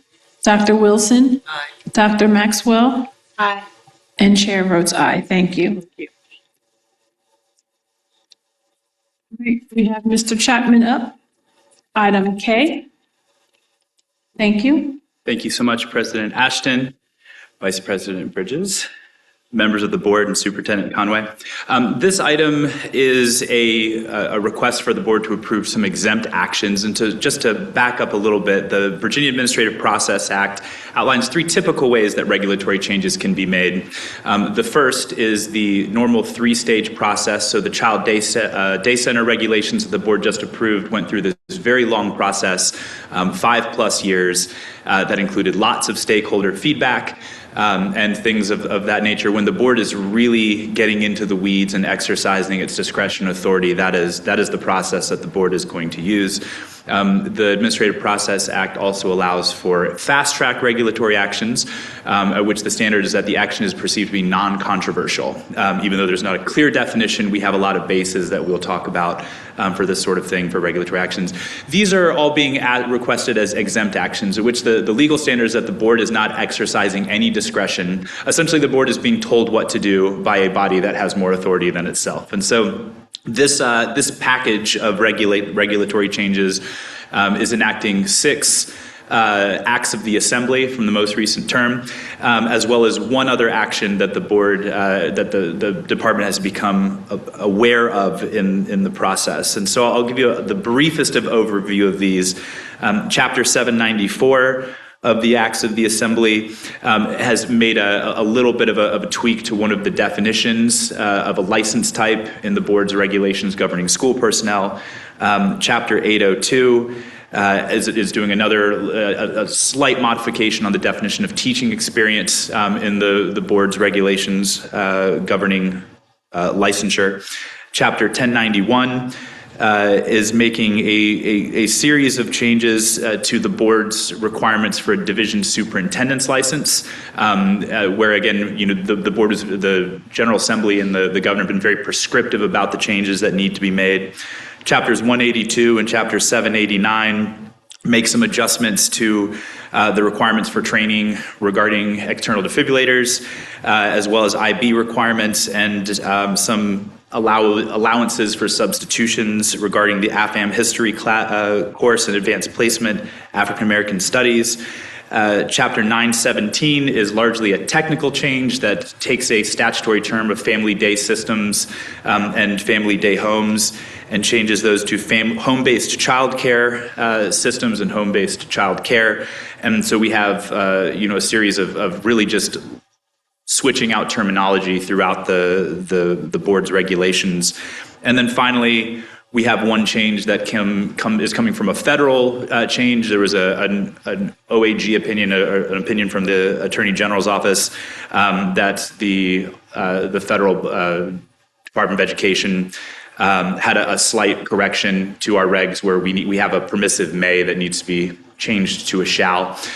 Because these are exempt actions and because these are non-discretionary to the board, there really hasn't been any stakeholder engagement because the stakeholder engagement has largely taken place through other processes, either through the legislative process or through the federal process. But we have consulted with the Office of the Attorney General very extensively on these changes. They will be required to certify that these changes all do not involve any discretion on the board. And so we're asking the board to approve this on first and final review because for the state changes, we have a limited 90-day window from when they become the law becomes effective to make these changes. Thank you, Mr. Chapman. Are there questions? Superintendent Phillips? Okay, then is there a motion to waive first review and approve the regulatory changes as presented? So moved. Is there a second? Great. Dr. Bridges? Aye. Ms. McPherson? Aye. Mr. Robinson? Aye. Dr. Northern? Aye. Dr. Wilson? Aye. Dr. Maxwell? Aye. And chair votes aye. Thank you. Thank you very much. Oh, that's it? You're only one, Jim, today? Oh, okay. All right, we are now moving on to item L. Is Dr. Wallace up? There you go. Well, officially, good afternoon, Madam Chair and members of the board. Today, I have before you for first and final review revisions to the Board of Education approved courses to satisfy graduation requirements for the Standard and Advanced Studies diplomas in Virginia Public Schools. That is a lengthy title, but I want to just kind of briefly go over with you what that is and what that means. We have graduation requirements of which you are aware for standard and advanced diplomas. They are outlined within the administrative code. And within that, there are provisions that this board may allow substitutions for certain courses based on field recommendations, based on trends in education, and even in some cases based on legislation that conflicts with the current listing of graduation requirements within that administrative code. So this is a document, you will see me multiple times. Hopefully I'm getting this down to like once a year, because in the past it's been like every couple of months or every 6 months. There have been some other revisions that need to be made. But we're trying to get this down to like a once a year, which is why there are so many changes that you see here. Again, this is a collaborative document across multiple offices, not just the Office of Instruction, but also CTE and advanced learning, so not just the core content, but also those other areas. Some changes are very minor, so I'll be brief in going over those changes outlined for you on page 1 of the boilerplate. So we do have what's called SCED codes, and SCED codes are those things that direct us and know what the courses are, whether you're in Virginia or in another state, basically. And we just had a minor correction to one of those. On page 7, we added the African American History and AP African American Studies courses to allow for substitution of World History 1 and or World Geography for the purpose of satisfying the History and Social Studies credit requirements to align with the passing of the recent House Bill 182 and Senate Bill 427. Additionally, we added Cambridge International English General Paper, English 10, as a course substitution. Footnotes to revise clarity and technical edits.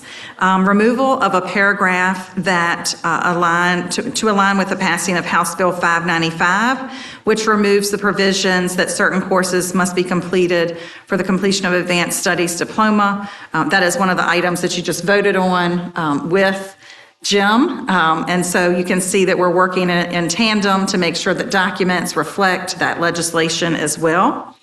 Clarification on SCED codes on page 10 with certain AP and IB courses.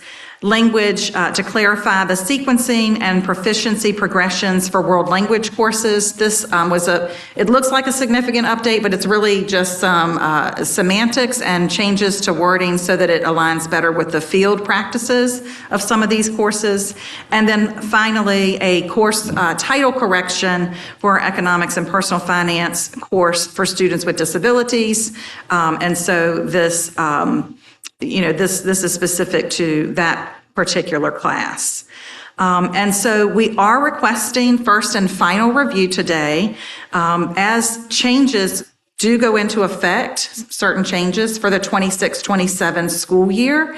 And we know that school has already started for most school divisions, or quite a lot of school divisions, or we'll be getting ready to start in just a couple of weeks. Additionally, we do have to place this on town hall, and it goes through the Administrative Process Act. And so this first and final allows for that act to take place, for that process to take place, so that we can then get this posted on our websites, and divisions can begin using this as they advise students for the upcoming school year. When we make changes to this, divisions then make changes to their local programs of study that they use. They typically do revisions to those in the fall. They print, or maybe they don't print, maybe it's electronic now, and make updates to those catalogs for students to use when they're signing up for their courses, and that usually takes place even as early as January or February.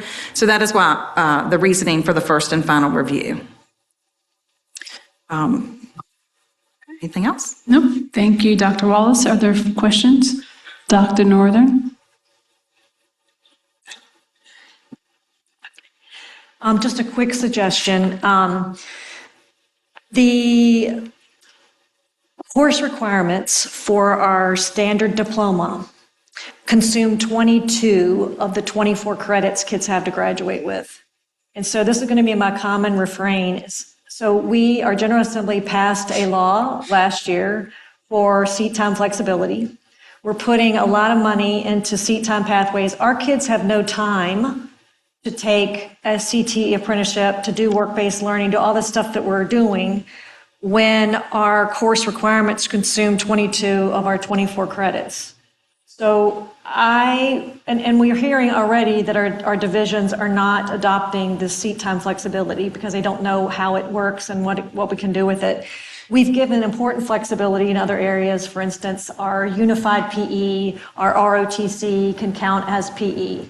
So I'd love it if, in a future meeting, if you guys could come back to us, because other states are having to do the same thing, and say, okay, here is what a CTE-based pathway would look like relative to our credit requirements.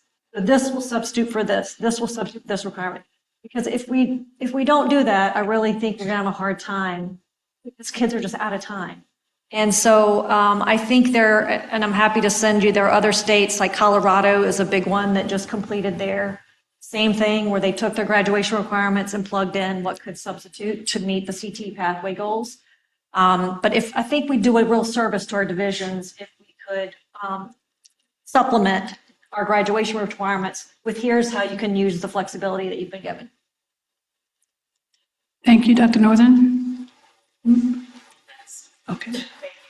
That would mean creating a guidance document that shows some alternatives. What we could do, I mean, CTE is a little bit out of my wheelhouse, and so I'll talk with Deputy McCleary about this as well. I'm thinking, we have some, I believe they have some student pathway things going on already, and looking at those things. What we possibly could do is, wouldn't be a guidance document per se that this board would have to approve, but we could do some examples of pathways or even an addendum, that could be done at the back of this document, and bring it next time. But in the meantime, we can still provide some examples of pathways to divisions. Is there a contact individual in the department, say for instance, that if an industry partner is looking to, set up a program, obviously they got to work through seat flexibility with the school and tell you what they're offering and availability. So how is that coordinated? Between department staff, the external partner, whether it's the university, tutoring program or whatever. So typically, we would kind of facilitate some conversations between the division that would be most suited for, like if an industry called either myself or the CTE department, Anthony Williams, Dr. Williams, who's been up here many times, we would have conversations with those businesses or universities that want to establish those partnerships, put them in touch with the superintendents in those divisions that they want to work with. And they typically work out those details because it's going to be very specific to a locality. And even, to Dr. Northern's request, what graduation looks like in certain parts of the state is going to look very different than what it looks like in other parts of the state based on the availability of some of those courses. As you stated, there are some of our rural school divisions where their CTE programs focus more on, the agricultural field and even how that's changing with technologies. And then there are others that are going to be really focused on like data centers because that might be something that's happening in their locality, and they might have partnerships. For example, Mecklenburg has partnerships with Microsoft because they're right there in their community and they offer options for students. And so they work that out between the community college and the industry itself and the division. Superintendent Conway. Yes, and absolutely, Ms. McPherson, Deputy Superintendent McClary would be the right point of contact to make sure that we were able to support whomever the business partner would is, I want to kind of acknowledge as we think about Dr. Northern's point around how do we, there's really two things that need to be done to sort of truly open up pathways and opportunity for students. I think first is to look at the kind of barriers and the very real barrier of time and the effort around the seat time flexibility and then use of substitutions, which then, or kind of acceleration as a way to free up more time for pursuing both CTE opportunities as well as work-based learning experiences.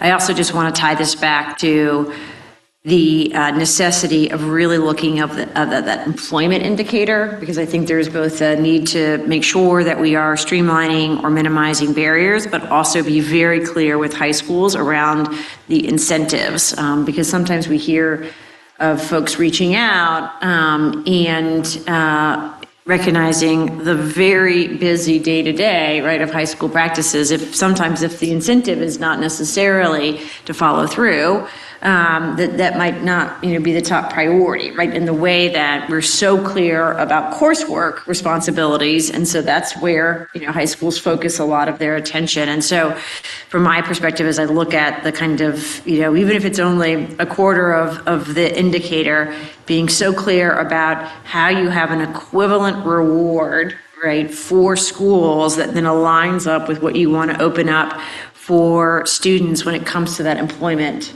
indicator is imperative, because that then becomes the reason that's how you sort of get the alignment. We talked a little bit about this as it related with community colleges yesterday, but I think this is a place too where the business incentive is very clear, right? They're looking at their future industry. They might actually have the capacity, the machinery, right, to do the training.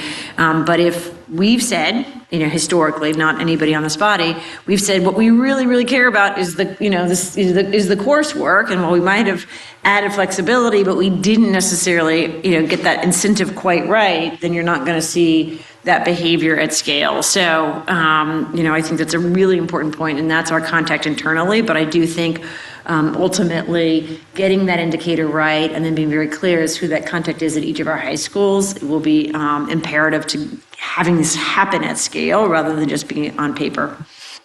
Thank you. Mr. Robinson? Thank you for letting this conversation go much broader. I really appreciate Superintendent Conway's point about the real barriers and the indicator building on the prior points. And this is, I hear in the field, when we talk about what are those barriers, there's a licensure issues for teachers to teach the CTE courses. There's not only do I hear people aren't using the seat time flexibility, I hear people aren't using the data on credentials of value that our economic offices are producing. We talked about the rich regional data that's available earlier. So I just wonder, in terms of our board, I worry, to Dr. Northern's point, that we can help people within a constrained environment figure out how to move the deck chairs around a little bit better, but then what's to prevent the legislature from passing something in the next session? Now there's 23 out of 24 of the credits that are taken. So I just really feel a need, given how big and weighty and complex and fast moving these topics are, and the urgency of it with AI disrupting the workforce and what the credentials and skills of value are, for us to heighten this conversation in coordination with higher education and workforce agencies. And I know Superintendent Conway and Secretary Smith and your team are already working on that. And I'm just eager for the board to contribute to those broader conversations with the stakeholders across the Commonwealth to help support the legislature in not just doing piecemeal legislation that may result in something like this that we're reviewing, but instead to think more comprehensively about a policy environment that truly creates the conditions for meaningful post-secondary pathways. Thank you, Mr. Robinson. With that, is there a motion to waive first review and approve the updates to the Board of Education approved courses to satisfy graduation requirements as presented? So, is there a second? Second. Great, okay. Ms. Reinhardt? Aye. Dr. Bridges? Aye. Mrs. McPherson? Mr. Robinson? Aye. Dr. Northern? Dr. Wilson? Dr. Maxwell? Aye. And chair votes aye. Great, thank you. Thank you. We'll take one more and then we'll go for a break if that's okay. Is Skillstrap presented on this? Okay, there's Brian. There you go. Good afternoon. We're on item M. Thank you. Thank you. Good afternoon, President Ashton, Superintendent Conway, members of the board. I am Brian Jackson, Director of Licensure, and I'm here to present to you to receive first and final review of the ABTEL Board's approval of a motion to replace the Middle School Social Studies 5089 assessment with Praxis 5589 Middle School Social Studies. The Superintendent of Public Instruction recommends you receive this item from ABTEL to approve the ETS Praxis Assessment 5589 Middle School Social Studies with a cut score of 149 to replace the previously approved Praxis 5089 Middle School Social Studies. This item is proposed as first and final due to pending sunset of the current Praxis 5089 Middle School Social Studies assessment in the fall of 2026. Do you have any questions? Thank you. Board members, are there questions? Yes, Just a quick question. Thank you, Mr. Jackson. Is it typical for Praxis to make such a quick change in terms of sunsetting tests? And we find ourselves in a position of having to make the change now. It's not typical. They've been working on this change for a while, and I wanted to mention, I'm glad you asked that question. I met with the ETS representative today and during the ABTEL meeting, and they confirmed that because several states were still in the process of approving this new update to the assessment, that they've actually extended the previous assessment all the way through the fall. And so even they recognized that they needed more time to replace the prior assessment with the new one. So the assessment, if I could ask a follow-up. Sure. So the assessment will actually, the current assessment will be in place through this fall. Yes. And so then will applicants have the opportunity to take either one in the interim? If approved by the board, and once it's formalized through ETS and becomes available in Virginia, the updated assessment, then yes. For example, if anybody had previously registered for the former test, they'll still be able to take it. And they will even be able to register for that test until it is officially sunsetted by ETS later in the fall. But then the new assessment will also be available. And I wanted to note, I did a check of cut scores from nearby states, and 6 nearby states, including, New Jersey, Maryland, North Carolina, Tennessee, West Virginia, and DC, all share the same cut score of 149. Thank you. That's very helpful. Is there a motion to waive first review and approve the recommendation of ABTEL for the middle school social studies as presented? So moved. Second. Great. Ms. Reinhardt? Aye. Dr. Bridges? Aye. Mrs. McPherson? Mr. Robinson? Aye. Dr. Northern? Dr. Wilson? Aye. Dr. Maxwell? Aye. And chair votes aye. Thank you. Thank you. Thank you. Would everyone appreciate a quick break? Yes. Or briefly, thank you. Thank you. I just want to be sure So when it comes to, I wasn't sure I heard everything that Mr. Chapman stated. I want to be clear, and I think that I am. Mr. Chapman talked about the J. Jones determination. That is previously long existing federal law and obligations that have been on the books for years. Likewise, the OSEP and OSERS corrective action memorandum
for getting right back.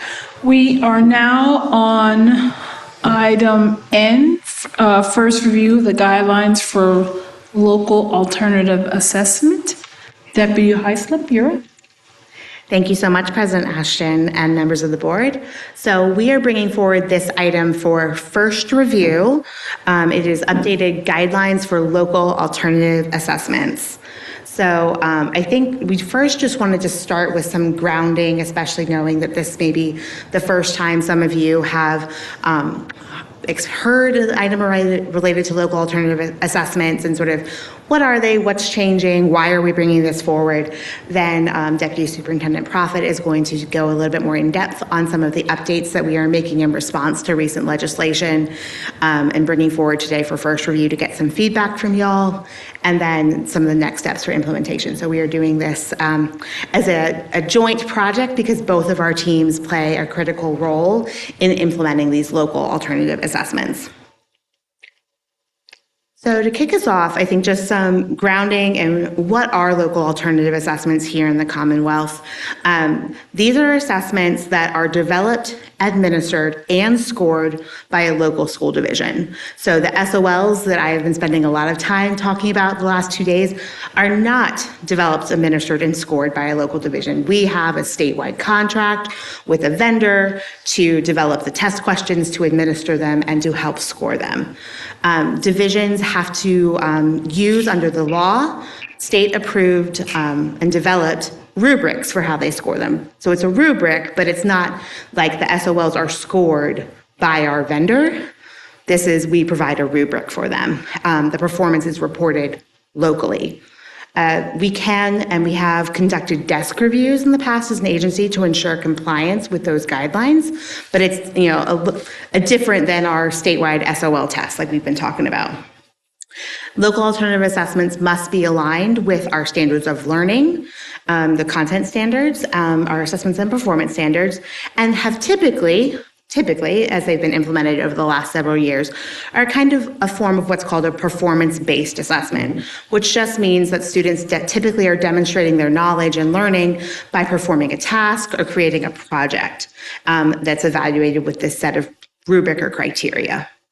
Under Virginia law, and this is a change that we'll walk through a little bit, they are now clearly classified as mandatory or permissive.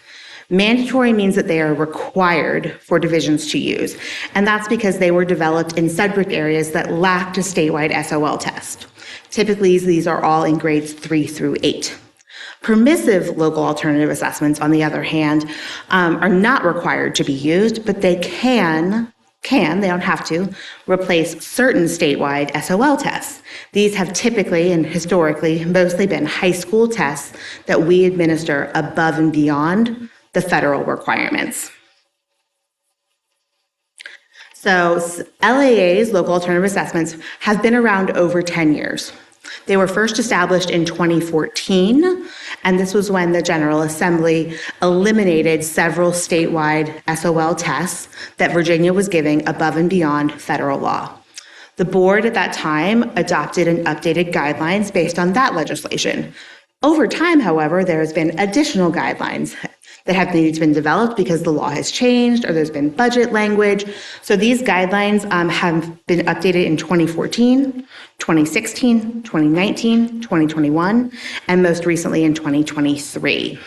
And a few examples of why key updates were made are here on the slide. So 2018, the standards of accreditation enabled local alternative assessments to be used to award locally awarded verified credit, which just means credit for high school graduation in writing. So that's our high school writing assessment. And then 2021, the updates were to clarify specifically around how local alternative assessments could be awarded for awarding verified credit in history and social sciences. So, over time, this has changed. In 2014, there weren't local alternative assessments in high school writing, but there are now. So just wanted to give a little bit of that background and that it is all rooted in action by the General Assembly. So Why we are here today is that there was a very significant, you might call it like an omnibus assessment bill that passed this General Assembly session. It was passed with bipartisan support and signed by the governor. So this is SB 200 and HB 299. You might have heard of it because it did a lot of other things like eliminate the Virginia growth assessments that were given in the fall and the winter. So this bill included many things, but one of the things that it requires is some new clarifications and revised requirements and expectations around the use of local alternative assessments. Part of the law also requires us and the board, by extension, to develop new guidelines aligned to the legislative update by September 1st, 2026, which is why we are here today presenting this for first review. The biggest single changes, there's many changes in SB 200, but I think one of the most consequential is that we are expanding the use of local alternative assessments to new subjects. Those are the ones in bold on the slide with an asterisk, and notably, these are not high school assessments. Some of them are high school. EOC, Earth Science, and Chemistry are two high school tests that we give above federal law. That's why they're on the list. The legislation says that any assessment that we give statewide as part of the SOL program that is not required by federal law, there has to be a local option. It's permissive. A division can always say, hey, we want to keep giving the SOL in chemistry, but they don't have to anymore. So chemistry and earth science have been added to the list, as well as Virginia studies and civics and economics. These are two history assessments that we give in grades 3 through 8. Federal law does not require any history assessment. Therefore, all of our social studies assessments are part of our local alternative assessment list because they are all above and beyond the federal requirements. The assessments, if you're wondering why are some mandatory, these were the assessments, the original assessments that were eliminated in 2014. And that is why they are mandatory. So if you're just trying to understand, so part of the reason why we are here today is to really think about how we can support our divisions in implementing these changes in the law, particularly around local alternative assessments. So in addition to just this expansion to new potential courses and subjects that hadn't been under the local alternative assessment provisions previously, there are also some particular legislative updates related to the guidelines themselves, the requirements for a local alternative assessment. And so the updated guidance that we're presenting today for first review is trying to reflect those updated expectations. That includes ensuring that there is consistent development, administration, and scoring. Notably, prior to this version of the guidelines, we had separate guidelines for writing and for social studies. This is one uniform set of guidelines for all subject areas in which there are permissive and mandatory local alternative assessments. We also want to be sure that the guidelines, again, are reflecting other key parts of the law that was just signed, that we're clarifying and making very crystal clear that these local alternative assessments need to be based on work that is their students' own. It's not a draft. It's not a work in progress. It is a final work product if you're using a kind of performance-based assessment, and that has to need to be administered and completed in a secure setting. So that that includes digital security measures if needed, and that includes, if necessary, over multiple sessions. Sometimes these are not assessments that occur on a single day, but rather are assessments that occur over time. And there's also a clear requirement that for any local alternative assessment in high school that's used for verified credit, the teacher cannot grade or evaluate their own students' work. So all of these are new requirements in the legislation that we just wanted to be sure were transferred over into the draft guidelines that you have today. We also want to be really clear about, again, the big change around the new subject areas in which permissive local alternative assessments are now going to be allowable. I think we wanted to make clear that these, again, consistent with the law, these new alternative assessments are available starting this school year, as the law requires. And that, I think another important point too is, knowing that there are some changes that are happening this year, we want to be sure that we're continuing to monitor this guideline, monitor implementation, and update it as needed moving forward with the board. So I'm going to let Deputy Superintendent Proffitt go from here. Great. So in particular, I wanted to highlight a few things that are changing and kind of how we went about changing the actual guidelines that will be, upon your approval, disseminated and worked through with divisions. So first, this guidance was developed through a collaborative process with a variety of stakeholder groups. First, we engaged the local alternative assessment committee, which includes a variety of teachers across content areas that are impacted by local alternative assessments. This committee convened in the spring and has met 6 times already. They provided input into the development of performance tasks, rubrics, the best practices that you see outlined in that draft guidance, and they are poised to continue to provide feedback as these are utilized. So these are teachers that would very likely be utilizing these materials and be able to continue to provide feedback as it relates to the quality and the rigor of those assessments. Additionally, we were able to engage with the Innovative Assessment Work Group, which had a little bit of a larger scope, but in part of their work, they were also looking at local alternative assessments. This also includes Virginia educators, but also widens the stakeholder group to also include school administrators, superintendents, parents, professional organizations, and national experts in assessment. This group convened in fall of 2025. They've met 7 times, and they specifically provided feedback on best practices and resources for the design and administration of local alternative assessments. So some key changes you'll see reflected in these guidelines. The goal here is that we are providing divisions with greater clarity and consistency, while also really maintaining rigorous expectations for student learning. We do not want these assessments to substitute in any way for the rigor that the SOL tests are able to provide. So some key things we did were to align those guidelines with the tenets of the new legislation and really clarify both the expectations and where the law does permit allowable flexibility for school divisions. We aligned all of the guidelines to the latest standards. So these are different depending on the year of most recent revision, but in science, we had new standards in 2018, in English in 2024, which reflects all of the work that went into revising those standards to align with the science of reading, and history and social science standards from 2023. Across those guidelines, you'll also see that we incorporated best practices and common scoring rubrics for all assessments to help ensure both the rigor and integrity of those materials, and to help ensure that divisions had access to resources as they're thinking through if this is a good option for them. Do they have the capacity to implement these local alternative assessments, particularly these new ones which are permissive? They're not required to do those. And so part of those guidelines is really helping them think through, are they positioned to be able to do this in the rigorous manner that is expected?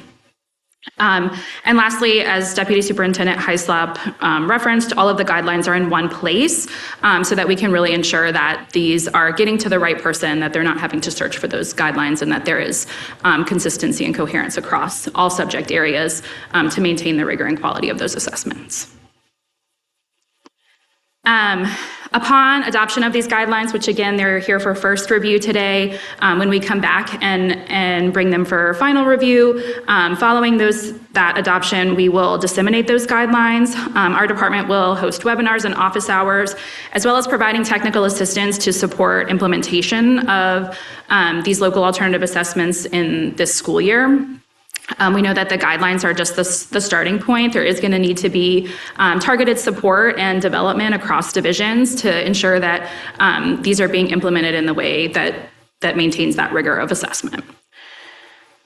Divisions that are implementing local alternative assessments will be directed to use the new rubrics and to use the sample tasks aligned to the updated guidance. The guidelines will be posted on Town Hall so that we can continue to receive public comment in accordance with the Administrative Process Act. The VDOE will continue to gather feedback on these rubrics and new processes throughout the year. Even though we are looking to publish these guidelines, we know that we will learn things along the way, and so we want to make sure that we are leaving room for that continued revision and updating as needed. And we will also prepare for desk reviews to support implementation with fidelity. I do also want to take a moment to thank our teams at VDOE, both the assessment team and the Office of Instruction, for all of the work that they did from the time that this bill was passed to now to really work hard on including all of these guidelines into one place and make sure that we're maintaining the high standards of learning across these assessments and within this guidance.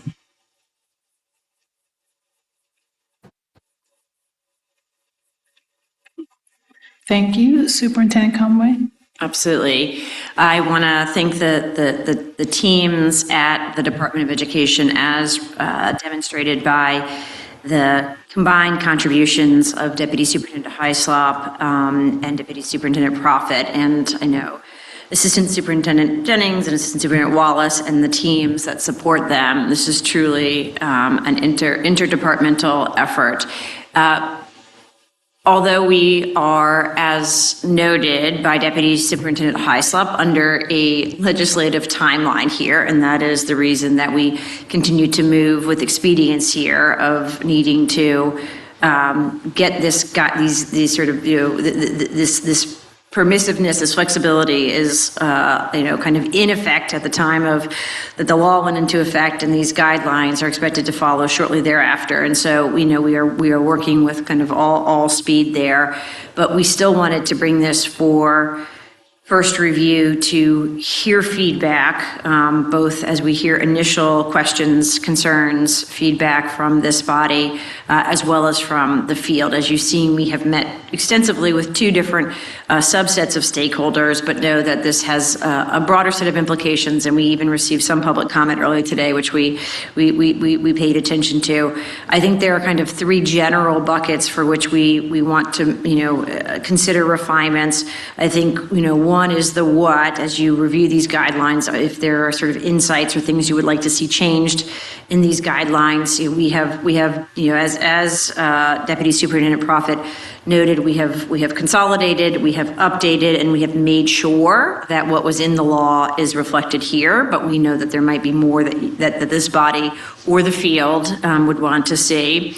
I think the second bucket is the how, and in particular, when you look at this implementation and communication, we understand that this flexibility has to go into effect upon enactment of the law, but thinking about how do we ensure success in implementation through training and technical assistance, and we welcome feedback there. And then I think importantly, our understanding of the department and sort of by extension the board's authority here is that this is sort of a process, and I think Deputy Superintendent Hyslop sort of has described it previously as something sort of similar to what happens at the federal level, where we can provide expectations, and then we can evaluate the extent to which those expectations are being implemented.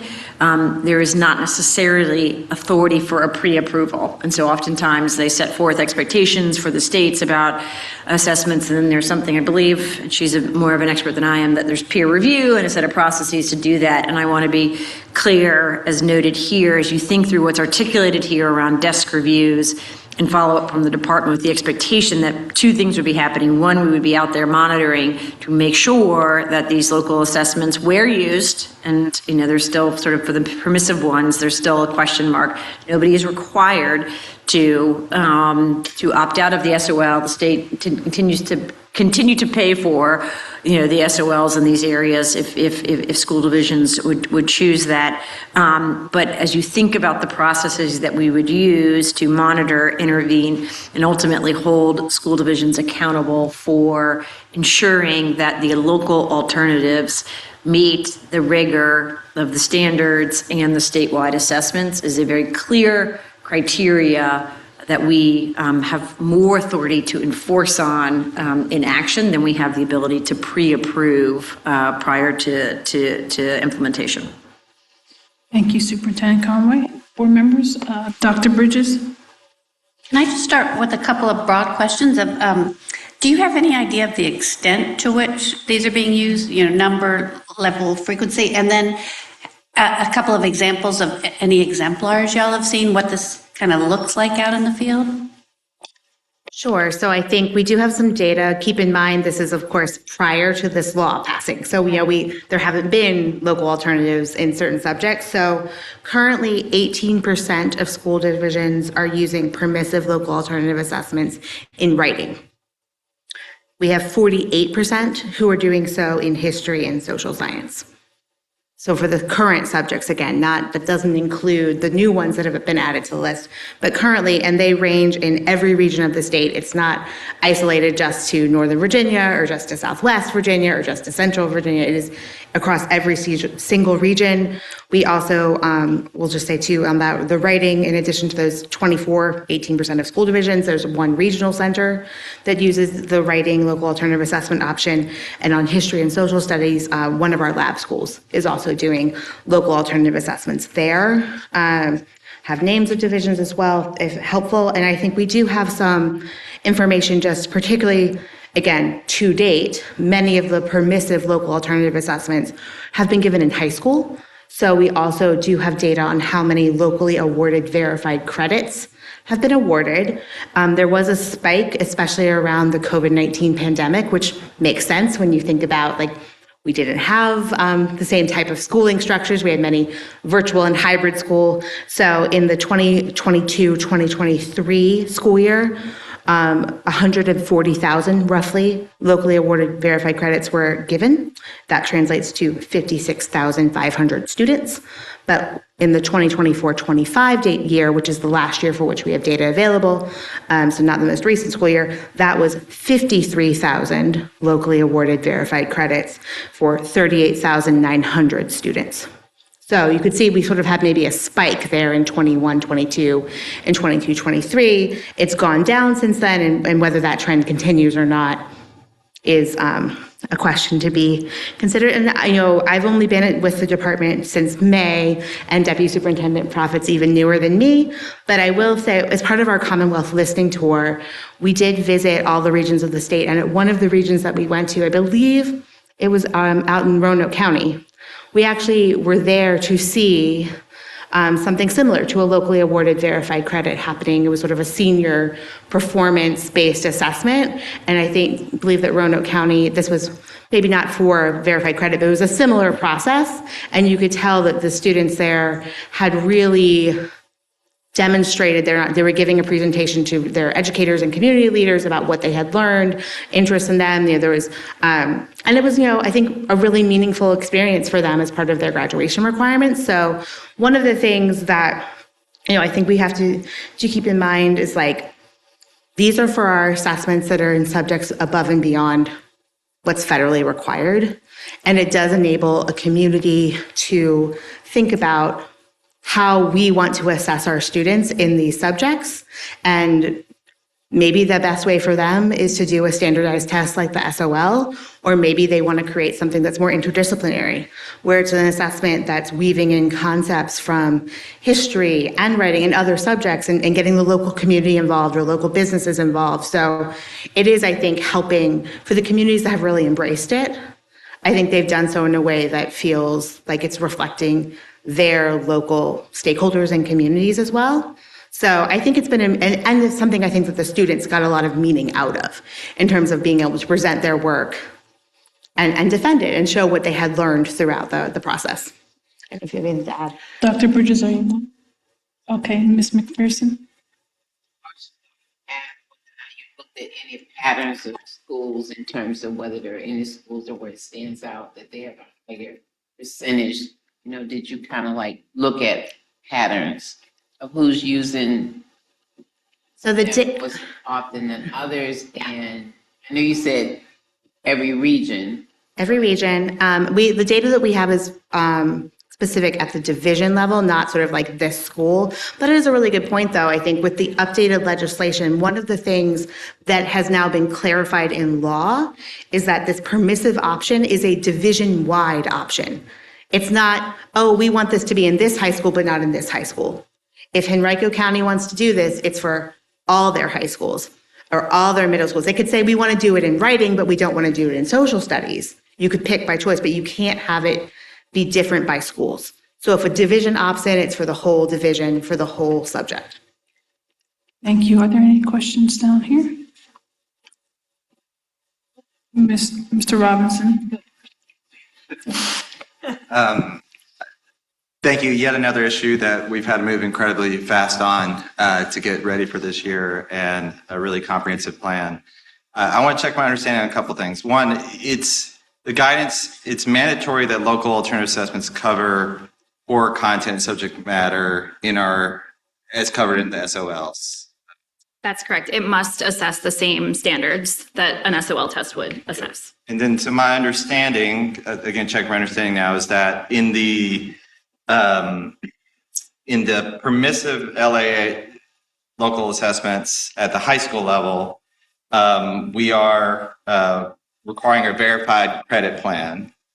So there's some mechanism to ensure that in addition to this performance task or assessment, that there's some way of assessing like whether the knowledge and essential skills in our SOLs are also being tested if they're not fully covered by the performance task. Part of the guidelines are to for the divisions to submit a balanced assessment plan and for this to be part of their balanced assessment plan. So we would encourage divisions to consider the breadth of their assessment system and to think about where this fits and where it is a good match for the type of instruction that they're looking to see. So yes, the idea would be that it does assess the breadth of the SOL standards. That could happen not all in one sitting, but yes, the idea is that it would assess the grade level standards. And I would just add, keep in mind, all of our students are required to take EOC biology. Okay. And you only need one verified credit in science. So and the same is true for our social studies. You only need one verified credit and we don't specify in which course. Okay. So it is possible here that a student does a local alternative assessment in earth science, but they don't need that for their graduation requirements because they pass biology. And we also have other alternative ways beyond local alternative assessment or SOL test by which students can get verified credits. There are multiple pathways that exist for most things. So even if you don't pass the EOC reading, there are alternative ways that you can demonstrate your reading knowledge. So I think that's just a good point here of it varies by subject area, and I think that's maybe when giving the information on how many locally awarded verified credits had been awarded, it's different. Yep. And that's something that we can monitor going forward now that we have some new EOC exams that are in the permissive category starting this year. And then one more point of clarification, then as I read, I understand that those type of mechanisms, either the balanced assessment or the verified credit or the common rubrics, I saw that in a lot of the guidance. I didn't see it, and I may have misread it for the Virginia studies and the civics economics, the new elementary level permissive LAAs. I didn't see, and again, I can misread, as strong of a mechanism for ensuring a balanced assessment plan, and I wanted to check my understanding. I think that's something we can certainly look back at more closely, and we were happy to do that between now and then. And so the broader curiosity for public comment and ahead of final review is I'm just in general curious. We see across the country about 13% of students proficient in U.S. history. And if we take those type of statistics and think about how Virginia compares across the country and other assessments, we can assume that we're probably not too far off from that metric in history as well. And then when I think about I know there's a lot of controversy getting there, but ultimately there was a bipartisan board that passed unanimously our social science and history SOLs 4 years ago, and clearly we need to move to these permissive LAAs per the push of the legislature. I'm just curious if there's ways to strengthen the mechanism of ensuring that those high standards are being met in a way that balances innovation with rigor, balances wanting this kind of inquiry, community-based excitement assessments like the one that you just, the story you provided that I think is compelling, with rigorous ways, even if we can't pre-approve the assessments, of incentivizing and pushing towards whatever we as a board or USVDOE define as the most essential knowledge to help you do the inquiry base, to give you the foundation for the inquiry base. And it wasn't clear to me in the current guidelines what those mechanisms would be. And I'd be really curious for us to at least explore stronger mechanisms. I think there's two things I would say there, and then I know you want to add something too. I think we share the desire to ensure that these assessments are rigorous and are capturing the most essential knowledge and skills. And I think that's going to require some ongoing support from our teams to make sure that divisions have the capacity to design assessments and facilitate assessments that do that. I think the other thing I would say is that yes, we have really strong social science standards, history and social science standards, and I would just echo the point that building background knowledge through history and social science is critical to our literacy efforts as well. So to the extent that we can have students doing that work consistently, I think that we would not only see gains in our history and social science understandings across student groups, but also potentially be able to also impact our literacy outcomes as well, because we know that that knowledge is such a big factor in students' ability to read and understand complex text. Beautiful. Thank you. Dr. Northern? So in many ways, it's sort of like what we talked about before. You know, we've got a compliance document that we have no leverage over, right? Like they could just say, yes, we did all this, and the state doesn't have anything they can do. Like it's a guidance document. So if we can't pre-approve programs at the front end, I think we need to tighten screws on the back end, or lest our whole rigor for kids that we're working for is compromised, because now, unfortunately, in my opinion, the General Assembly has done us a real disservice by allowing all of these verified EOC mandatory courses to now be taken through a local assessment. Like we just opened a huge door where kids don't have to take the SOLs anymore on most of the required courses in Virginia. Like this should have never, like I'm on my soapbox here, but this should have never gotten through the General Assembly. Somebody didn't explain to them what they were actually doing, because I don't believe they meant to undercut rigor in this way. That said, my suggestions on the back end are much more around reporting, which I think is in your purview.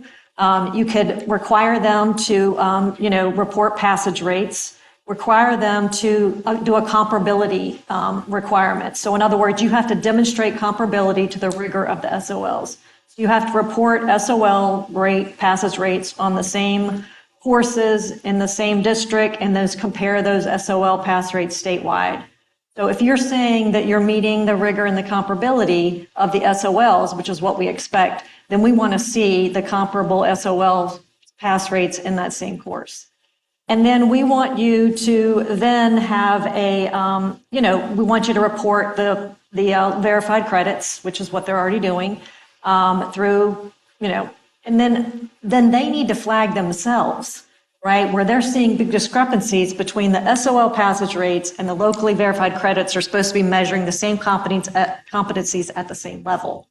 And then I think you guys could do a desk review on the back end, right? Because your desk review now is at the front end, but okay, so you've now done some kind of, random audit, desk review, whatever, on the back end, and then you can flag suspicious patterns based on the data that they have to report. And then you can then say, okay, we're going to do both desk reviews and random audits. And then if you continue to have these uneven, passage rates relative to these two different ways of assessing the same standards, then, I would say that we could temporarily suspend their ability to give these until they actually demonstrate that the rigor is comparable across the courses. So, and I don't know if I saw security in here, but like, given all the AI cheating going on, and honestly, kids are self-reporting that they and their peers are using AI to cheat. We need some kind of browser lockdown. We need some kind of, strategy by which we can make sure that the security is there. I just feel like we've got to do a lot more on the back end now to help. Thank you, Superintendent Conway. Thank you, Dr. Northern. I just want to note, I think similar to the conversation in a different way that we had about advanced math yesterday, and that we then heard, it was heard and reiterated in public comment today. that, there are sort of two important things that Dr. Northern names. I think first is the reporting, right? Because as you think about something where, again, I don't have the specific numbers in front of me. I only have the anecdotal example of having two students who went through fourth grade, right? I think the Virginia Studies is a near universal requirement, right? And so we've got a strong baseline of sort of both how many students have taken that assessment and how they've done, right, at the state and local level. And it's fairly apples to apples over time, but I think really thinking through that reporting and how do you look at, for the areas, which is less so for the places where things were changed 12 years ago and more so for the kind of permissive and the new areas. How do we track that and look at that? Not only when we're thinking about accountability for local alternative assessments, but even on statewide results, right? And even on, I think, to the point around being clear with families as we think about even next year's SOL results roll out, needing to be very clear about, these sort of changes that ultimately would change the comparability of the data year over year. And then I know we've had conversations with the accreditation team around thinking about the attestation that superintendents make around these areas, and that, yes, a desk review, evidence, this ability to intervene if there were suspicious patterns, if they needed to take corrective action because, our evidence did not align with what they attested to, that we believe is the vehicle, that we have authority to take action. And then I think we can certainly talk with Deb and the AGs around, okay, what if they continue to not do that? What is our authority there? But I think that's exactly the mechanism that this then compels based on where we do and do not have authority. I take that feedback. Great. Well, thank you. We will accept this item for first review and see you in September. Thank you. Thank you. All right, Mr. Chapman is up for item O. And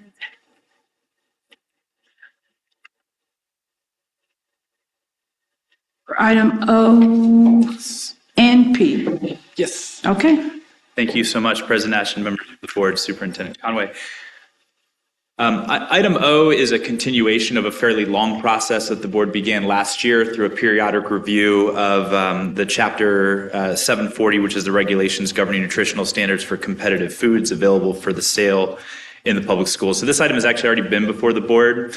The result of the periodic review, to kind of consolidate, I suppose, is that this chapter basically doesn't need to be an independent chapter. We talked earlier in the last item I presented about the three different types of normal regulatory actions.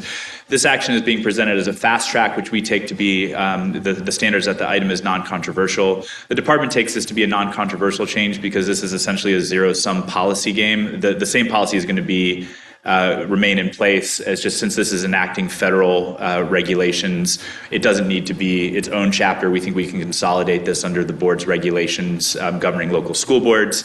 The most interesting feature of this is that the state law for competitive foods is a little bit over nuanced, so to speak, because it doesn't include beverages, but the federal definition does include beverages. So in order to make sure, again, that the policy that's getting enforced at the state level is compliant with the federal definition, we've added a mirror definition of competitive beverage just so it's a little bit more clear for school divisions.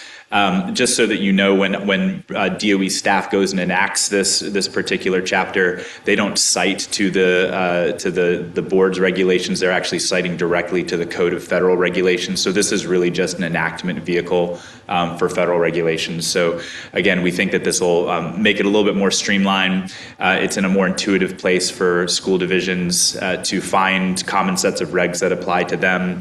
And really this just is a little bit more expedient for the board because it's one fewer chapter that's subject to periodic reviews in the future, and so we can continue on a regular cycle. Thank you. Board members, are there any questions? Okay, thank you, Mr. Chapman. We will accept this item for first review and see you in September. Thank you. And the next item, P. Yes, item P is a first review of the Boards of Education's policy on all virtual public meetings of committees established by law. Again, the Virginia Freedom of Information Act requires that this type of policy be adopted by the board yearly. Just to be a little bit clear on this, the Virginia Freedom of Information Act specifically states that all virtual public meetings cannot be held by bodies that have the ability to revoke a professional license. So that means that this policy does not apply to the board itself, but OAG has written a policy that can apply to the board's subcommittees, those committees that do not have, that are one, required by law, but two, also do not have the ability independently to revoke a professional license. This policy actually remains unchanged. It's just required to be adopted yearly in order to be effective for those required committees, which includes the Advisory Board on Teacher Education and Licensure, the Early Childhood Advisory Committee, and I believe the State Special Education Advisory Committee are those that are required by law. So we're presenting this for first review in hopes that the board will adopt that to be effective for those public bodies. Board members, any questions? Mr.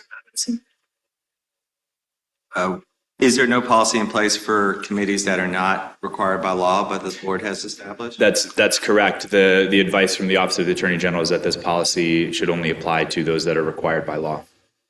I believe that's because then the public body has been created independently by the legislature. Otherwise, if I remember the logic correctly, correct me if I'm wrong, please, Deb, is that because the board is not subject to that, then committees that are not required by some other requirement than just that the board has created them, that they kind of end up inheriting the board's inability to have the all virtual public meetings. Okay. Yeah. I just want to make sure there was some mechanism for accountability if they did have public meetings, but it sounds like they can't. Yes, correct. Any virtual meetings, but it sounds like they can't. So that's Thank you. Okay, if there are no other questions, thank you, Mr. Chapman. We will accept this item for first review and see you in September. Thank you. And then our last item, Q, Dr. Hollins. Good afternoon, State Superintendent Conway, President Ashton, and board members. I'm Sam Hollins, Deputy Superintendent for Special Education and Specialized Populations, and it's my pleasure to present the final item for today. You guys have obviously spent time around State Superintendent Conway, and you've undoubtedly heard her describe education as a lifelong journey. Today's item gives us the opportunity to put that phrase into practice. While much of our work centers on early childhood learners and school-age students, we will focus today on adult learners who remind us that it's never too late to build skills, earn new credentials, and create new opportunities. Adult education and literacy are vital to expanding opportunity across the Commonwealth. The DOE Office of Adult Education, led by Dr. Silver Perquilla, here with me today, and her incredible team within the Division of Special Education and Specialized Populations, supports and resources programs that play a key role in strengthening the workforce by providing pathways to careers, industry-recognized credentials, and English language proficiency pathways, all while meeting significant statewide needs for foundational literacy and high school completion. These efforts align with the Commonwealth's broader commitment to educational excellence and access reflected in the statewide listening tour and Executive Order 4 priorities. Community input gathered through the listening tour underscored the importance of strengthening literacy, supporting workforce readiness, and responding to local needs, all of which are advanced through adult education services across Virginia. All of this informs the item today for your consideration. For first review, please find the reestablishment of the Adult Education and Literacy Advisory Committee to help elevate these priorities, guide continuous improvement, and ensure that the programs remain responsive, high quality, and aligned with the Commonwealth's goals for a strong, educated, and economically thriving Virginia. Additional details and background are available in the item that's been provided to you, and the recommendation from the State Superintendent of Public Instruction is for you all to accept this item for first review today. Thank you, Dr. Hollins. Superintendent.